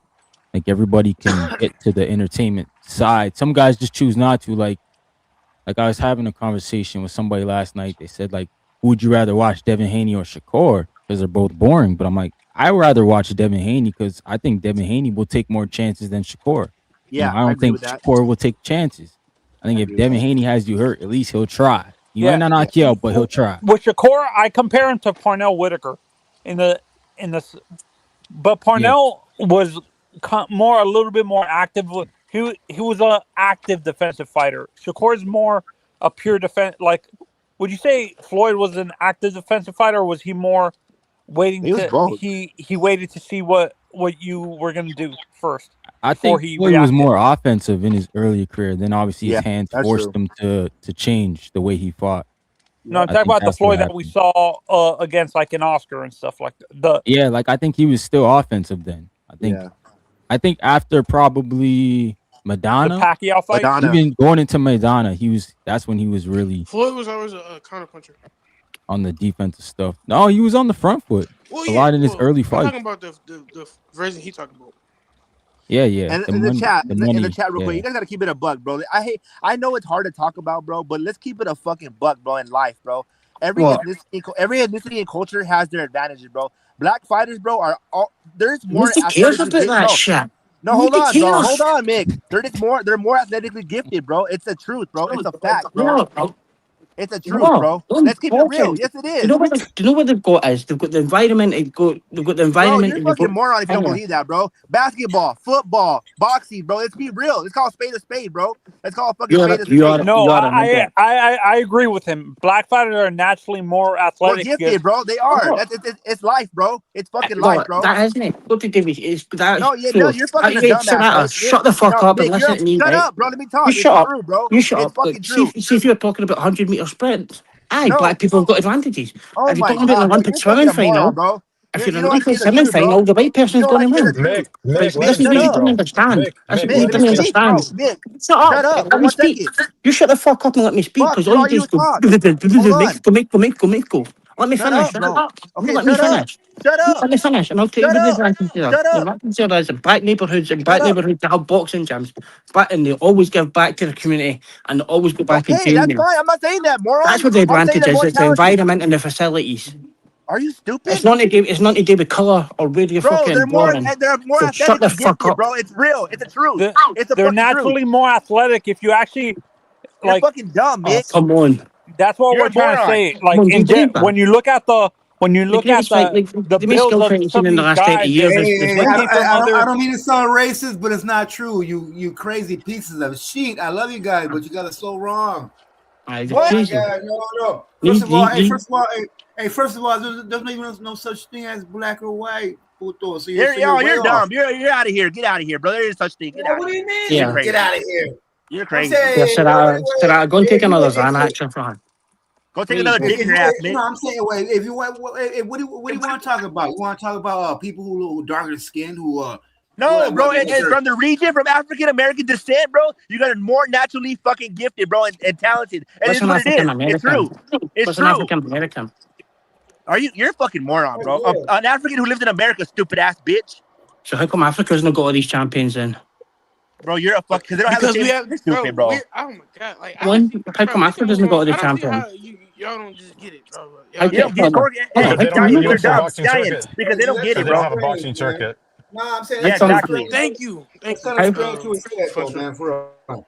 So how's Africa going to go to the Yeah. champions then? Mick, you're a fucking Answer it, moron. yeah. Once again, you're trying to No, you divide and answer it. conquer. I'm talking Hold on, let about me answer the blacks question. from America, motherfucker. Shut up and We're answer. naturally gifted. Shut up and let Yayon answer, you fucking big-headed Kelly. Because You look, fucking bitch. listen. Cubby. Hold on. Shut the fuck up. Fucking Irish fuck. Listen. When you see African fighters, right? Fake. Huh? When you see African fighters, they always big and strong and can punch. It's true. That's the physical advantage. But when we go to America, we're big, strong, and can punch, but we have the skills. We have the like you were saying, the facilities, boxing. So it's not because they're black. It's because of the facilities and the environment and the coach I train. just told you the physical resources. Whoa. Exactly. And also, some of these kids were have you ever seen playing guys other from sports fucking before they Southern started Africa? boxing. They ain't Big big and what you mean? Serrata, go and fuck off, you clown. Go on, away you go. You can't shut up for 5 minutes. Shut the fuck up. Yeah, Hey, on you go. yeah, and what people forget too is some of these kids didn't start out boxing before. The perfect example is Deontay Wilder. He said he started boxing late. He was a football player. He played for Alabama. He played football most of his life. He didn't start boxing until he was an amateur boxer. Yes, that won a box and became a champion, beating people's ass. Yeah. I mean, come on, bro. That's an anomaly, though. The guy that Marcus interviewed, the guy that Marcus interviewed, the guy who fought Big Baby or whatever. He's like, yeah, I tried football. I was good at everything, and I started boxing, and here I am now. Come on, bro. Come on. I mean, that only happens in the heavyweight division. Let me make that clear. And maybe Sergio Martinez coming playing soccer. I think that there's a few fighters at the age of 14 I can name: Frank Martin, Rolly Romero, that started at 14 years old. There's barely greats, but that's at 14 years old. Still, when you're a teenager, you can't do it. You can't pick up. You can't pick up boxing. Under a heavyweight division at 18 years old or older and become a world champion. It's unless you're an anomaly for sure. But so you think Deontay's an anomaly? Of course he is. The heavyweight division. Anthony Joshua is another example where Wardley. Anthony Joshua's like the team for he was about 8. Exactly. It only happens in the heavyweight division because the talent pool is less. I mean, when you go to an amateur, when you look at the brackets of the heavier divisions, it's less and less. You go to a younger division and lighter weight class, and there's tons of fighters. So there's just very little. That's just nonsense. That's because Deontay Wilder's a good thing, but he was hardly a slick black boxer, was he? That you're on about. Because as you get older, you start adding more right truck. In fighting in general, in combat sports, as you get older, you start adding more weight, and you're growing into your body. Right? Am I? Is that a correct thing? Yeah, I have a question. I have a question. Yayan, are you here? Yeah. What's up? I have a question. Look at, and I call shit how it is, bro. If the black fighter we don't need to revisit that, Serrata. No, hold on. Please. Ain't better at a lot of things, then why are they dominating basketball? Why are they dominating fucking football? Why are they dominating every? And then once they get their foot in a sport, it could be tennis or golf. They start dominating that shit too. Tell me why. Oh, we don't need to go there because Nick's gonna be fucking. He's never gonna let it up. Imagine you guys are blind if you don't see it. Literally, every ethnic community in the United States history of the entire sport has dominated boxing specifically. And then every time, okay, but I'm saying in general, but you're blind. Shit, it was Irish, and then it was the Jews, and then it was the fucking Italians, and I'm gonna keep it a buck. I love my Mexican fighters, bro. Yeah. I love my Mexican fighters. Hold on, because wherever there was a fucking ghetto in this country, there was a PAL or there was a Boys and Girls I'm not Club. saying that, bro. I'm saying from genetically, bro. I'm saying genetically, those motherfuckers are genetically more gifted than most fucking other ethnicities. If you're white, how come the Europeans are dominating basketball now? Oh my, yeah, exactly. If European, you're and white, what the fuck? and your parents are in the country club, you're not gonna pick up getting punched in the face as a hobby, bro. Like, what are we talking Yes, about? you can, bro. Like fucking the Spinks brothers. No, These no guys way. have guys like the Spinks brothers that were fucking You're saying two fighting their different way things. I'm literally out of saying, the project, I'm saying two different things. I'm saying, motherfucking talent. If you go race a black man right now, he's gonna smoke your ass more than likely. Aye, because if first the pitch muscles are same sport, you're an idiot. Let's It's move the true, bro. conversation, Sarada. It's true. Sarada, let's move the You actually conversation, take bro. you take a rock when you take a rock when you bro. eat your fucking piece at work or You're a whatever. fucking piece of shit, dumb Honestly, bitch. what's You're not your going to be able to knuckles on You're the a convince each ground? other, racist, so nigga. Anyways, we Yeah, have knuckle. video on you being a racist. Anyways, we have video on Yeah, you being a knuckle racist. dragger. Knuckle. Yeah, Yo, change how it do you to be guys knuckle dragger. how you guys feel about Zuffa boxing? Zuffa Shout out boxing. Zufa, bro. Big time. Zufa, big time. Let's go. I They're hope doing all Zufa right. fucking... I They're hope they doing all do right. really well so I can just rub it in everyone's faces and say more boxing is better for boxing fans. We get Zufa this weekend on a slow weekend. I have a question for you guys. I saw Dana White's supposed to be making a announcement or some shit with Zuffa today. Did you guys see that? Did he announce it yet? I think somebody said Jay Apatow versus Brandon Clayton. Aye. Yeah. An sorry. announcement the announcing he's already made. I mean, I don't understand that move from Jay Apatow. Like, you move there and you fight Brandon Clayton. Like, what about CBS? What about the other guys? Like, that made no sense, man. That doesn't make any sense. Man, it's like David Benavidez going up to fight Zordo and then just going to dump the belts and come back. It's like I think he was hoping he would get that fight, but that ain't going to happen soon. What do you think about it, Ryan? Do you like Zufa or no? I like it. Like you said, more boxing is always good. I think it brings a position for the smaller fighters, you know, the mid-level fighters. But 100%. I'm worried about the club promoters, though. I think it might take some of those guys out of business, and we need everybody. But I just don't like the whole thing of people saying it's going to take over boxing. I don't believe that. No, there's no way it takes over boxing. I think, in fact, they're going to carve their own lane, and I feel that because of how good the production value and how good of a marketing backing that they have, we're going to get the fighters that are at crossroads in their life, you know, that are 14 or 13 to 0, that can't pick up a promoter, that are having a tough time getting seen. They're going to be put on Zuffa cards, and these fights are going to happen 15 minutes within each other, and they're going to be in front of our faces at little cost, and it will grow the sport. This little niche that they're carving out it will grow the sport because of they're going to constantly be putting fights on in front of our faces. It's like what people say Wednesday night or Friday night's fights were like back in the Pro day. Box did it, right? I think they took so Pro that's what I Box was gonna model, and then they did just they revolutionize the game? Did they take over boxing? No, they didn't. No, but but check this out. But they didn't have the production value. They didn't have Right. Andre Ward. I mean, they have very, very good stuff for sure. Yeah. But like this isn't its value, production value in game is just levels above than the Pro Box level. Yeah, no doubt. But the Pro Box, what I will say about that I like better was the matchmaking, because like we didn't know the guys who were fighting on Pro Box, but the fights were fire. Like the fights were entertainment. We're gonna get that. At least I think we'll get that here with Zuffa for sure. But it's hard to find good matchmakers, man. That's something in boxing that Top Rank's been able to do. That's why they've been in business so long. See, the biggest issue that Zuffa's got is killing the other divisions, taking the junior weights out. There's going to be so many catch weights and so many fighters alienated in the wrong weight classes, and it's just going to be hard for them. But like, I get what you're saying, Fun Truck, but for me, the general public, I'm not going to keep watching cards that are under par. And there's got to be somebody. Yeah, you will. You'll watch anything, Mike. I'm not the general public. I'm not somebody that's I'm not somebody that you're talking about to grow in the sport. Hey, Truck. What to do? Truck, it's going all y'all making good points, but the sport gonna always be at a stagnant when people can be bought, Truck.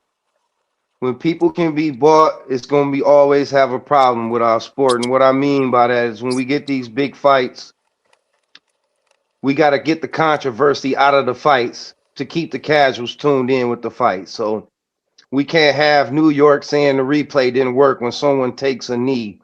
We can't have Osterine showing up a week after the fight. We can't have judges turning in 9-3 scorecards to a fight that was pretty much a draw. So until all that stuff get cleans up, Truck, that's when the sport gonna do better, because people aren't always gonna get turned away when they put the corruption right in our face, man. That part will never be taken out.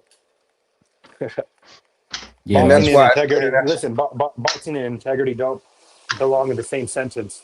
And that's why it's not growing, because they doing it right in front of us. You're absolutely right, bro. Like, it's really hard to get behind people when a fight's supposed to go one way and it's a blatant robbery, and you can see all of the corruption with the weight rehydration clauses and all this bullshit.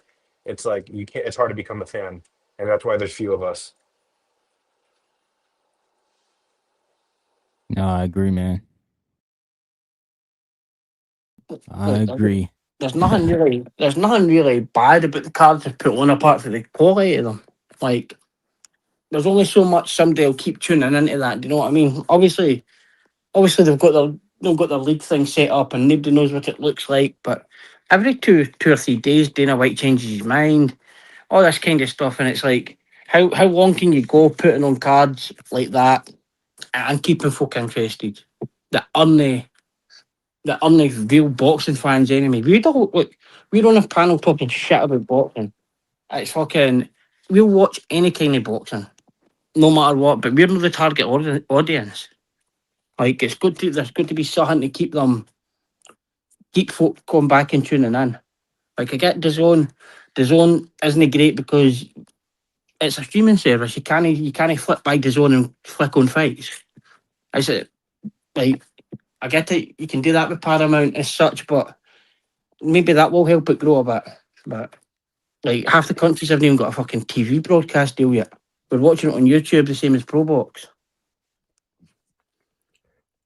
I mean, the thing with Zuffa is the promise with Zuffa was that what they're gonna like revolutionize it. They're gonna change it. They're gonna bring UFC fans to boxing. And I'm like, well, is that even happening? Like, how long? And then how long are we supposed to wait until that happens? They're gonna do that by putting on these mismatches that they've had so far. I don't think the MMA fans will come out to boxing. You're quite an MMA fan. I'll quite happily tell you, fuck boxing. Fuck boxing. I'm a UFC fan. Yeah, that's Dana White's fault, man. He tried shit on boxing for so long, and like, I remember my dad used to tell me about a book that was wrote in 1965. Man, said boxing is dead. We still here, man. The sport's been fine. We gonna be all right. We always gonna be king. Everybody got to come over here and make their money. That's just how it is. As Canelo said, boxing will always be number one. Yeah. The UFC guys, they're going to be pissed here in a few years when they find out these Zuffa guys getting paid more than them. They're going to be pissed. Trust me. Oh, like, you see them, like, but see, the thing is, though, some of them are just happy to be in the UFC, and it's like, I totally get that argument, but they've been that long, now they're getting lawsuits pulled out, and it's messy. But I like the UFC, but the cards there have went down. There's no American champions. The Russian lion tope and just wrestle you and lion tope you for 25 minutes is boring. It's a skill, but it's not what I want to watch. I want to watch guys get bloodied up and punch him, T.O. Hit him, bro. Like, that's what I want. I want the corner work. Hit him, bro. Yeah, man. It'll be interesting to see, though. Yo, shout out Zuffa for the one time. I'm going to say this. I became a big fan of Zuffa the Sunday after Tio versus Shakur, when they had fights on Sunday. I think who was it? Like Boacek versus Bach. If anybody can remind me of the match. That's right. That's right. On a Sunday, unexpected. Oh, yeah, and you have the Rio headlining. Unexpected, perfect situation for me to just throw up boxing on in the background, like on a good boxing weekend. That's when I became a Zuffa fan. And that's only going to get better with time. Yeah, I think it will. I'm not looking to these Zuffa cards like they're going to be the main event of my weekend. They're going to be like, the entree or dessert piece of my weekends. Exactly. Yeah, the filler events for sure. More boxing. How many live events you covered, Fun Truck? 3 or 4. It's like it's not the main thing your weekend, but you're called to 3 or 4 live events for Super. Like we're gonna be watching it anyway. You know what I What you mean? saying? What you saying, Mick? What In did I English, say? please. In English. You are a content provider. You are going Yeah. to watch Zuffa no matter what. For clicks, likes, content. Even if you hated it, you're still gonna do it. All right, let's just be optimistic, bro. Boxing's in a good place, like Ryan said. Boxing's not dead. If anything, it's more alive than ever. I think It's it on is. I never seen a It's on January Netflix. like this Let's go. before. Like Let's go. this It's whole on Netflix. January was crazy. Come on. That is something that I've never have seen before. Is that January kind of cards going on there, even February? Yeah, you're right. February's pretty good too. March hasn't really been. I guess Thurman and Keith's been announced now, but March is not really looking good. But that's like you got to think. That's the end of the first quarter. So I'm going to get Boots and Virgil in April, so that should have fell in there somewhere. But like as long as we're getting cards that's put on, some of the pay-per-view cards that have been on the zone have been fine. Know that I'm a buyer of pay-per-view or anything like that, but it's like I can't really complain that some of the cards have been put on are good. I wish Top Rank could do something and get a proper TV deal somewhere, but it's just the fucking lay of the land at the moment. Here's the thing, like, you guys think that boxing's already good the way it is? Like, you guys pay for a pay-per-view that's main event heavy. All it is the main event. You're paying $80 for the main event. But you're paying for it, no? No, I'm not paying for it. I'm streaming it. I mean, most times I'm paying it for now. I bought the past 2 pay-per-view cards. But what I'm trying to say is, like, I like the way that Zuffa's coming out with the fights 15 minutes. There's no waiting in between. The production value is good. Andre Ward and Max Kellerman are on the mic. It's good stuff, man. The thing I'm liking about boxing now is like Eddie Hearn's running in America, the Zone, a British company running American pay-per-views, and Zuffa are keeping it real with the Saudis. Oh yeah, and you're getting Zuffa. Like, Zuffa's on its 3rd or 4th event now, but when you watch a pay-per-view, the undercard's pretty much trash. Like, this Ryan versus Barrios card is a good one. I'm looking forward to that. More often than not, these cards are kind of, it's hard to watch and sit through. Yeah, I agree. That's why I'm not mad at Top Rank being on Tubi, man. At least it's for free. Oh yeah, I agree with that. It's just it's not the fact that it's against Tubi or nothing. It's just the amount of eyes that could get on it somewhere. Like that Xander is now getting some credit, but like, that was a great fight that was kind of hidden away.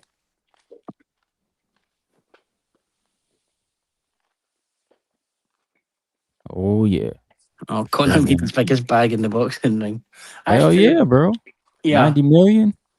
That's the only reason why he got that whiskey and everything else. True.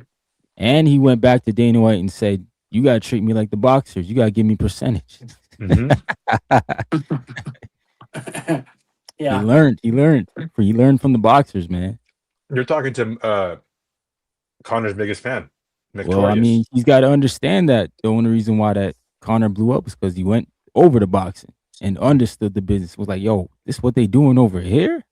I think the biggest thing with Conor was that I think the things he was saying were all well and good, and then when he started to get into raping like women and that, nobody's interested in watching that shit and sexually assaulting people and like, you know what I mean? Why would you? What do McGregor? Because here, let me speak to McGregor's success a little bit. I mean, it's not a secret that his personality was.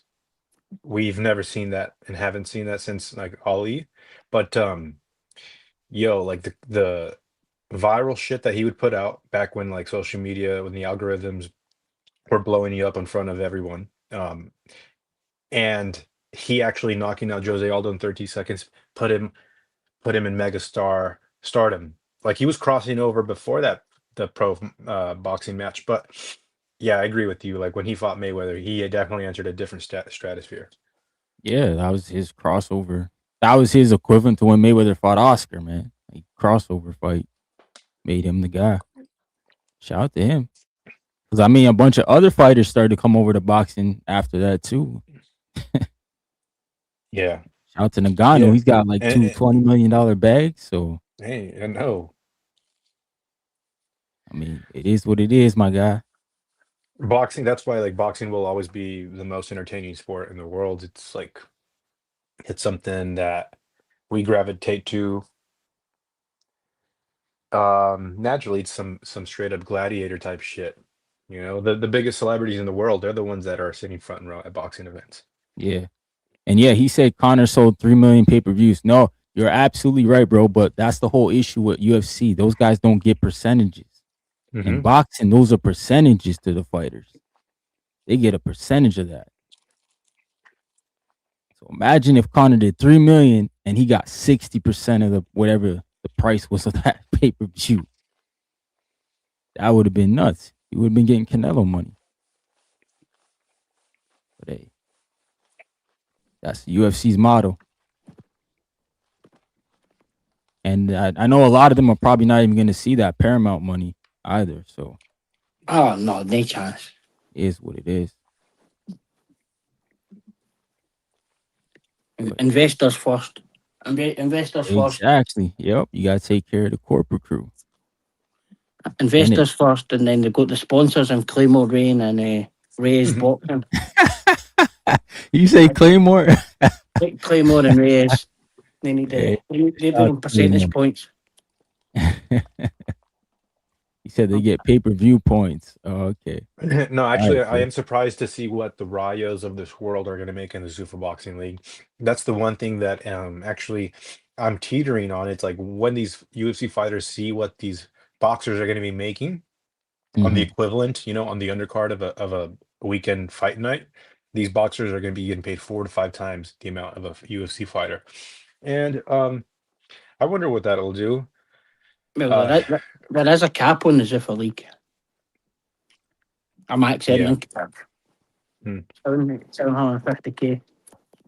You know, one thing that I'm like reluctant to be 100% on Zuffa, it's there's still this weird thing that I have with Dana White becoming a boxing promoter, you know, because he's been a UFC guy so long. He's talked shit about boxing, and he talks shit about boxing and then come into the sport expecting to be well respected and be able to make deals with, when you for 20 years you've been making your brand on anti-boxing sort of stuff. Yeah. So see the thing here, boys. hang on, Mick. The cherry on top was when I seen Crawford, Dana White in the middle, and Canelo. I'm like, I can't believe it, because I've been a UFC fan my entire life. I'm like, and then I'm like, I got into boxing later, but I'm like, this is crazy, man. I'm seeing this guy that I've been watching the last 15 years all of a sudden just be plopped in the middle, like so unorganically. And then Crawford put BTA, and your favorite fighter Canelo Not went. really. He didn't put belts to Oscar. Who are we talking Shut about? up, Mick. But so the difference with Dana and with this is Dana's an employee this time. He's not the owner. He doesn't own TKO. He doesn't own any percent in Sailor. He's a small percentage owner. Who, Dana? Yeah. The runner there, it's going to be Nick Cannon there. Uncle Dana. Uncle Dane?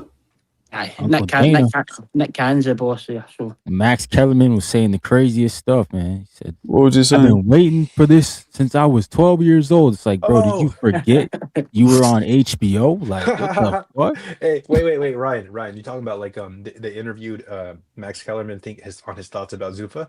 Yeah. Oh yeah, I see that, bro. I was like, what is he talking about? And then he went in the ring and literally compared Callum Walsh to Roy Jones, which is like, oh, get the fuck out of here. So disrespectful. I was like, what are you doing, man? Even Callum looked at him like, nah, man, like, chill. He's like, that was the worst performance in my life. And he's like, he just called me Roy Jones. Not just Roy, a prime Roy Jones. Yeah. Well, really? Yeah, Max Kellerman it was like somebody hit him with the Men in Black thing, bro. Made him lose all his memory. He was talking crazy. That's why I'm doubling down on Zuffa, because I did hear Max Kellerman say like the shit that he's heard that Zuffa has lined up is good and good stuff. And if you're hearing it from Max Kellerman, I'll bet on that side. I'm sure an employee will say that all the time. There's a fucking Ring magazine show between him, Coppinger, and Shady McCoy, and Shady McCoy knows more about boxing than they fucking do. Some of the comments that fucking Shady McCoy, that fucking Max and that are coming out with are just crazy. Marco, you need that job. You can tell him that you know more about boxing. Yeah, that's a fact. Where the studio's at? Where is that studio done at? Like, if they're doing it in person, I don't know. You guys I'm know? not sure where they film. Be New York somewhere for it's Stacy, you know. That's Coppinger's kind of place kicks about there. Oh, I would have guessed Las Vegas. Yeah, I would think the way Dana runs shit, bro, I would assume it's like the back office in some UFC fucking warehouse or something. They're like, yeah, whatever, we'll save a couple pennies, just put them in the fucking center. That's probably true. Aye.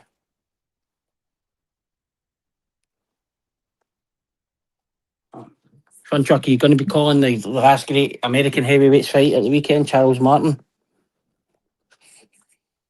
Charles Martin? Is he fighting Jabba?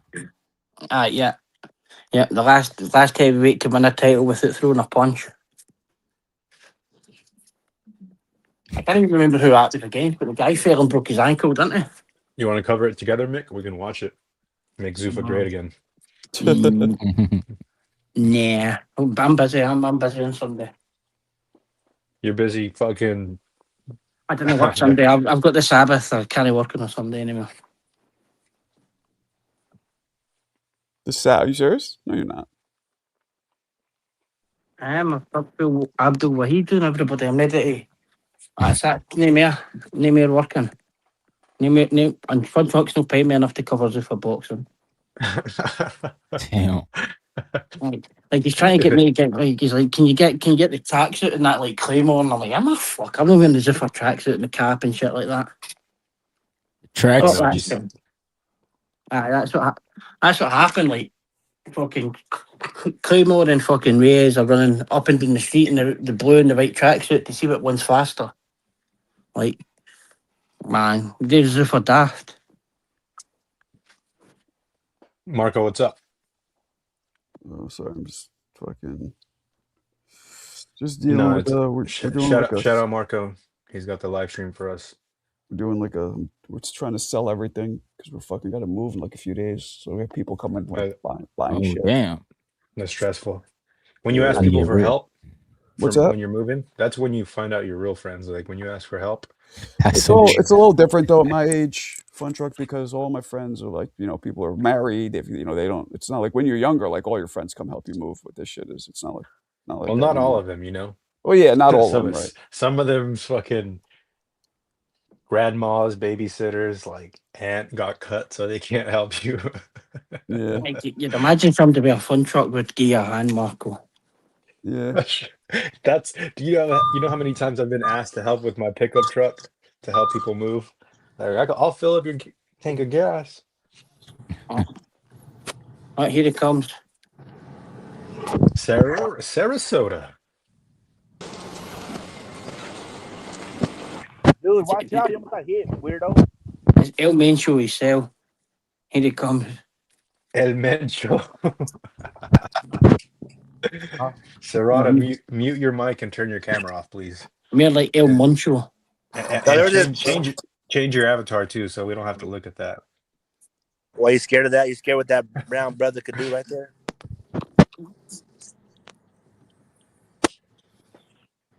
Anyone can get it, as Mick says. For real. Still never had an email off anybody yet. Toties. Anyway, any weight class, no dehydration clause. 11th of June to the 11th of July. And we're only fighting in black slick fighter cities. So Boston, Maine. Good morning, fellas. How we going today? Oh, it's a crocodile. The angry kangaroo. What's happening, bro? Carol! Oh, for fuck's sake. He's coming up for some Geopataya chat, I think. Shout out to the Australian man. This is Worldwide network boxing community. Oh, Jay Appetite, man. I think Benavidez beats him up. Oh yeah? Yeah, I don't think Benavidez thinks that. I don't think he thinks that. I think Benavidez got to fight better BF, man. That's what I want to see. Hey, Marco, how are you, fellas? What's going on, man? Good. Can you hear us? What's going on? Loud and clear. Hey, I just wanted to chime in on the Jai Opetaia. Some dude was just saying that why is he fighting Brandon Glanton? Why doesn't he fight Chris Billum-Smith? Yeah, CBS. So why would he want to fight Chris Billum-Smith when before he fought Zerto, Jai offered him twice the money to fight Jai. He was getting twice the purse, but he didn't want to fight Jai. Why would he fight him now? So why would he fight the guy who just lost to CBS though? That makes no sense either. Well, he's the number one ranked cruiserweight in America. In America, yes, but not in the ring. There's still other guys. I got a guy up here in Canada, Ryan Rozicki. But is he in the IBF? No, he's in the BC. He's number one. Is he ranked in the IBF, mate? It don't matter. He in the BC. You don't get it, do you? You don't get it, do you? Oh, so he only got to fight guys in the IBF is what you're telling me? Well, it's the only cunts that'll fight him, man. Like, they just won't fight him.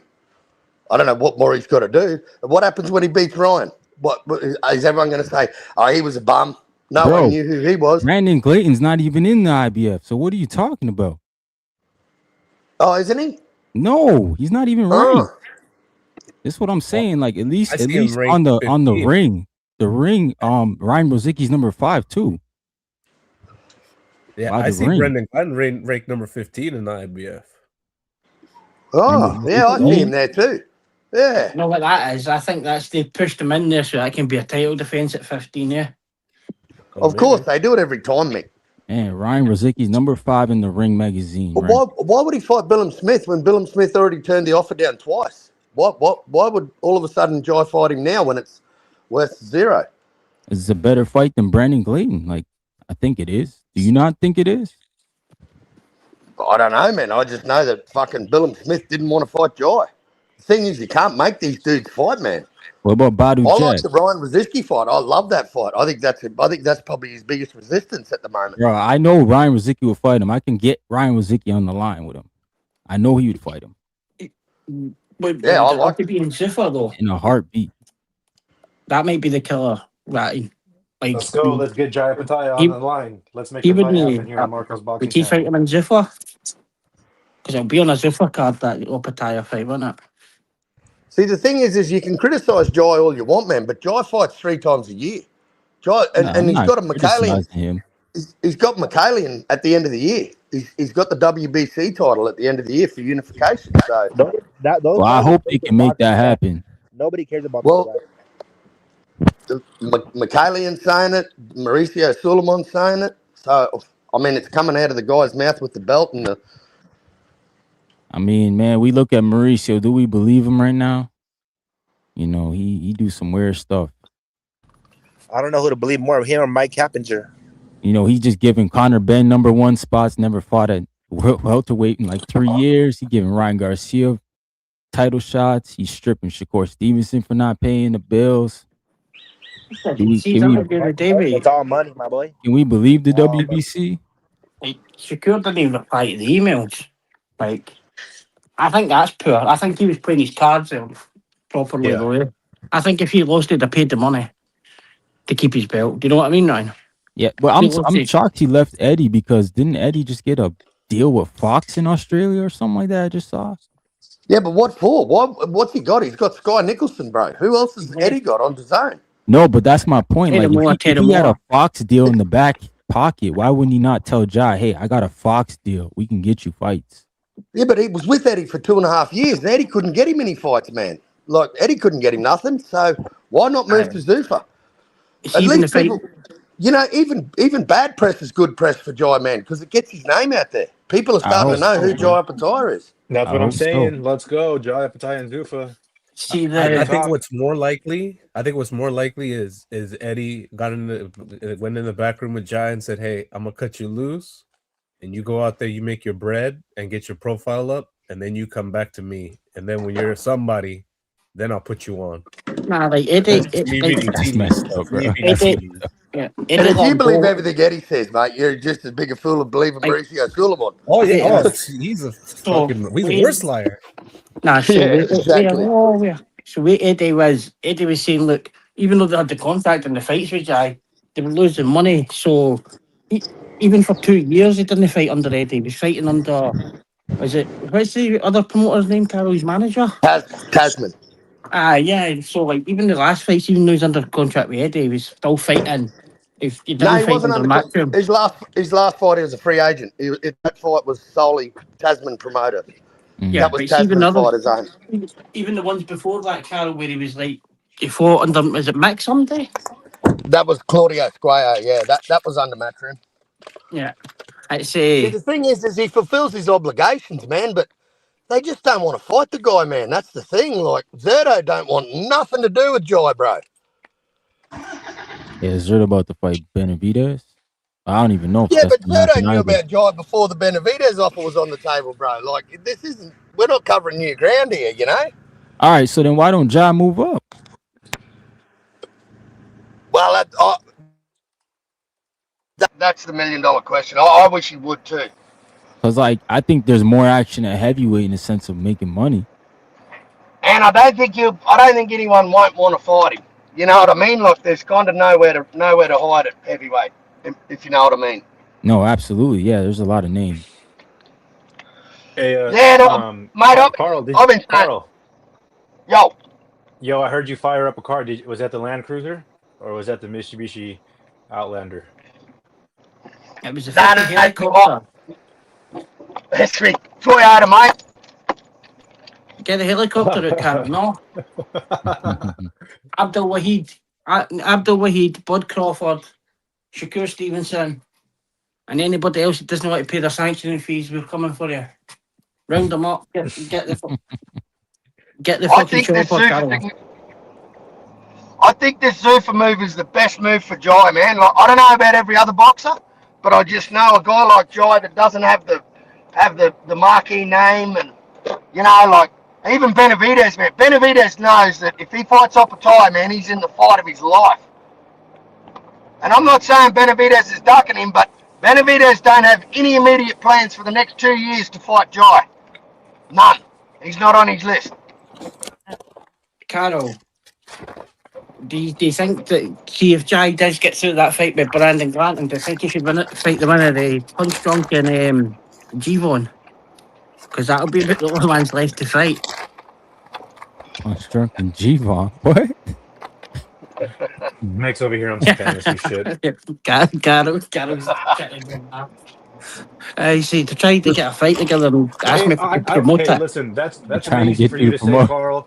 Promote it for 3 months, Punch Drunk says. Any chance you can promote it for us? Before Marco wraps up the stream, he just gone right now. I'm just joking. But I want to say, nope, I'm not doing that. Jai Opetaia signing with Zuffa is it absolutely a good move.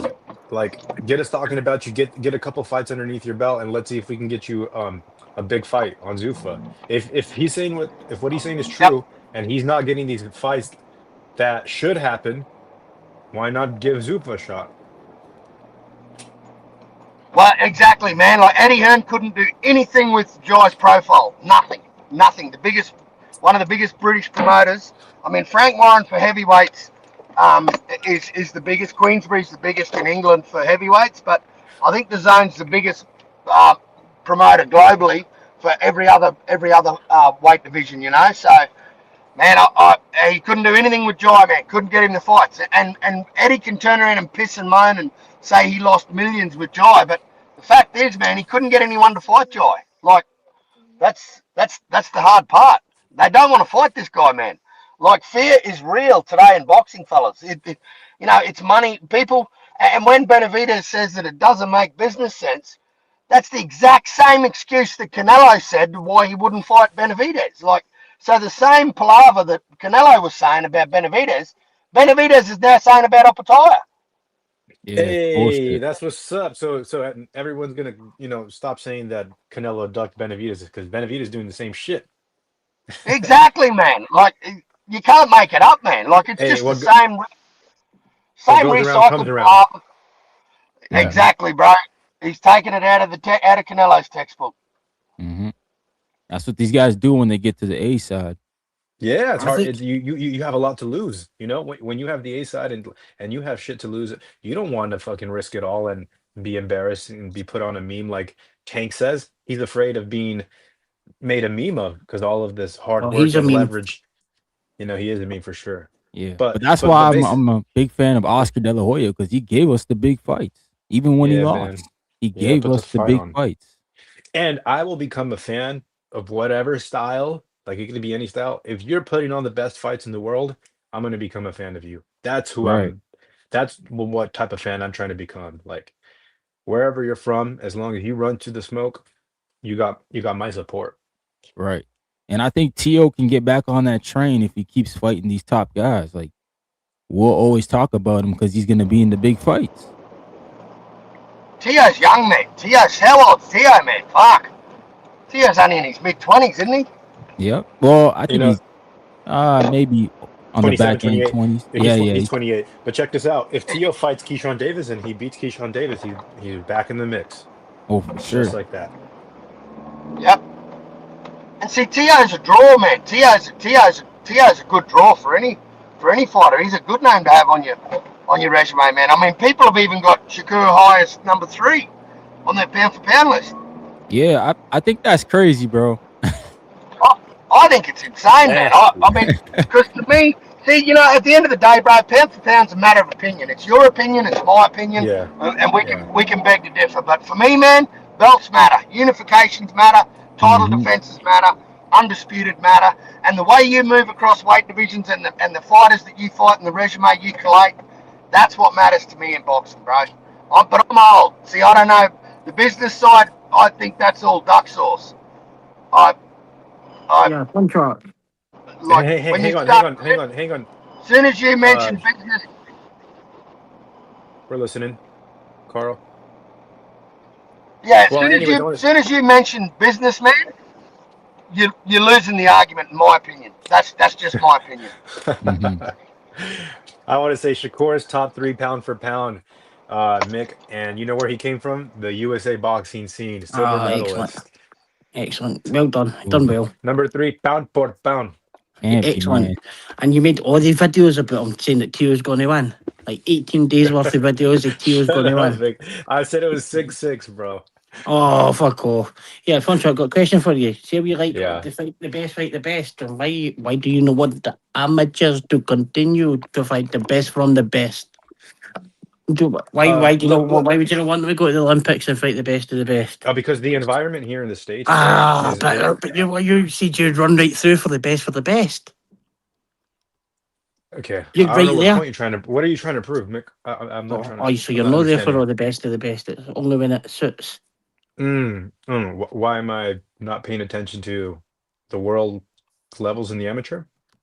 No, like you said you would run and cover the best of the best, but then you were shitting on fucking all the fucking amateurs earlier and this and we've got the best this and the best that and the best everything. But then didn't go to the big best events. I don't know what you're saying, Mick, but the U.S. has the best USA boxing circuit in the entire world. Well, it would do because the U.S. will have the only USA boxing one. I mean, you say that like the U.S. has like a dozen gold medals or something like that. It's not about. It's not. It's the world. I don't know if you know this. Where'd Crawford come from? Where'd he get experience? Where'd Crawford get his experience? Where did Crawford get his experience? Didn't get it in the amateurs. How about Bam? How many fights does Bam have in the amateurs? Can you remind me? Was he a decorated amateur? Yes, absolutely. Absolutely. Was he? No. Absolutely, yes. No. What did he win? Dude, you see the photos of him, Virgil Ortiz, at the national tournament? I'll pull it up right now. Go on then. Don't tell me what he won then. Just because because you're thinking Olympics is the highest. No, dude, it's. What did he win the fair play trophy? I'll pull it up, Mick. But you want to know when the you truth? Go, pull it up. The Golden Glove national tournament is when the Pan American Games or something. Yeah, who Bam did? Sound like that, aye. Yeah, man, we dominate, bro. U.S. got a fucking great amateur circuit, and it dominates. And the reflection is in the pros, bro. When you see them, the environment is to turn 17, 18 years old and turn pro, bro, to make some money in prize fights. Wrong. Okay.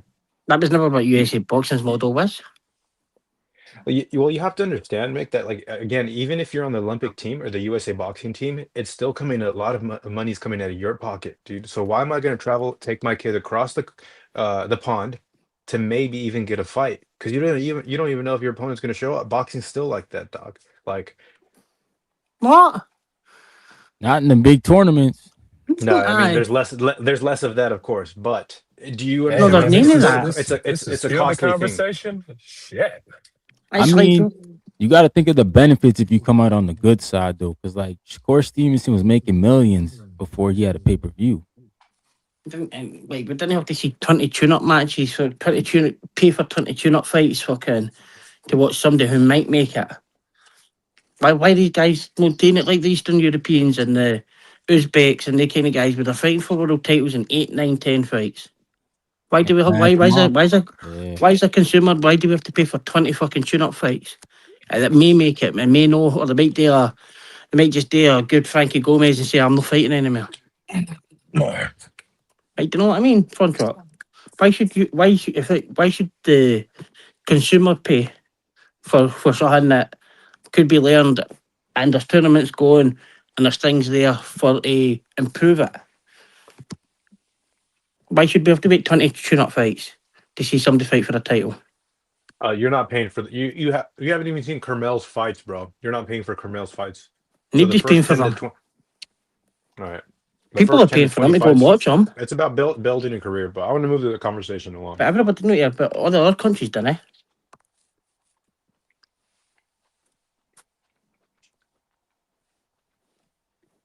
Maybe the coaching at the amateur level and the pros just take a wee bit longer, but it's like these guys turn around and fighting 5, 6, 7, 8, 9 world titles. Appreciate you, Adrian. Thank you. Sorry, go ahead.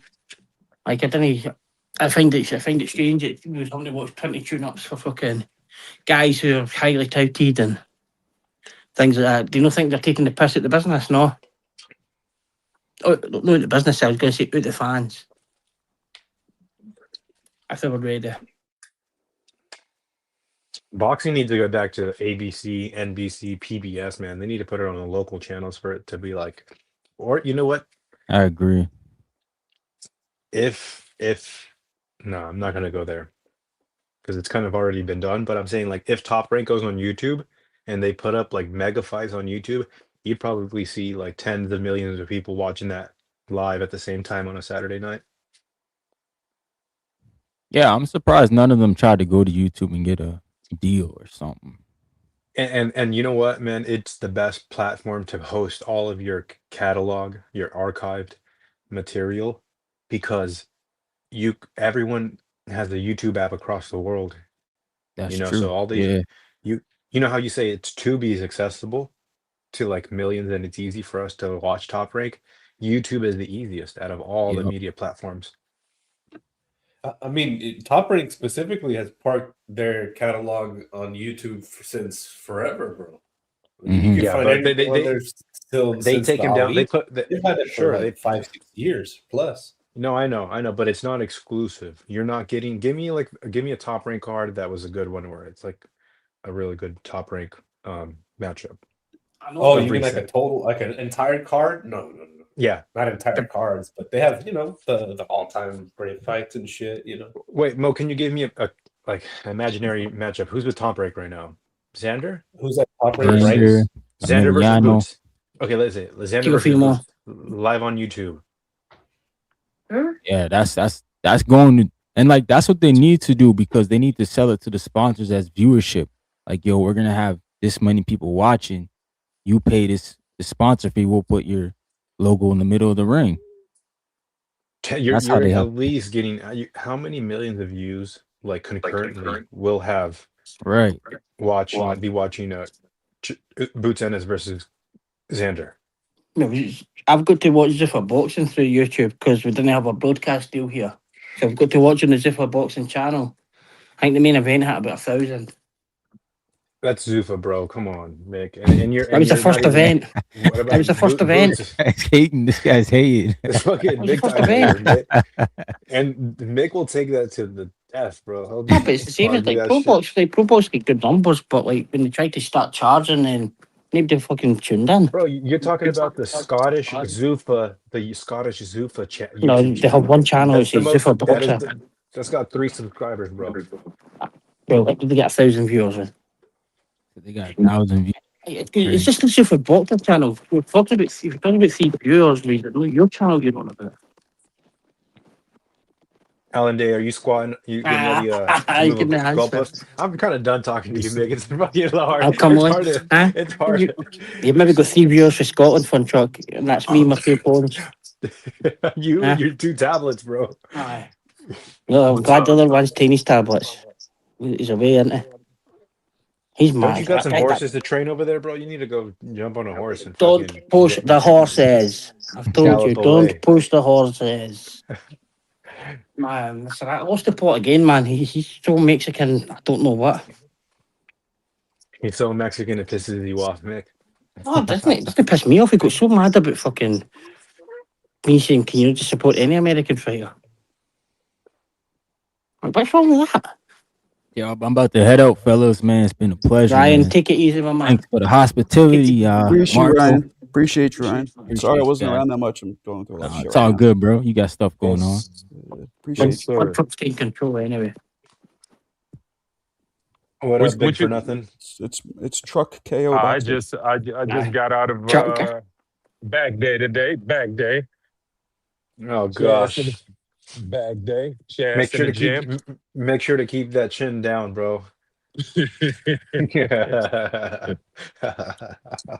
And then it's Taco Tuesday at the same time. I just fucked it all up.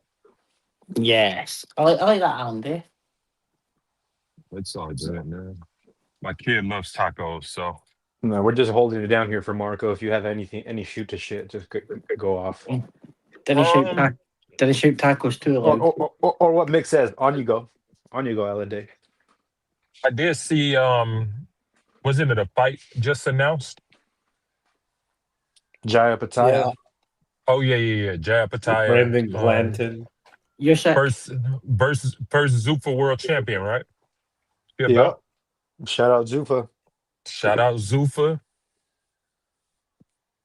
Why don't y'all hire Marco? Stop fucking around.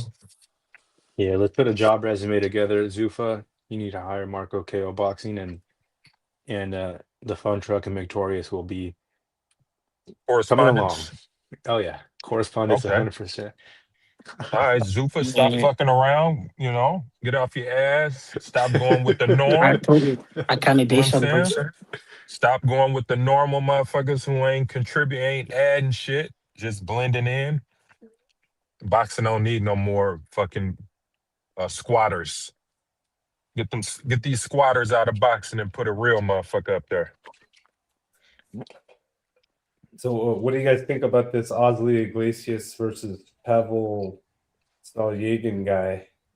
You had a tough time. For the IBF in April in Montreal. Everybody else ducked the smoke, didn't they? I mean, they talk so much shit about Tornado. Put them in there with some smoke. Nah, all the smoke. They ducked all of them ducked the smoke against the great Cuban. I mean, if Tornado got that work, I want to see it. I think he's good though. I like he got it. I mean, he's out of boxing way too long. I mean, he's too young to be having like this long of a layoffs between fights. Who's this? The Tornado. Who the fuck is that? Osley Iglesias. Yeah, Iglesias. He's a Cuban super middleweight. Yeah, they're fighting for the vacant IBF. I like him though. He's dope. I mean, that's a Cuban I can watch. Never heard of the guy, to be honest. So I look him out. He's nice. He's throwing that shit. I like him over in Billy. Him and Billy in the same camp. Yeah, Fun Truck doesn't recognize that Cuban badge. No, he don't fight like a Cuban though. Well, they don't have a good amateur system in Cuba, Mick. So Fun Truck doesn't mess with them, bro. They're not good enough amateurs. Forgot about that. Hang on. All that money. That money was is there a Cuban? Is there a Cuban in the top pound for pound list right now? Is there a Cuban in the top pound for pound list? Yeah. Yep. Man, Who's that? Fidel anyway. No, him no. No, I don't. He's a mix between Fidel Castro and Malloy anyway. No, now you're trolling, Mick. But what I do know is that Shakur Stevenson is number 3 pound for pound for pound, and you know where he came from? The amateur circuit. Yeah. How many Americans is on that list? Good amount. Bam Rodriguez, Terrence Crawford. If he was still active, he'd be up there. He came from the amateur boxing scene. I mean, Devin Haney for sure was a multinational championship winner. David Benavidez on there, any? David counts as a Mexican. He's American. They snuck. Hey, I'm just proving my point even more and more the longer this conversation goes. Mick, I'm sorry, bro. You took an L today. No, you can't change it around here. You said how many European fighters is on that list? On the let me know. pound for pound? Bevel. Just one, right? Oh, no. No, that's three, 4 at least. Who's the fourth one? Beterbiev, Usyk, Bivol. But that's 3. But there you go. That's enough. And you know where they came from? From over there. But the real motherfuckers came from the U.S. amateur boxing scene, bro. No, yeah. He certainly didn't. You know what's good, bro? No, I think it's the amateur coaching's bad. The amateur coaching's bad. The pro coaching. If it's so bad, why are they at the top of the pound for pound? Hey, bro, you look spicy. That's the pro coaching, yeah. Just let you know, brother. Where do they come from, bro? Yeah, the bottom. Where they come from? Where do they get their amateur experience? trainers at the bottom? Winner, chicken dinner, bro. I'll be wrong. They're usually all Cuban and Mexican. Who's the number 1 trainer in America, Alan? You suck. Who's the number 1 trainer in the world, Alan Day? The number 1 what? Trainer in the world. What's the name? You're gonna say Roberto Garcia, another American. We got Robert Garcia. Another American. Come on. I agree. What about all the Cuban coaches? You're so dumb, though. The environment. Tell me you're wrong. Who good American coaches? God, Mick, you can go for 5 hours, bro, of arguing the same point. But come on. Bro, he just mad it's not fucking European. I didn't say the Europeans were best. I didn't even say Europeans. No, I know you didn't say that. I think you think that. Where is the? Give me white Europeans. Hey, Uzbekistan just won 5. Like they won all the gold medals in boxing. Give me the Uzbekistan that's at the top of the pound for pound list. But you've never trained a pound. Yeah, you're amateur. You stick to the amateur training. You suck, mate. You might get somebody to win a tournament. You might get somebody to the Olympics. You might get there. But you know what? You might get who will win them. Top of the pound for pound. You know who'll win them? Cubans will win them. And hey, Truck, you're out of line, bro. You're out of line, Truck. Because check this out. How the fuck are you going to justify the American amateur system's success based on the merits of the pro system of how they were doing the pros? That don't make no fucking sense. Exactly, bro. We don't have the breeding ground. We don't have the Olympics to judge. But you're not judging the amateur system on the merits of amateur fights. System. That exists. Now, if you want to say that the American system, hey, maybe they don't make as great amateurs, but they make better pros, well, then that's a different story. But historically, that's not the case. Historically, Americans get their fucking shit pushed in the amateurs by the fucking Russians and the Cubans. I mean, it just is what it is. That's okay. But he's saying the gold medal pound for pound list. When's the last time a European? Imagine the amateur system trying to take fucking great fucking joy and take all the joy away from the great pro trainers who are making America great again. Like, That's what they say, Mo. They have to like get 20 tune-up fights because the amateur system, amateur coaches not that great, so the pro coaches have to put them to basically start again.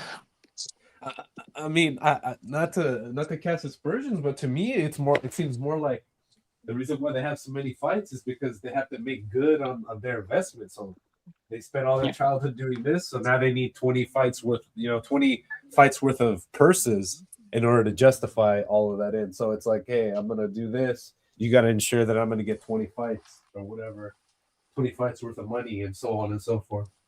But I mean, it's the truth. I mean, you guys were talking about the 1984 Olympic team, and it's like, yeah, they won a lot of medals, but they didn't ban the Cubans. Well, yeah. What happened to the Cubans and Russians? Banned them, didn't they? That's kind of the point, though. Like, that's kind of the point. Well, I mean, when the mouse, Mo. I mean, it's just truth, bro. Respond to you. The environment is not to become like the environment in the USA boxing scene. Shakure did get a silver medalist, but more often than not is to turn 17, 18 years old and turn pro. It's like it's not to for sure. And when you're 18 years old, you're fighting against. Disagree. Oh, it's true. Disagree. It's true. It's No. true. Go ahead, Funtrick, please. Did we pull the articles up for you, Funtrick? No. No, because we can pull the articles up. Well, Shushu was different. Shushu wanted to I know. mature a little bit. And I'm thinking backwards of how to like prove myself wrong, but more often than not, bro, it's like it's prize fighting, man. It's to turn 17 years old, 18 years old, get 20 fights, go a couple of years of getting the experience, and get a big payday. It's been like that, bro. It's like you can jeopardize your whole career trying to make it to the Olympics, and maybe you can make it to the Olympics, but you're not going to get any backing nor support, bro. And if you don't win the gold medal, then that's going to be tough too. When did that change, though, Funtrick? Like that's a recent thing, yeah. Yeah, I'd say it's recent for sure. Aye, because like, when Lubin signed with Tyson, there was an uproar. Who? When Erickson Lubin turned 18, he signed with Mike Tyson, yeah? And there was an absolute uproar about it. And the other guy, there's articles, I can pull them up. And it was like, these kids should not be signing for it. And it was all the boxing community were complaining about it. And the two guys did win belts, but I can see the point because it was to do with funding. But like if that's just a recent change, that's not something that's been. That was never what USA boxing was for. And I'll push back on that even further. You look at the Mexican the proper Mexican amateur system. It's barren. It's shit. Which is why they don't create these great amateurs. They go straight to the pros because they don't invest in their team. Oh yeah, absolutely. And then but hold on. You just agree with that, but earlier the dude said that Europeans and Mexicans have better amateurs than Americans. No, what he said was that Mexicans can fight earlier and they come through. That's not what he said. All right. He came up here and he didn't really know what he's talking about. He said that overall population Americans have 5 to 10% of the belts, but we had 35% of the belts. So done historically, it's 45 to 50%. So what? Let's move on to a different conversation. I'm kind of joking like with the thing, but Mick, for real, like my thing, what I'm trying to say is the U.S. boxing scene is perfect breeding ground because of the high level competition. I think that a national tournament, the Golden Gloves or Junior Olympics, is just as equivalent competitively to the world class levels. All right. Bullshit. Okay, that's why we have the top of the pound for pound is Bo Shakure, Stevenson, Bam. Because that's a pro coaches do that. Yeah, you can't base the merits of an amateur system on how they do in the pros. That don't make no fucking sense. Unless what you mean is... Yes, it does, bro, because they started there. Hold on, all right, so let's just... They're decorated amateurs, bro. Are you kidding me? Let's say this. We have the best fighters in the world. Let's just say that to them. For sure. Well, the best fighters. Here's the thing. I mean, it's an unfair comparison because of population. You gotta hey, man, consider that. Yes, it does matter, bro. Like when you best producing, No, when you produce in Hang on. volume, eventually you're gonna have the most. Hang on. Is that our What it fault? is. Yeah, I mean, Shakur we're Stevenson comparing did. the He U.S. to little countries like fucking Kazakhstan and shit, and So what? fucking Fuck it. Ukraine. It's like they're like So what? fucking San Francisco's bar probably bigger than fucking. Yeah, but y'all telling me these other countries is catching up though. So which one is it? Yo, Mo. No, And by the way, when you have the backing, I'll say you go can be even 30. further. I'll No, say you're historically tripping, Mo. they've been the Mo, United let me say States. this: you can be 30, you can be 35 years old fighting for an Olympic gold medal in Uzbekistan. In the United States, you're barely gonna get a stipend. You might be lucky if they pay for your luggage to get to the country, bro. And I'm telling you, that's a Bullshit. fact. All right. Bullshit. Just like Gamboa got it when he was in Cuba, but had to sell his gold medal to live. So Yeah, talking that's shit, it. fun That's truck. perfect. That's perfect example. So what? Gamboa was getting no money at all. Zero. Hey man, you don't know what he was in. You don't know what he was into, bro. Like, what if No, he I was know what he's in. fucking He's already told paying me. for 3 He's told different the wives? story. He's told the Wait, story. he told you? He's told the story. The story He is It's a told pretty me. famous story. I mean, I don't know. It's pretty well documented. I don't think It's he hides it. documented.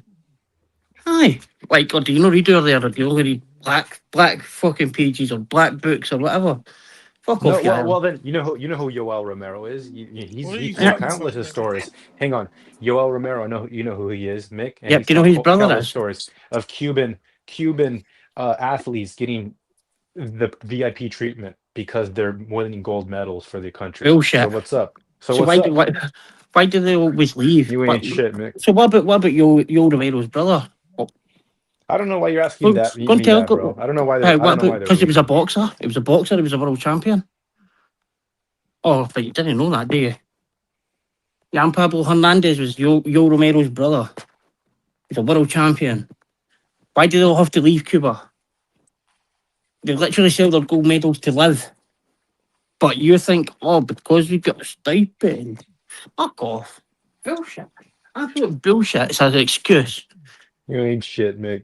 No, no. Shakur You just didn't Stevenson, like the truth. That's pound what for it is. pound. Terrence Bud Crawford, pound No, for pound. excellent.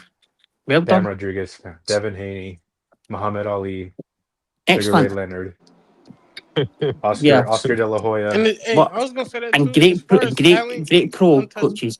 Great As pro far as coaches. talent in the U.S. is untouchable. So I don't know why we having this conversation. Well, Untouchable. Thank you, Yayan. Let's go, Mick.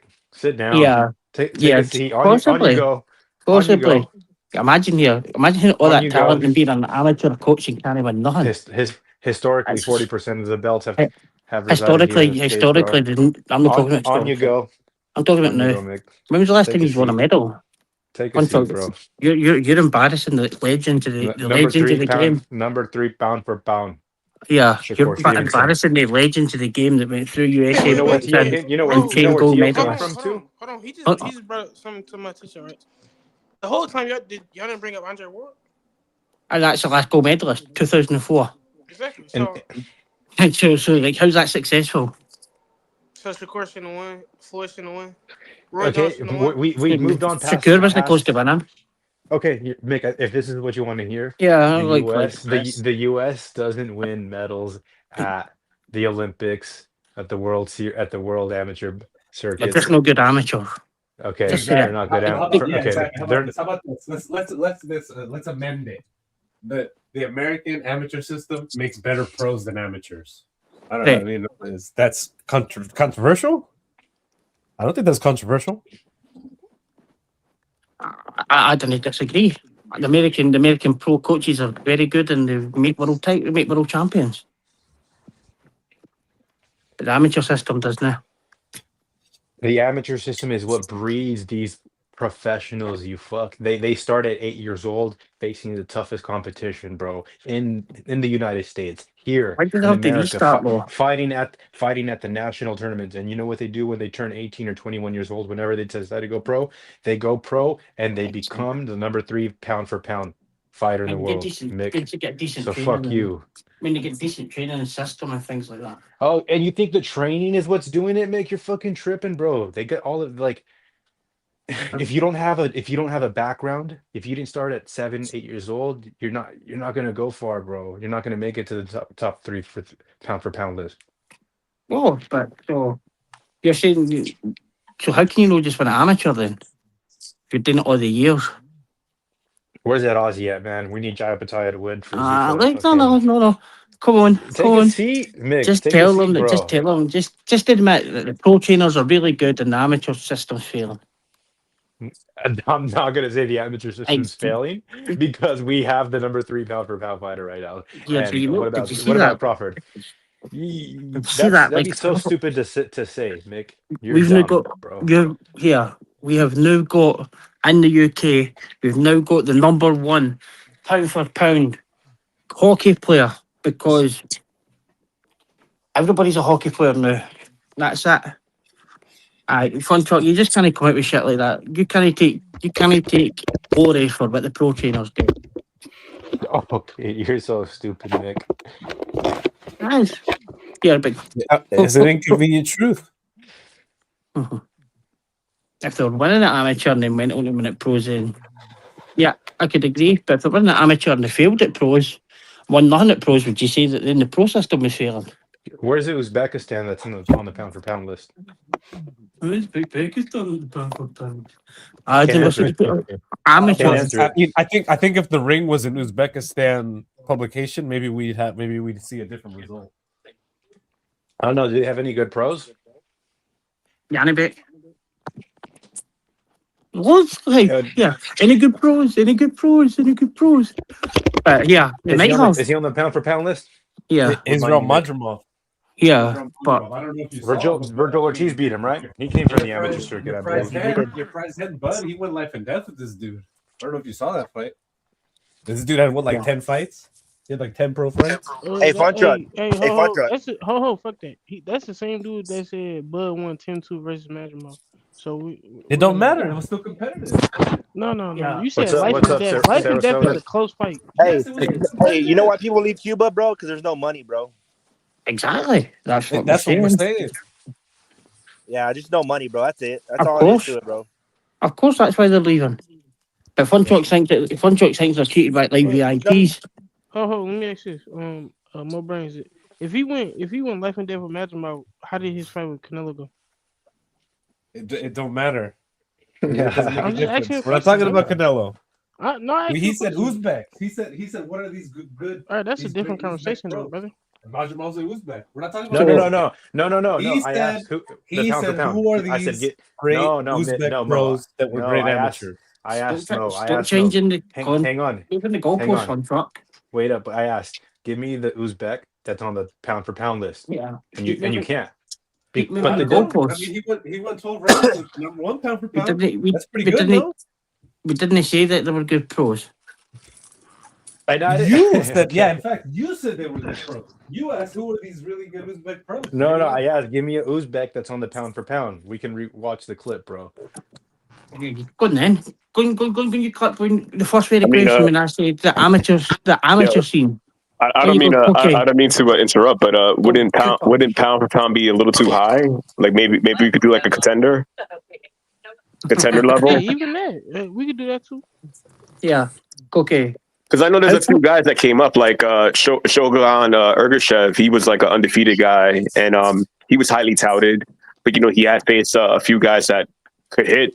So they're great in the amateurs, but in the pros, kind of different. Like you see, it happens to the Cuban guys too. They're not good fighters. I said they're not good fighters. Yeah, but they're not that good, but they beat everybody that you've ever trained. I think they're good, yo. It's just like pro level is so different. Like good guys could lose in the pros. I've seen it. How come Rolly doesn't win? Robesi just didn't prove it for everybody. He won 2 gold medals and he lost against Espinosa twice. I mean, he's a 2-weight champion. Imagine being a 2-weight champion and you're saying he's a loser. Who's saying he's a loser? Yeah, he just says he didn't prove that. He's a 2-weight world champion. Who? You basically just said Robesi didn't prove it because he's a 2-weight world champion because he lost to Espinosa. He's won world titles at 2 weights, and you're saying like, oh, he didn't prove it, but he did prove it. What he about proved Andy it in the Cruz? Andy Cruz. I mean, he's had 7 fights. He lost 1 for the world title. That's fine. Boss Brood took an L against Andrew. Here we go.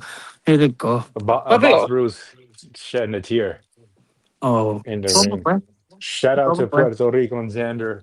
Hey. Yeah, you just keep going and crying. Canelo.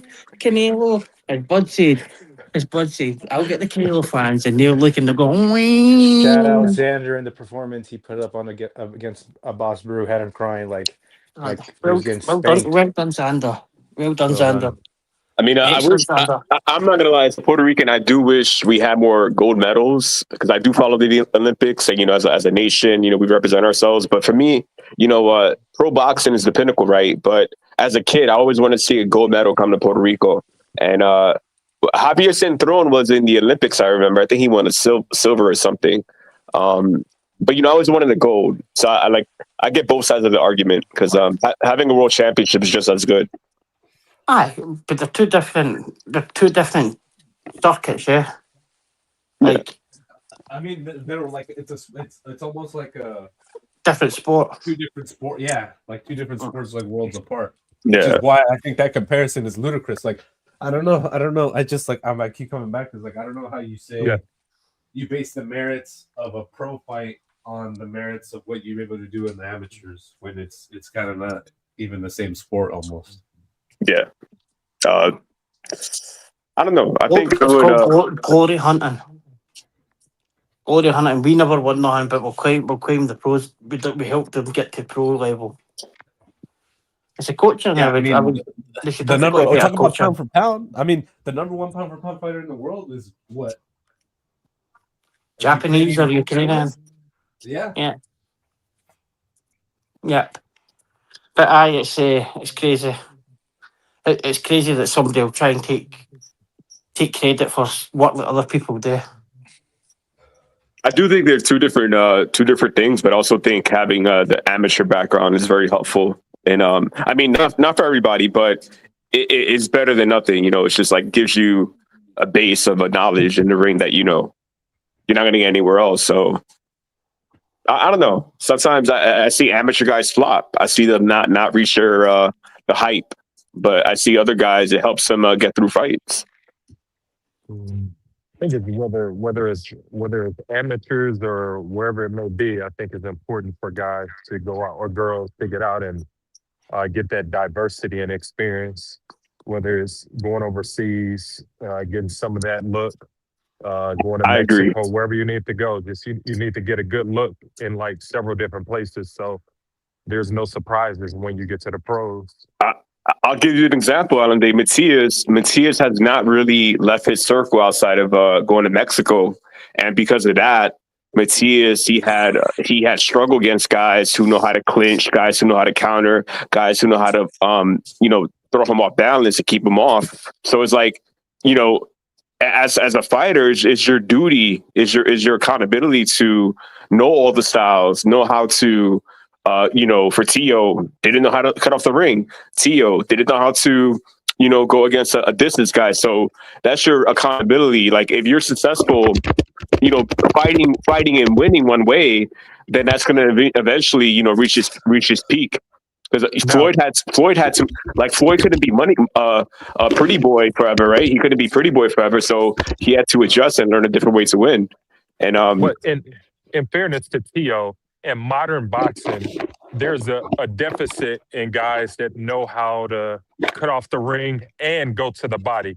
Body punching and cutting off the ring is very low level in professional boxing today for some reason. So, right. I don't know where to credit that from, but that's what we see. That's what I see. Yeah, I agree with that. I think Cepeda was the only one that was able to cut off the ring from Shakure, but Shakure, is a different level because he knows how to manipulate the inside. I mean, Cepeda didn't even need to cut off the ring. I mean, Shakure was just sitting on the ropes. I mean, yeah, but Cepeda's that guy. He got that motor. He's always going to keep on. Cepeda's whole plan is to make the ring small, get that jab out, and then come in with volume. Those punches are not going to be heavy, but Shakure was what impressed me was he was comfortable. Like people were going to say, "Oh, he was gonna run away like De Los Santos," but De Los Santos is a low volume guy as compared to Zepeda, who throws like 97 punches around.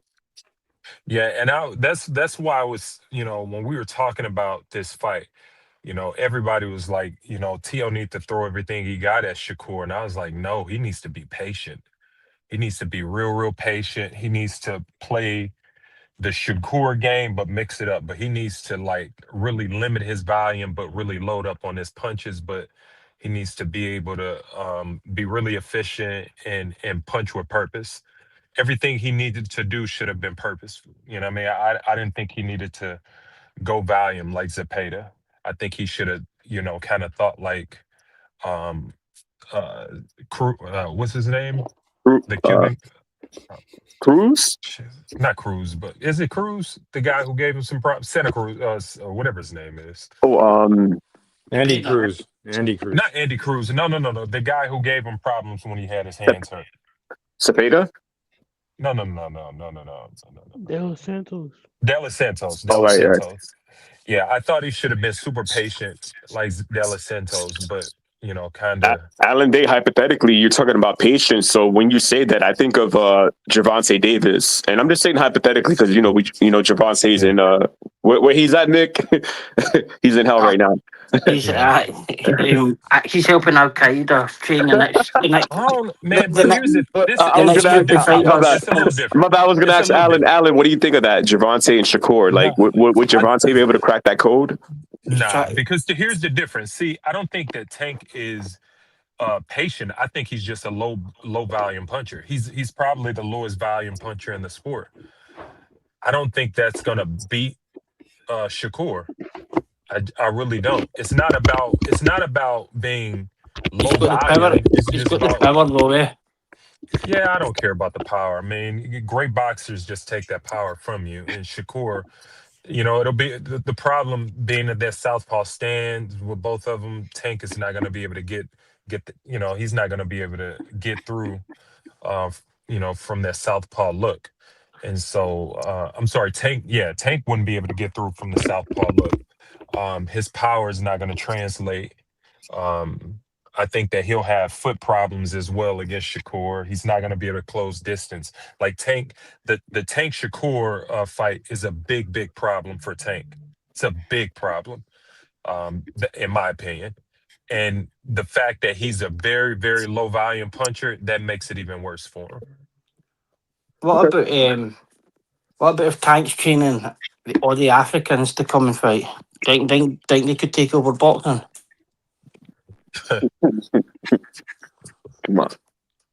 I do think Tank has a boxing IQ. I could see him utilizing some something in there. I mean, look, stylistically, Shakur, I favor him in this fight, but I don't think Davis is like an average.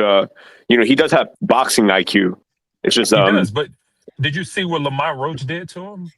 Yeah, you know what I mean. Like he smothered him. That's basically what Shakur would do to him. He would smother him. He would play with distance. It's so many things you can do with Tank. And he's so small, It's just. Do you think Roach would be able to do the same thing in a rematch with Gervonta?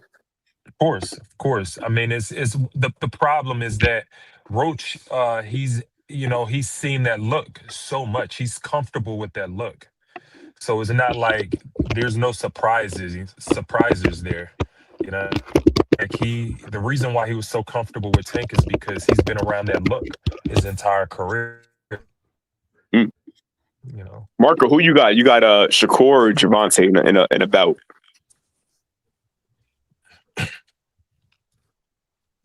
Oh, Marco's so busy.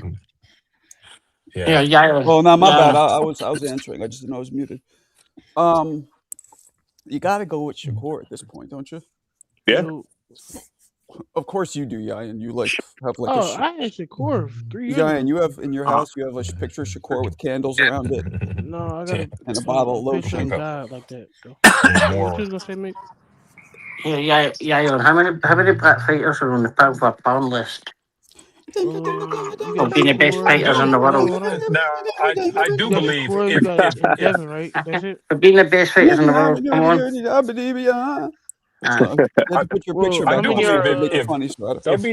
They'll be trolling Mick. What the fuck? But it's true. There's only two.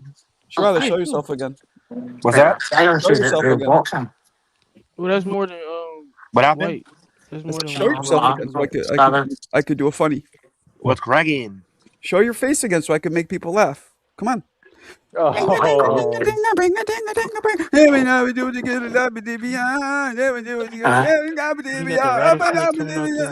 Just flat out of your can. You do that pretty good too. The head tilt. Marco, all of your potential jobs just went out the window right there. Nobody's watching this for 5 hours.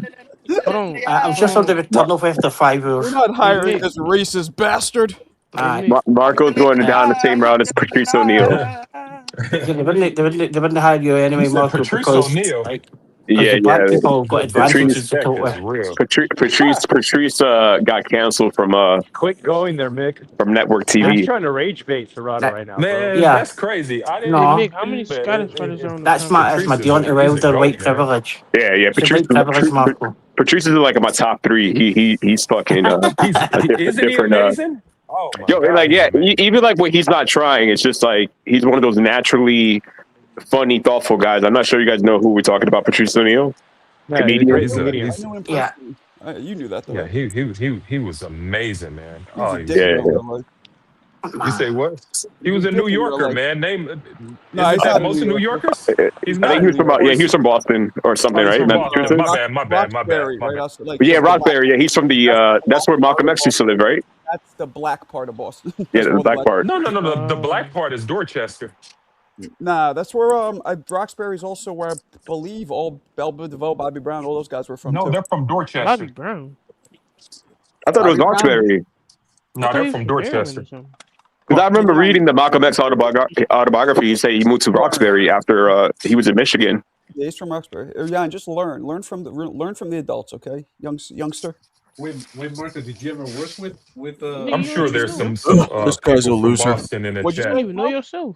Mo, what'd you say? Did Patrice O'Neal ever play your rooms or anything? Yeah. Want to see a picture?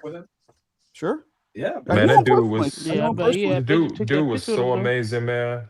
Oh man, he was.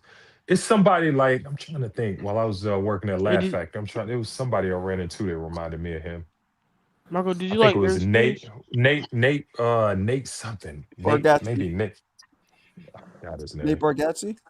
No, he's a black dude. He's new on the scene. He's new on the forgot his scene. name. Nate. I know you talking about. This was when Patrice was at my club. Shit. This is shit. Only like 3-4 months before he died, I think. Damn, bro, that's crazy.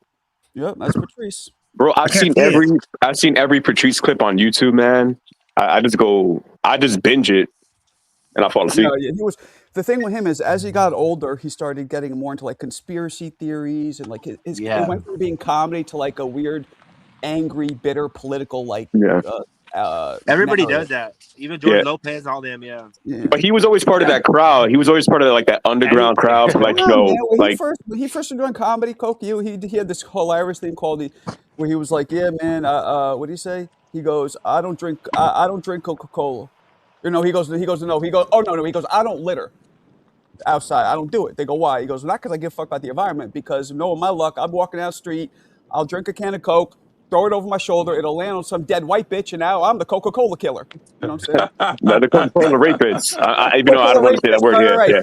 I don't want to get the show canceled, but yo, he was good, man. He had a. But those were jokes. But then it went from doing shit like that to like, social to like political. But he was the only comedian I would see that would make other comedians look average. Like he'll straight. Like, if you didn't have good material, bro, he would fucking roast you. Like he would. He also was like hard to talk to because he was always trying to like shit on you. Like that was his. Yeah, that's what I'm saying. Like that, that's he was socially awkward. Like when you can't have a conversation without like always trying to fucking rag on somebody or. Like, you got to be on your toes, like when somebody like that is around. Yeah, you gotta. But it was too much. Yeah, we've all met somebody, all of us, who jokes and it's just too much. Hey, right? Dave Chappelle was like that, man. Dave Chappelle's like early on shit was really good. And I'm talking about when you meet them in person, like off the stage. Yeah, offset.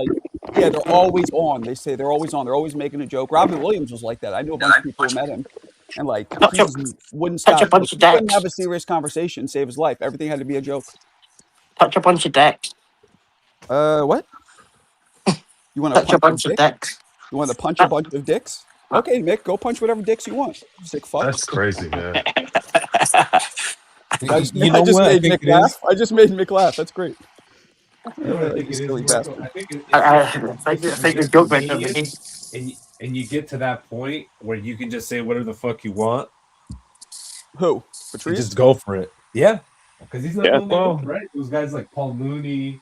So he was from Dorchester. Eddie Griffin. Eddie Griffin's like the worst. He has like a residency in Las Vegas, and he just goes buck wild for an hour. It's crazy. Says crazy shit. I hate comedy. I'm so glad I'm out of it. You know what? Let me tell you this though, Marco. What's up, Papa? Life is gonna change for you when you just when it's a relief when you start enjoying comedy again. You know what? Because you ain't gonna care that much. Yeah. I mean, I'm still gonna be producing some shows in the city. I'm gonna produce some shows at this other venue in Manhattan. Make a little cash. Hey, Laugh Factory is coming to New York soon. It was in New York for a while. Yeah, I know. Oh, when is that, Alan? I have to talk to ownership. You know what I'm saying? I'm kind of, but hold on a second. Clarissa, did you seriously do that, or are you joking? Afghanistan. Wow. Clarissa. I know she was in Afghanistan. She's mentioned that she had like PTSD from doing, what was she, like a nurse out there or something? What? She was a nurse for the military or something like that, or like a health. Something to do with oil. Hey, Clarissa, a legend. Yeah, she's serious. Oh, that's why I thought she. Yeah, see, it's Clarissa. Was I wrong? What did he say? One fucking serious thing? It was like constant joke. So there's always been a thing with Clarissa. She just like has that knack to roast, or yeah. Well, that's yeah. I mean, yeah. I guess so. Since we've known her, I've only talked to her like twice. Out really once. The first time she said something and jumped off. The second time, I only talked to her like verbally, like where I hear her twice. Like and Robin Williams, shit on Alberto both times. She came on the show. She likes to shit on Alberto. Everybody excuse me, Mac. It's Albe. Sorry, it's the Raza boxing or whatever he wants to call it. Jesus Christ. Did you see they went from the Raza Raza boxing spot, and the next day when I'm like, be original, he goes Raza KO. I'm like, nah, yo, he was gonna do Alberto KO. Yo, Albe KO.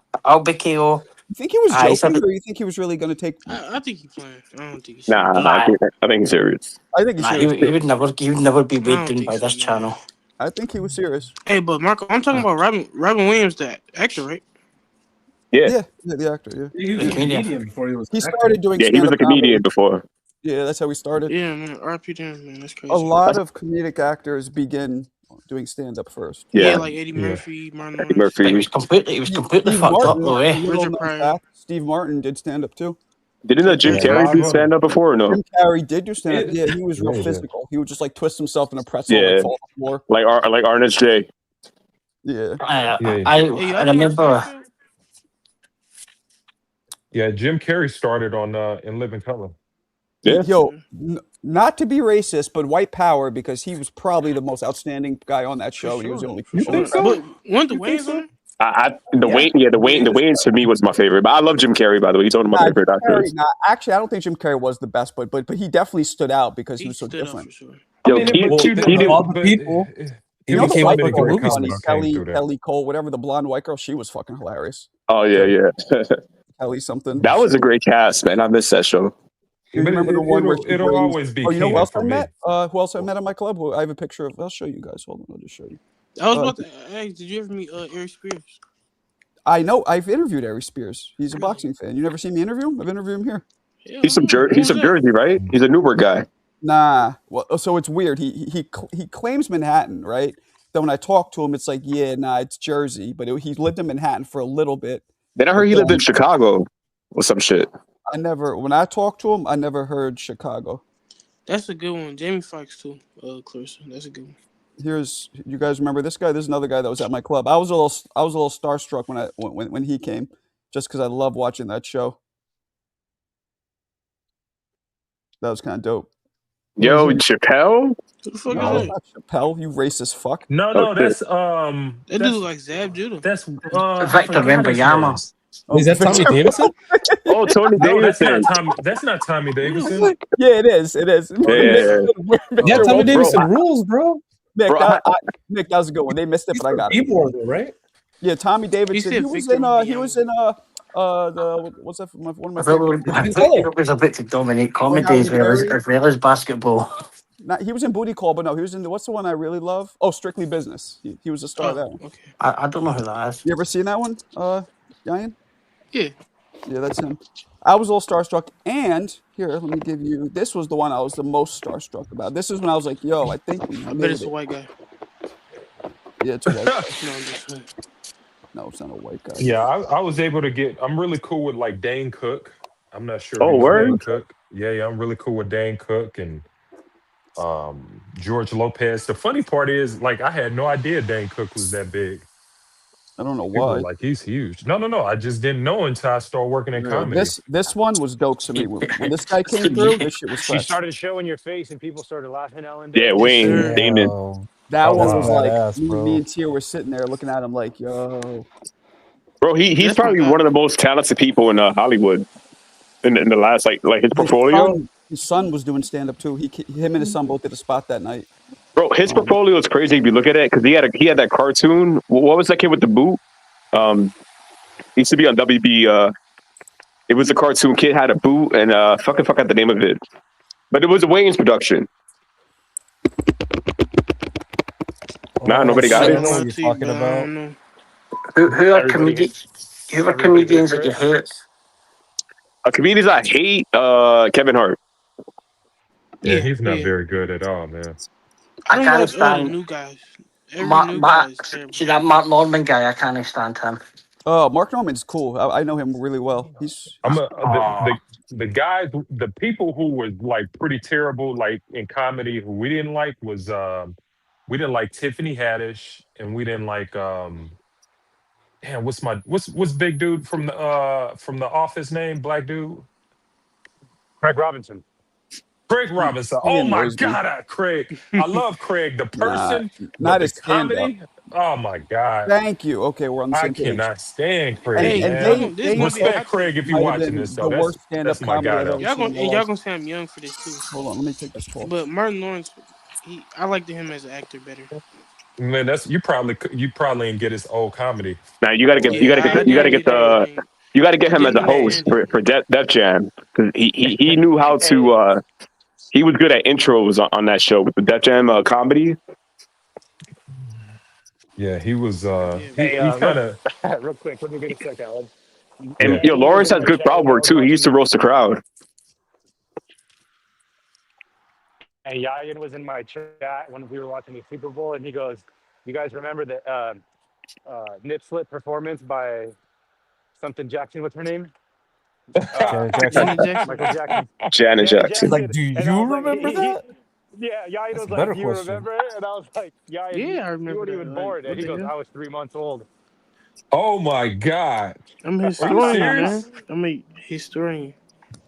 Damn, 3 months old. I mean, yo, that titty was historical though. That shit did. That shit that's did. Janet Jackson. Like, of course, I know that. I was excited when I saw it because remember when Janet did that video with Busta Rhymes? I was like, I definitely want to see her like, sing Gropa. I mean, that's crazy. And now, like today, the shit ain't even really a big deal. Yeah. Nowadays, I've seen that before. But yeah, man, George Carlin underrated. Well, I'm not underrated, but he's my GOAT. George Carl. Yeah, I listen to so many of his audio tapes, man. He says the craziest shit just to.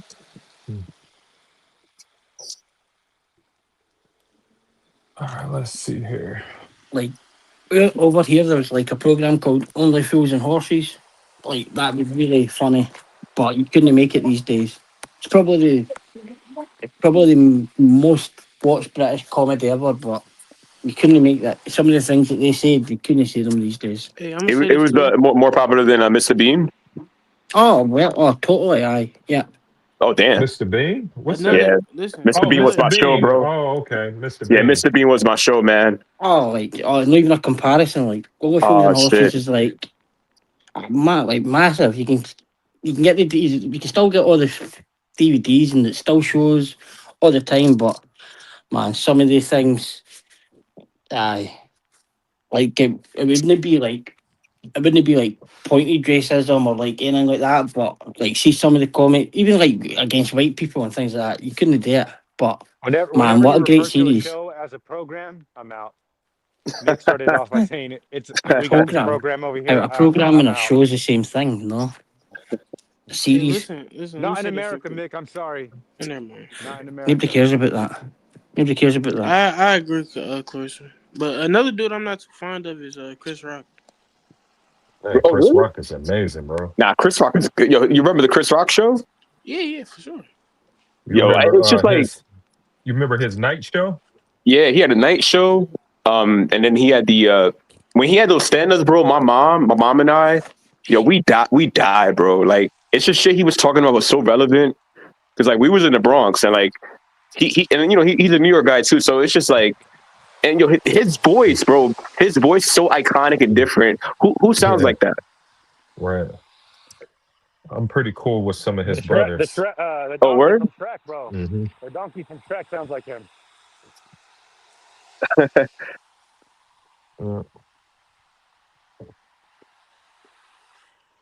Paul Rodriguez. I'm not too familiar with Paul. I was never a fan. Okay, Pug mentioned him in the chat. Yeah, Paul Rodriguez does too much fucking. He leans too much on that fucking wetback shit. Okay. I mean, that shit is fun though, because some cultural people, references and jokes, bro. yeah. So, because like sometimes people don't really have like an experience of like the culture, because like people living in the Northeast, they don't know shit about like Chicano or like Mexican life. They don't know shit about it. So sometimes it's cool to see it from that, but when that's your whole material, then you gotta diversify it a bit.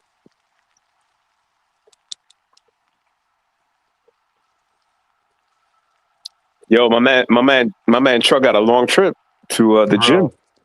I know it's fucking. You about 4-5 miles, and it's raining over here too. Nah, yo, I respect that, man. Like Truck, what you do, man, it brings me not back because I still kind of do it, but there was days I had to bike 25 miles just to a gym. I had to go through like blizzards. I had to go through like fucking crackhead Puerto Rican women trying to grab my ass on the bike and kidnap me and fucking dudes taking knives on me. Motherfuckers be like, yo, motherfucker, like chase me like just to go to boxing.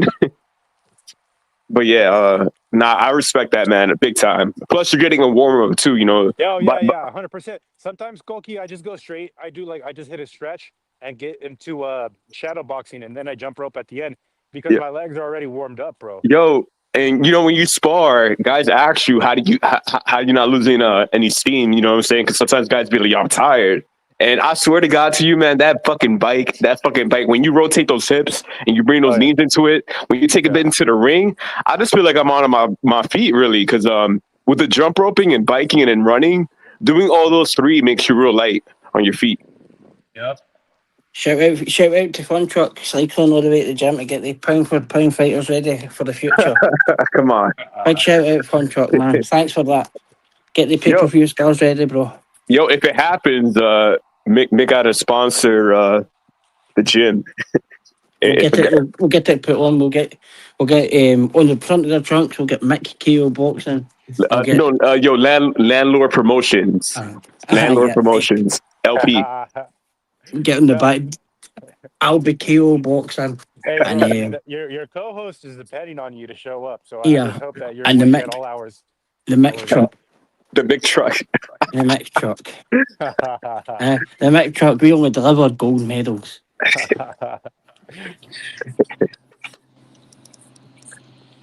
Serrata. What up? Yo, welcome back. Welcome back. Serrata, the Mexican Shrek. You had a couple of cams or Xanax or something. Yo, man. guys, you have to appreciate Serrata. He brings a different contrast to the show. As a listener, I love it. And he's welcome here anytime. Thank you, bro. I keep it 100% honest, bro. Like truthful. For real, bro. Like there's no he lying keeps in it a me, bro. buck. He keeps it a buck. That's it. Even when I look bad on myself, you know, I don't hide shit. Maybe to a fault. Was that Marco that said yup? You know what I'm saying? Keep the stream going, Marco. 12-hour stream. Fuck it. Fuck it. Just leave it on. And Marco got nothing better to do, bro. He's got a fucking mess to organize.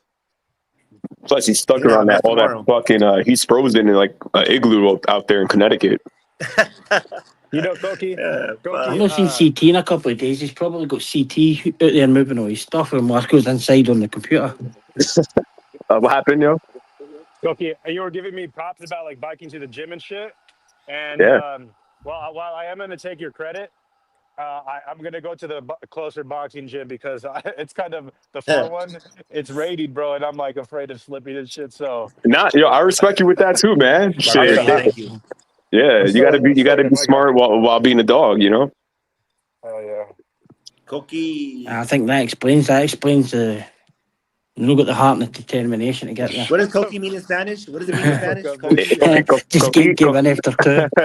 Coqui is a frog in Puerto Rico. It's a frog. Frog, yeah. Yeah. It's, it makes it sound like Coqui, like it sings at night. Yeah, I've heard of yeah. You spoke to round one, Cookie, no? Oh yeah, you were in the Super Bowl. So you don't know round one. He unfortunately his daughter passed away. Yeah. At 27, but so he's taking a break from YouTube. And Frontline's waiting for his word because Edwin doesn't want to come back until he figures things out with the family and shit. Because you know how that shit is, man. You lose a family member, you gotta organize the arrangements and all that. And so we're just waiting on him, and then from there, with Frontline, I want to do a little donation for the family, just because he's like a big part of the community too, and especially for for us, he's like a homie. He's like a guy that we not just on the YouTube podcast, we kind of hit him up on outside of YouTube. Okay. And so he he's a guy that real family guy too. This guy been with his wife for so long, and it sucks, man. Losing family is the worst shit possible, especially a fucking daughter. No, I know. That's some wild shit. I couldn't believe it when I obviously seen that video, because we were on the stream for the Super Bowl. Oh yeah, we were all chilling, we were all laughing, we were just vibing, and out of nowhere, fucking tragic. Even I see, obviously, once I hanged up in the morning, and I seen you'd put that, you'd sent me this video, and I'm like, fuck. I couldn't believe it. I was like, I saw the video uploaded 2 minutes ago. I'm like, wait, what? What is he talking about? Because the title said, no parents should be able to bury their their child. Yeah, and I'm like, fuck. See, sometimes I didn't want to watch it, and then I was skipping, and then I got to the bit he was on about his dog, and I was like, oh no. And at that point, I didn't watch any further. I was like, I can't. Yeah, it couldn't have gotten worse. It was tough to watch. I barely made it out of the. Bro, I shed a tear. I mean, just that dude is a real one for going live. Like I said, it's real tough to put your personal stuff and information out there for. Especially a family member. I would have been. You guys wouldn't have heard from me. I would have been out. It's just, especially your daughter. I mean, the daughter's crazy. Yeah. It just shows how quick things could change you, and it's like I felt man, such a good laugh, and even the Patriots got spanked and things like that, and it's like, and then for that to happen, that's just so shit. Yeah, it is. All bullshit aside, man, my prayers are with him and his daughter and his family, man. I can't even imagine. Well, Koki, once you get the GoFundMe, just keep posting. Let me know. Yeah. Oh yeah. I'm gonna have it on Discord, and then when Marco is live, I'll share with you guys too. And it's not just that. You guys come by and send him a message. And I know people left comments, but just overall, because and that's the kind of shit, man, that stays with you for not just a month or two. It's for life. Your whole life. Yeah, you can't really. So. And life is crazy because a lot of us are older, But 27 to us is so young. Like I don't like. Remember when we were 27? Shit is like, imagine you only get 27 years of life. That shit would fucking that shit sucks, man. So. Just to tell people, go and see the world all you can, man. Yeah. Go and see the world all you can. You only get one chance at it. Yeah, make it right. Sucks, huh? I wish we could fucking respawn and shit, huh? One life. Yeah, like a Grand Theft Auto.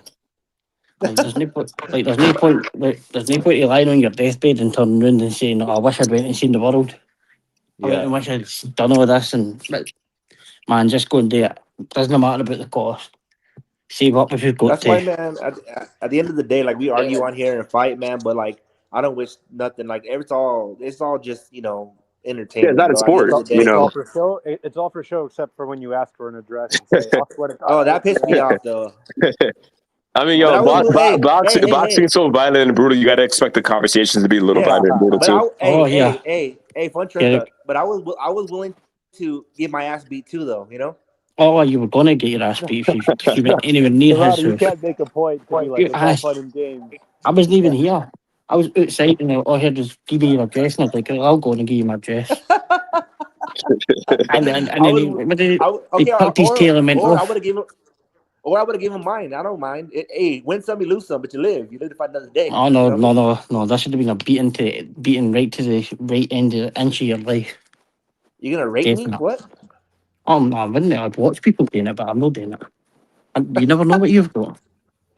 You could have anything. What did you just say, Nick? I never said anything. It was him. No, I never said that.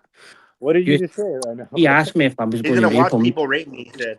And I said, "I'll watch people, maybe, but I'm not doing it." You didn't know what kind of sexual transit he was. I'm not catching that. Hey, Mick, you're a certified freak.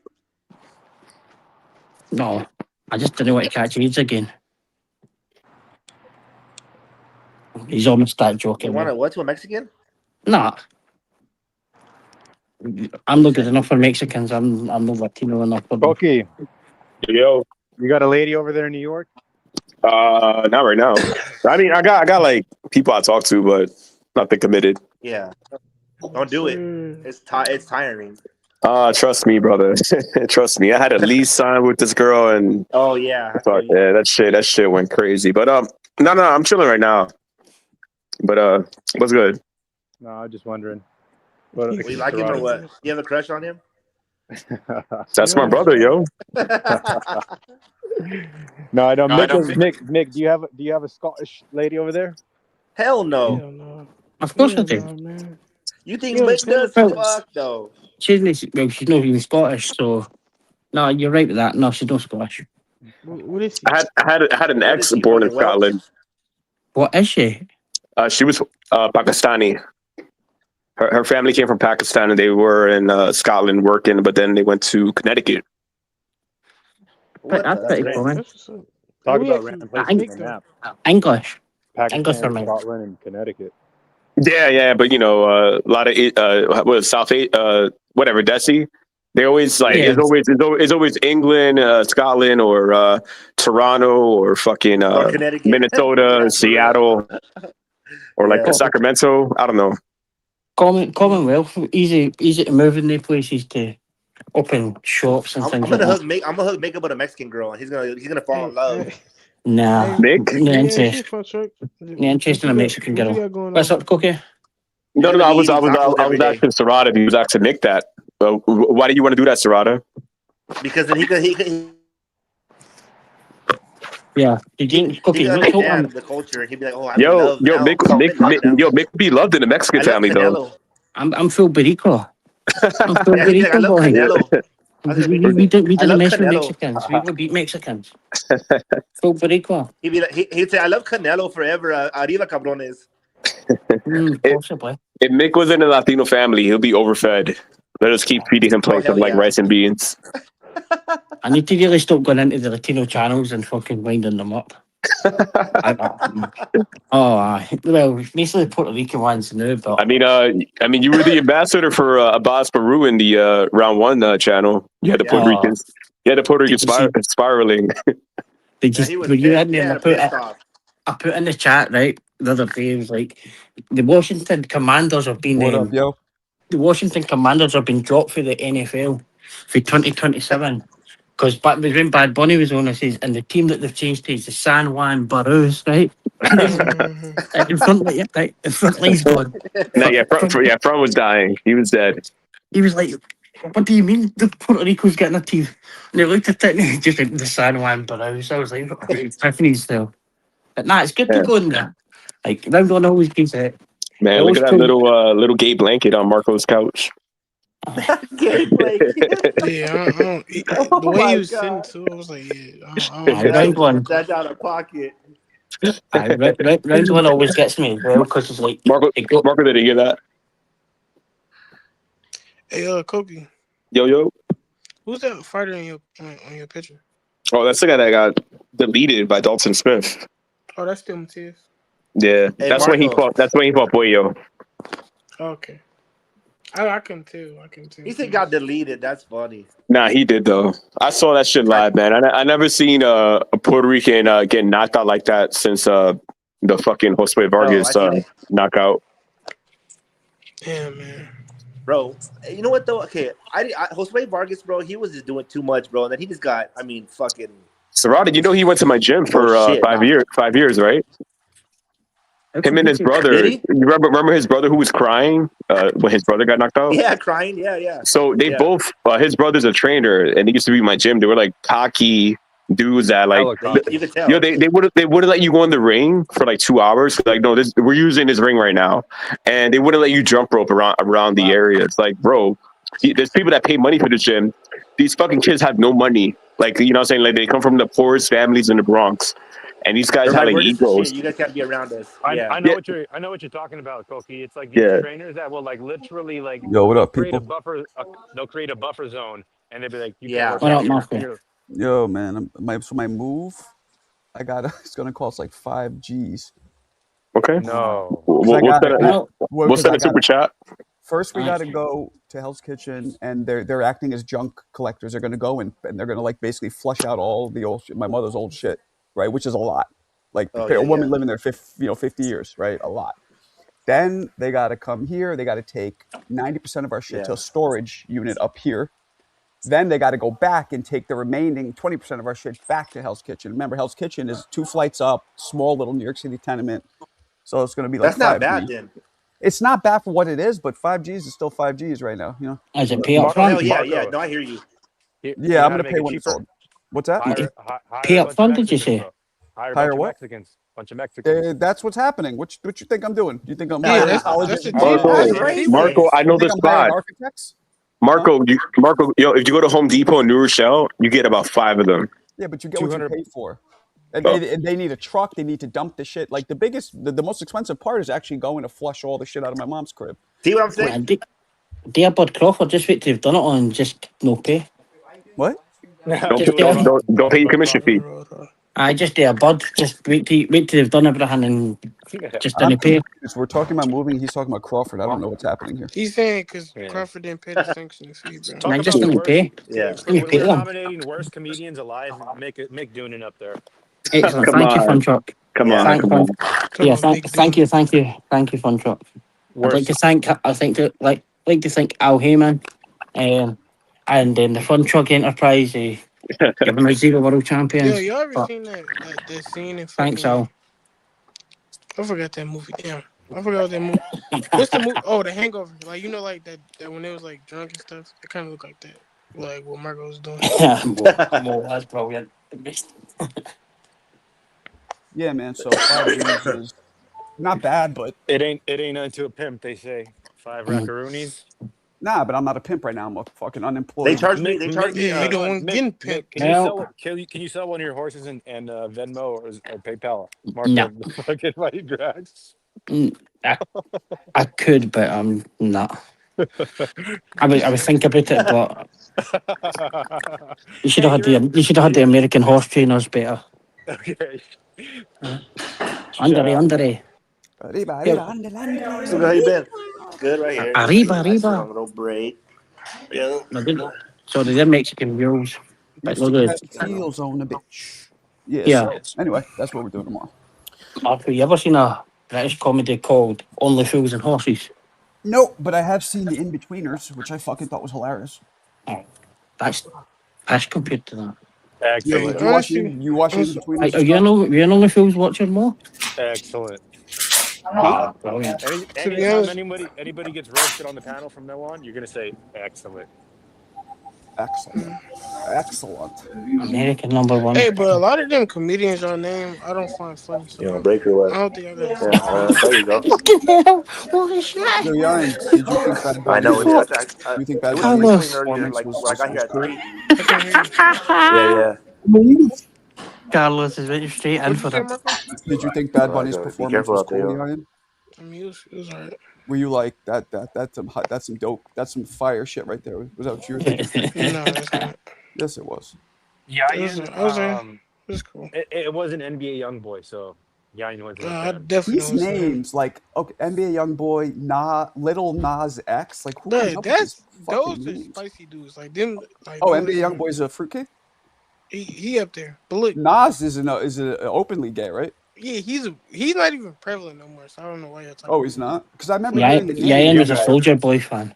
I'm like, you're taking DMX, you're taking Nas, you're combining their names, and it's just like come up with your own. And the names now, if you've noticed, they're so much longer. Like when I was coming up, most of them were short. Now Big Daddy Kane was the longest name. Big Daddy, right? And now it's kind of long. Yeah, that's what she said. My favorite Grandmaster Flash. It's a. If you don't know, now you know. Let me rephrase. In the 80s, the names were long, and then you went in the 90s and the 2000s where they were short, and now they're long again.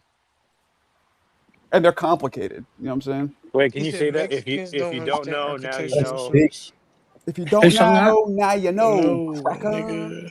Whoa. Go ahead and say it, Mark. Wait, Ashley, is Alan on here? Here, let me say it. Oh, he's not. If you don't know, now you know, trucker. Me and Alan do this thing where he says the N-word for me.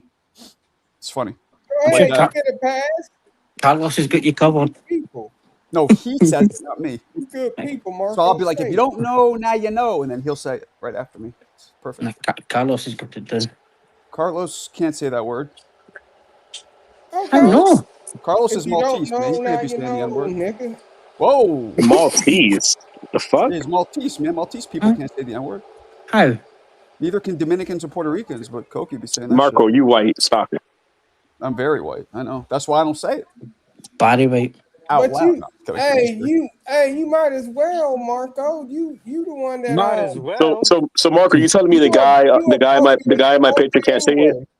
Lowe told me that I got the N-word pass, although I never took the pass. Wait, Marco. What's up? Marco, you saying the guy in my picture can't say the N-word? The guy in your what? My picture. Your picture is. Yeah, that's a good point. But nigga, yo, Puerto Ricans are black, so you gotta, understand that we're not. Absolutely. Hey, not all y'all don't think you black. Well, the white ones don't. But if you go to my family's Christmas, you're gonna see a bunch of Rosa Parks and fucking. I got black Puerto Rican family members. They're not white looking. I told you guys a story, right? In school where my man punched a Dominican girl in the face because she called him. Oh my God, Carlos! Did I ever tell you that story? You ain't black, are you? There's white Puerto Ricans, there's black Puerto Ricans, there's fucking. Right, it's Chinese. I didn't hear that story, Marco. I was in junior high. I did tell you yes or no. What'd you say? No, I never heard it. No, so I was in junior high school, and my man, who's black, straight black, right, American, was arguing with this girl, Hispanic girl. She has an accent, right? And they're arguing whatever, and then at one point she just goes, you black motherfucker." And he goes, "What?" And he punches her in the face. Right now, this is 1989. That's valid. Manhattan. That's valid. Teacher, a white girl just goes, she shouldn't call him a black motherfucker, and she didn't even get in trouble. But I'm all fucked up because I'm just like, so I go over to my man. I'm like, yo, 2 questions. First off, why did that offend you when she looks? Because she was black. She's Dominican, but she was just like him. Dominicans are black. Right. I go, why would that offend you when she looks just like you? You know what I'm saying? And I'm like, second, why would she say that when she looks just like you? And he goes, nah, you don't understand. The Dominicans don't consider themselves black at all. So he was like, it was the hate and the in her voice and like the looking down at me, which is what pissed me off. And that was my first lesson in like that kind of racism because I didn't get it. I'm like, why the fuck? It's like me calling somebody a cracker and us fighting over it. You'll never get it because it's cultural. Right. It's like somebody my complexion if it's a black dude named Smoke, I would watch my mouth because I don't know how he would take it. Well, you shouldn't say I would never get it because I did get it from that fucking instance. No, I'm just saying it's cultural. You're not. I understood that as soon as I fucking experienced it. Marco, my dad is from Santo Domingo. He was born in Santo Domingo. He came to Puerto Rico illegally, right? Illegally with a fake visa and all that, right? Okay. So here's the deal: Dominicans, they are very anti-black because it's part of the culture. They don't be no black, right? They always do that. No, but there's a reason for that. Because Haiti used to be in control of the island. Haiti had independence first. They got independence from France. So Dominicans were like, we don't want to be like them because they have the power. They're taxing us, all this shit. Right. So they associated everything black with Haiti, if that makes sense. I got you. Yeah, the Dominicans don't like Jamaicans. They don't like nobody with melanin in their skin. It's a deep complex, and it runs deep in from like 1844. So it's been going on, and it's bad now because over there, Trump is probably one of the most loved guys in the Caribbean.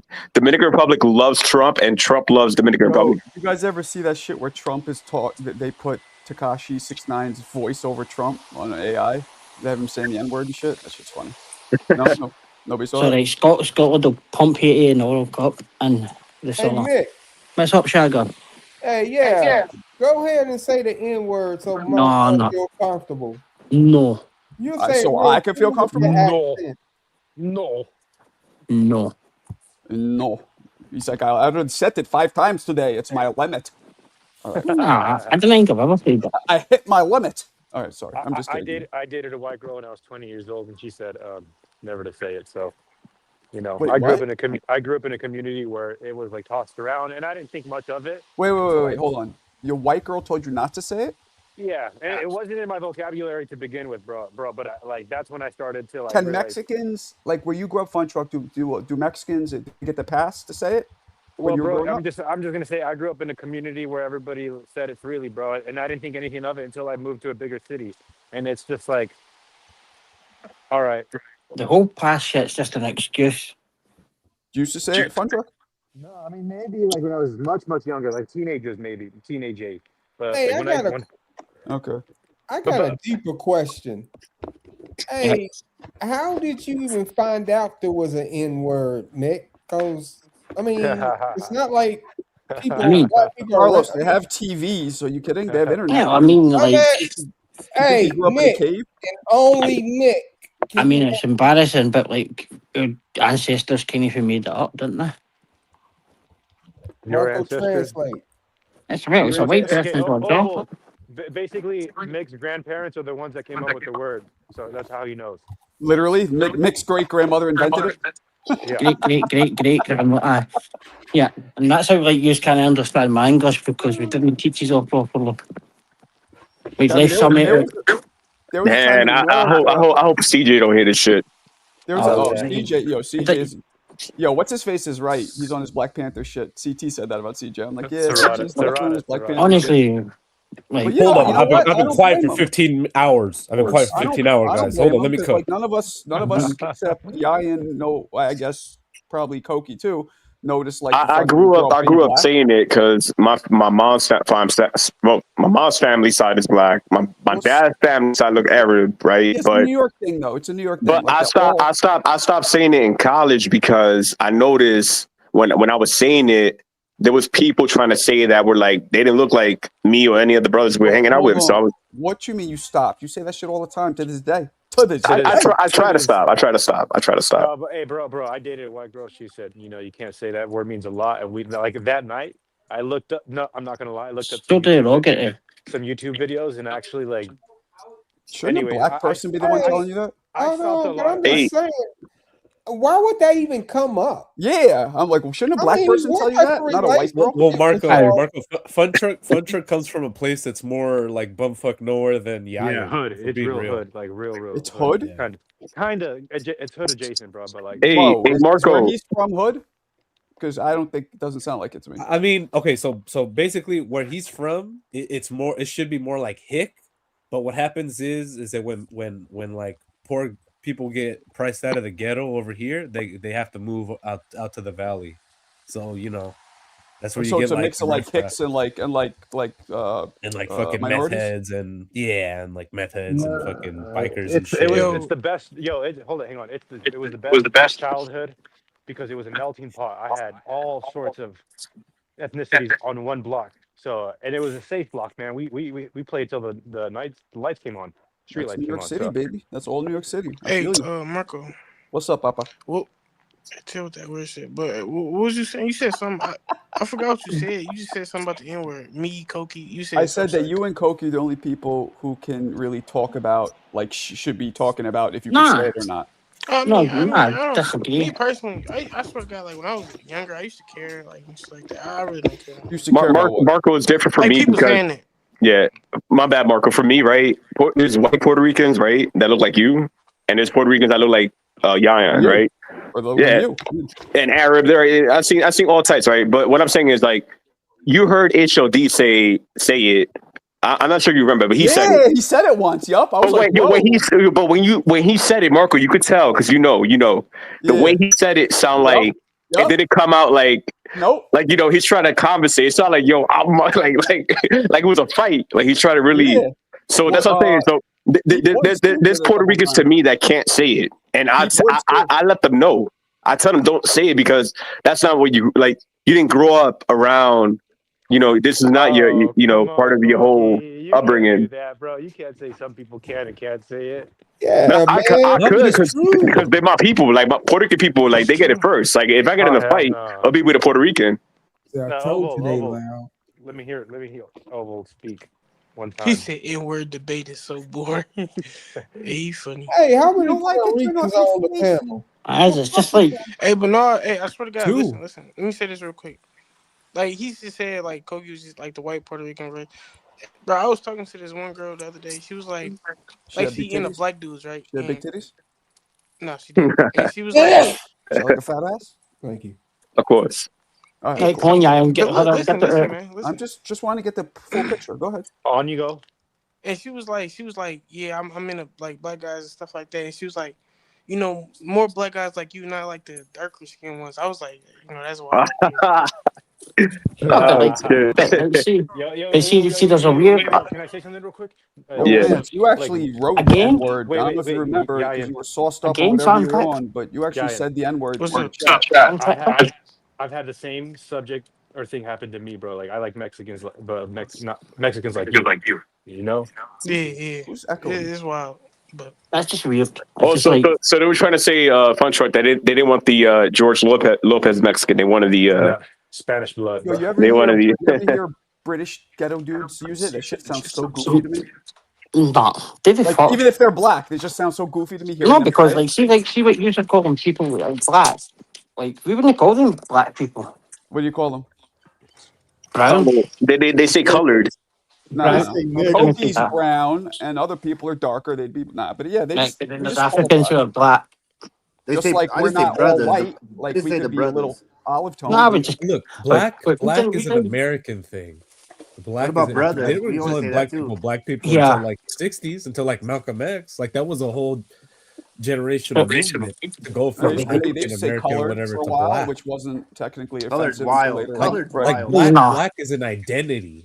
Black isn't just about for sure. No, colored. I don't think colored was offensive at first, people right? didn't realize that more. Yeah, but they'll say be talking about they'll try and tell you.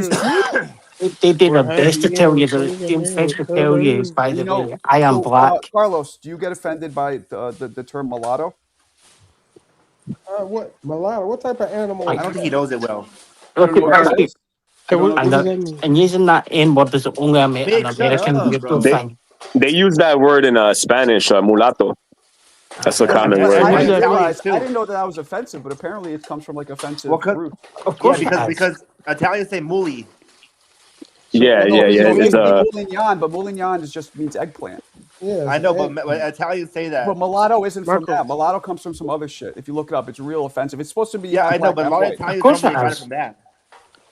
Marco. Why y'all want to talk about offensive language? I thought this was boxing. I mean, because we were talking about boxing for like 4 hours. All right, how about this? Muhammad Ali would never like to be called mulatto. There, now it's boxing related. Go ahead, Nick. It's just strange. Strange behavior, eh? Like Like obviously that was like a word that like it's so derogatory to people that it embarrasses me when people use it. Because it was like also a white person. So you're saying no black people in Scotland ever use it? That's crazy. If a black person said that, even in London, they get fucking smacked up. No, I've heard hear a black lot of London British people do people say that shit. Nah. We didn't call it no chance. I've heard fucking on YouTube. They're all over YouTube saying it. Yeah. So AJ didn't say that. I don't know their fucking name. I haven't jotted Yo, my father is black Puerto Rican, bro, but I get the reflection. I'm white, though. You know what I mean? Nah, average Joe. I got the big lip. Hold on. I know mulatto means, but I'm saying the roots that I think that people first started saying it was some real like hateful shit. Well, it was a word here, but then obviously it's a racist word, so nobody uses it. Well, don't ever call me a honky, guys. It's very offensive. No, I want Clarissa to call me that. Marco, can I call you a male sapien? A homo sapien? A male sapien. What did you say, Carlos? I said, did anybody else watch the Super Bowl besides myself? I did. It was terrible. We were all on here chilling. Nah, I was watching it. Bad Bunny's overrated, but that's my opinion. Oh, y'all up. Un-American. He overrated, but he kicked the shit out of everybody, though. I know that. I mean, yeah, he did. It's just for me. I wish we had a more masculine representation. Yeah, I mean, it is. I mean, these days, nobody's got the balls to do what he did, bro. So Yeah. I give him props, bro. That's it. America's down bad. Right, the main event of the year. Main event of the year was done by the Puerto Ricans. All in Spanish as well. America is down bad. Hey, any of you guys know Joe Frazier's trainer, Eddie Futch? Yeah, I know who he is. He trained Riddick Bowe too. Yeah, right there, bro.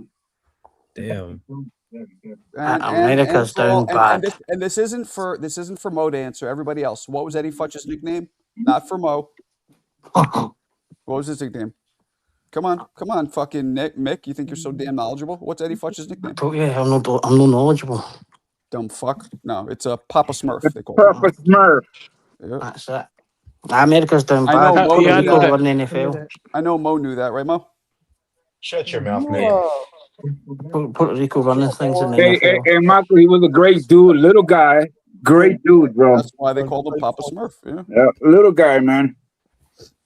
I just came from the garage, man, and flipped over a couple of boxes, and they all went through the bottom, bro. They're frozen down to the freaking, and it's freaking snowing again. Yeah, nah, fuck that. Yeah, nah, fuck that shit. Yeah, fuck one truck.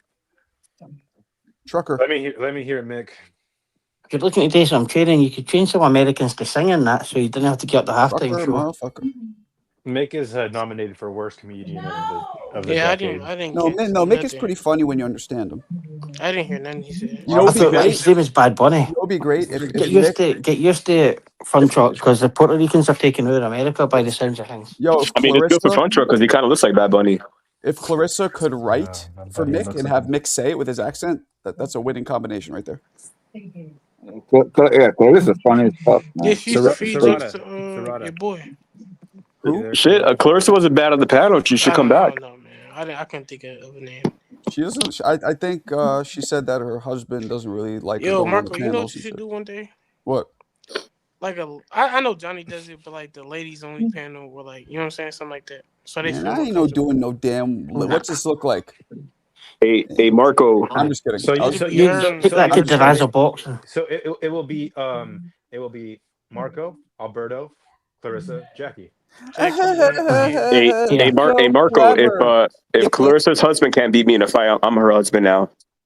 Whoa, might be able to whoop your ass. We don't know. We don't know his deal. I'm just saying. Koki, we can't lose a female Yo, Koki member here. In about 3 or 4, what are you, 37? Yeah. Right? In about 3 or 4 years, all this wanting to fight shit's is gonna drastically diminish. You're gonna see. Koki, bro, it's not really fighting. It's just me, just Claiming what's there. You spar a lot, all that shit's being gonna go alpha, down, bro. It's just Koki being an alpha. Hey, Coca, you're my baby's age, bro. But that's what I'm saying. I know, but man, for me, I'm in the gym 6 days a week. What do you want me to do? Not talk about it? All What that do you want alpha me, shit what do you want me to do? really diminishes in your 40s. You'll see. What do you want me to do? All right, Marco, let it diminish as long as I finish strong. Yeah, I can't believe this dude is my baby's age, bro. Yeah, man. Well, at least. Good for you, though. I love it, man, because she's a good person and she's a mama. Shout out to me and Koki because it's all natural instead of that Serrata down there in that avatar. It looks like he's all blown up like a fucking. I give Serrata credit because I'm too scared to do it. Nah, I heard stories like when you take roids, you get the pimples on your back, your dick gets smaller. I don't want to risk that, man. Nah, Serrata gets credit. At least he's honest. That's why. No, I respect that too. Yeah. He's an honest and brave motherfucker. But he should be doing Michael, bring me up. I'm gonna show Koki something. This is natural, Koki. Put me big, like that. 54 years old, bro. Yo, that picture is so pixelated. Do you have a clear version of it? Yes.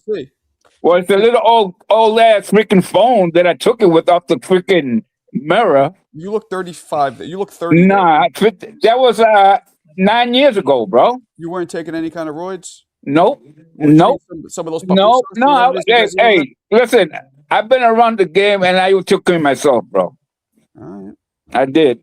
Who the fuck Hey, is this? listen, I used to run 10 miles a day, bro. Please a day, every day, Mo. 10 miles. Blow up Mo? Yeah. Okay. That's a real fighter body right there. Let's get it. Oh, Mo is such a that's hater. true. Wow, I didn't realize that's what he was doing. Mo, you were such a hater. Wow.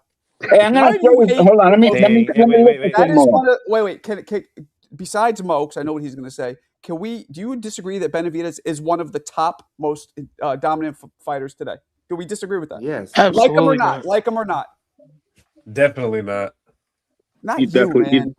for me. He's at least top 7. There we go. Everybody else. Me too. I agree.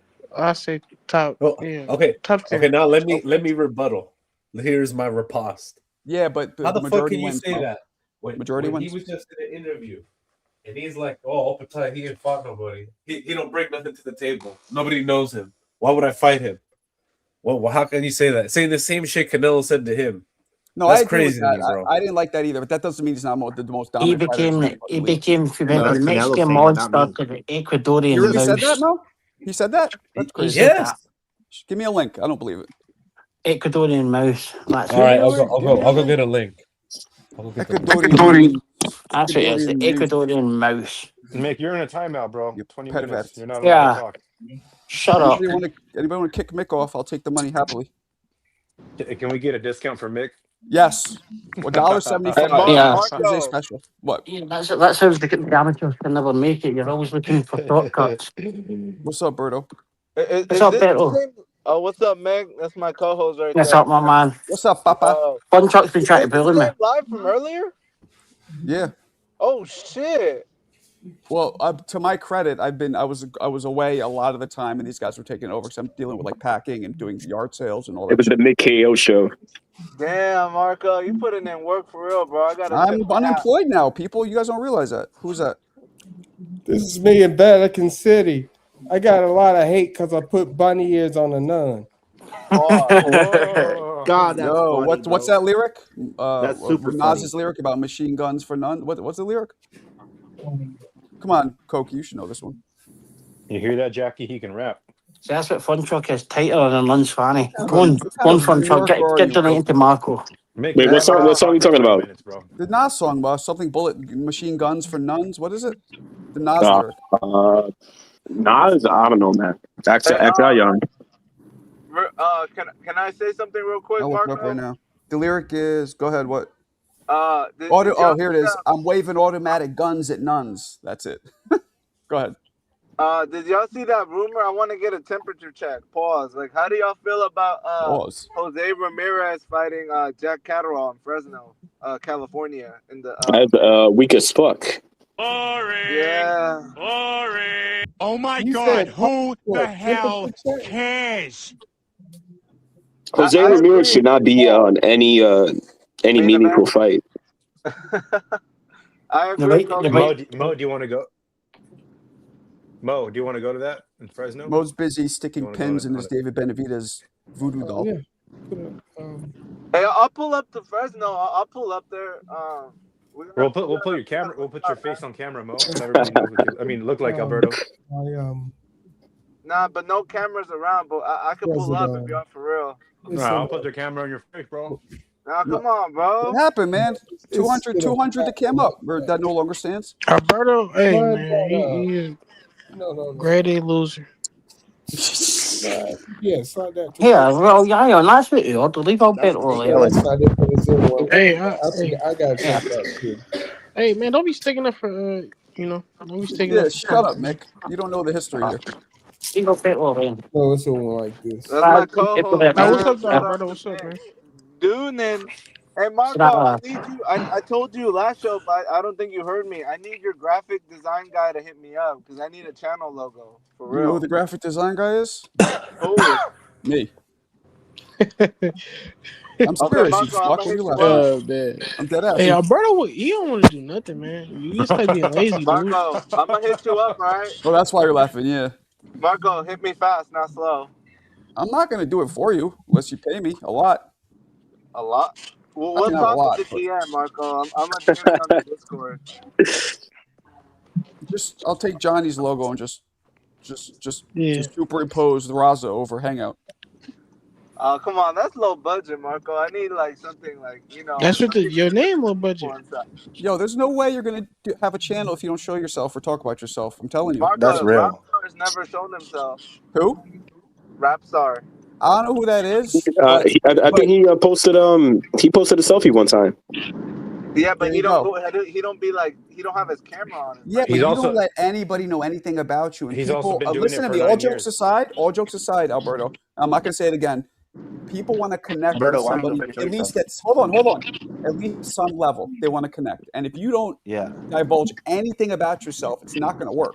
He has his name's I'm not Alberto. trying to I'm not trying to be a dick. That's really, honestly, the truth. All you need to know his name's Alberto. No, it's Alberto. Exactly.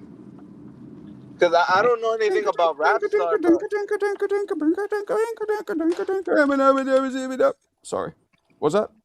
I don't know anything about Rapstar, but I still find myself there a lot of the times. Like, if people want to hear boxing talk, they don't care about the like. No, why don't you want to show your face? Are you a weirdo? Hey, bag up, brother. Bag up. You're a racist, You're a fat pig. You shouldn't even be camming up. You're a racist. Imagine saying that to a Mexican. Yeah, bag up. Yeah, that's so gay. Just said bag up. Nigga. Yeah, you know what bag up means, right? Oh my god, what does that mean, Marco? Yo, Serrata, that's friendly fire. That's Alberto's from SoCal. Dude, are you serious? Yeah, dead ass. You don't know back up means bag. Bro, that's a black term. Let's keep it real. Oh, bag, homie, bag. Cracker. What is that? All right. That's your boy. Whoever's driving, you gotta mute yourself. Oh shit! I got it. Cracker. That's offensive, Mo. Don't call me that. Mo's a funny man. Yeah, but Alberto, it's all that. Seriously though, if you if you want to get a channel going, you're gonna have to get a little uncomfortable. Hey, he put the link in the chat. Link to what? Oh, okay. Marco, would you be down to host my first show with me or pop out for a little bit? Hell no! You gotta show your face, you Mark. I don't know. Why would you ask me? Don't you love Johnny? Yeah, what happened is back in your people back the Mexicans. So Mo, it's right. You put it at the time. Alberto, tell me fuck off. Yeah, it's at the timestamp. So when you click it, it should start at the point when they're talking about. Let's see this. Let's see this bullshit.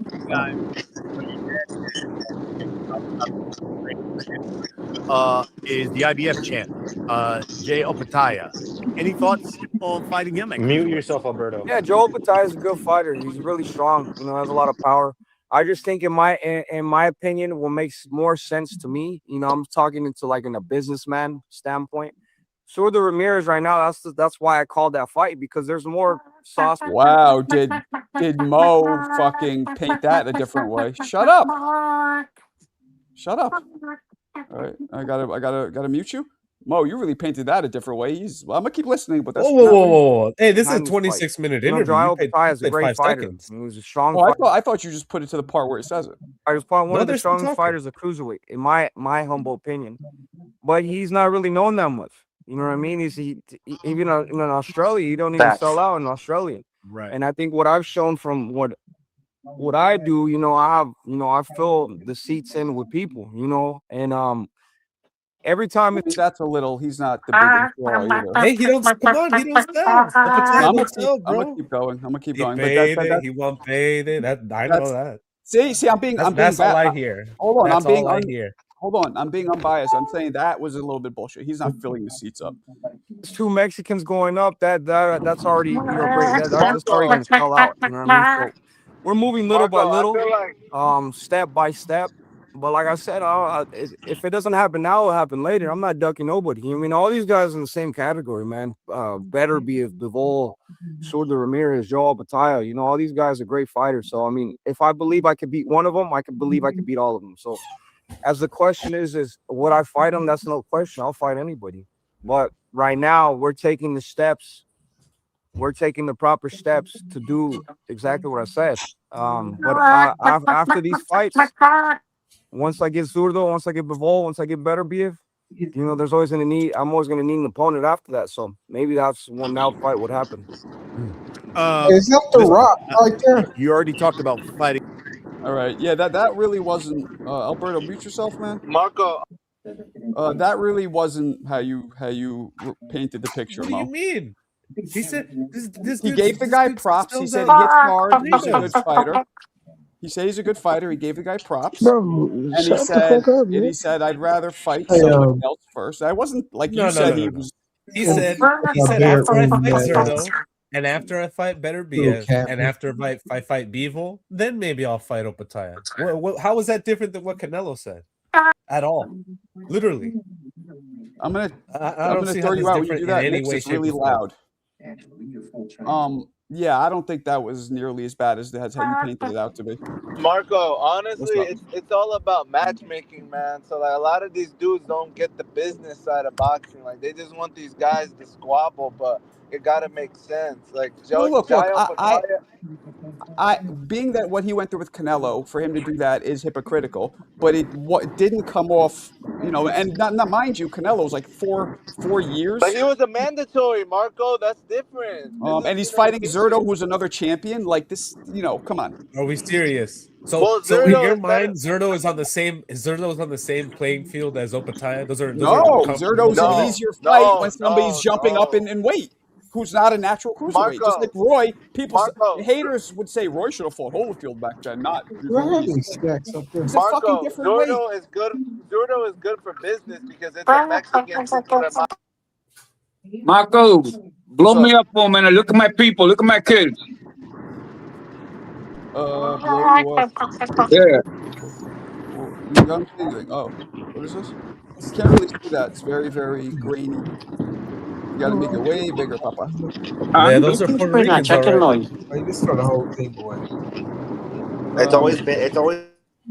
Yeah, the Mexican, the Ecuadorian mouse, David Benavidez.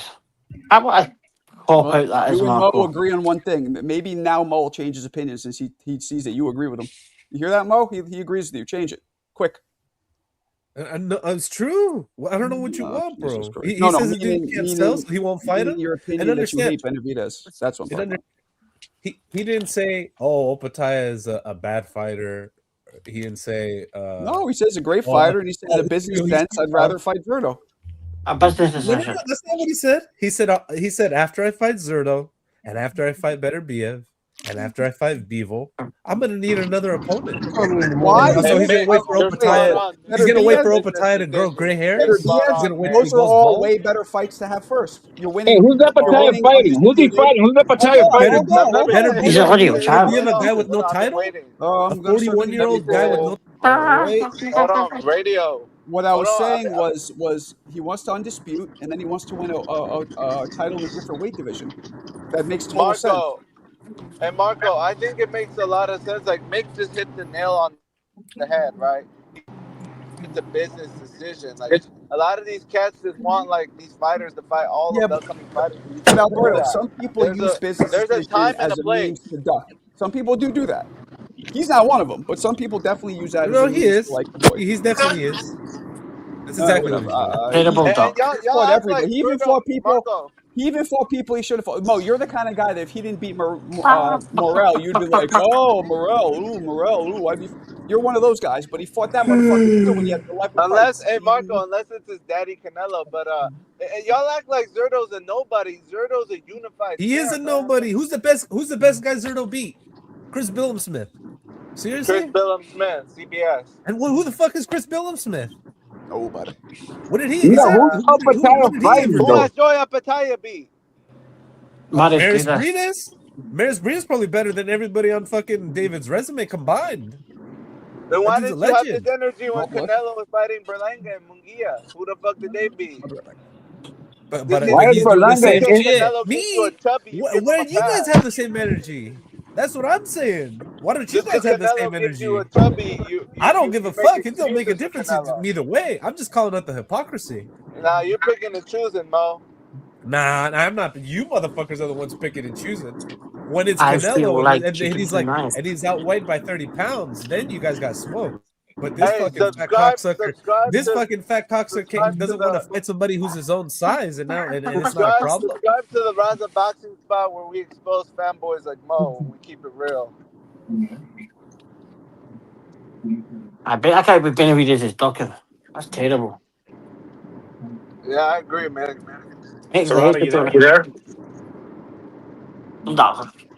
He just kicked about 3 cats and a pigeon. You ain't heard about that. Hey, what if Marco just stays live until midnight? That'd be crazy. Hey, Marco, you should try to do like a live until like normally you get off at 10 or 11. Mick, what? You fucking? Are you that was that Marco. That was Marco. See, he put it in my head. I'm not even doing anything. What do you want, Alberto? Can you do live until like the evening goes by? I feel like chicken tonight. Like chicken tonight. All right, shut up now, Mick. Don't overdo it. Go ahead, Alberto. I said, can you stay live until like the evening show? Like that'd be dope if you just keep going until like 7 o'clock, like when you go live at night. I'm gonna get off. Not right this second, but soon. I'll be back later. Obviously, this is helping me through all this stress as well. Salute, Marco. Hey, Marco, keep your head up. Keep your head up, baby. Like baby, pause, Alberto, pause. Alberto, pause. I'm gonna go the Ecuadorian chicken. Alberto can't make it through a chat without a pause. With the Ecuadorian chicken and the chlorinated chicken, both American bread. I couldn't eat that. Does that chlorinated chicken taste alright? Aye. I couldn't eat that. Just sounds so. Anyway. Alberto, you got some feedback from your Mick, you really got it. Mick, you got to stop that, bro. It's not funny, man. Like, there's a lot of listeners who are listening. Tell stupid the chicken then. Still tell Penny with the stupid chicken. I'm telling you to save Marco's channel and quit doing that shit, bro. Go on your own channel then. Stop. Grow up, bro. Your own channel. Go on your own channel. Grow up. All right. Speaking of guys, I'm gonna get off. I gotta go eat, but I'll be back. Yeah, the Gulf of Puerto Rico is keeping your lights on anyway.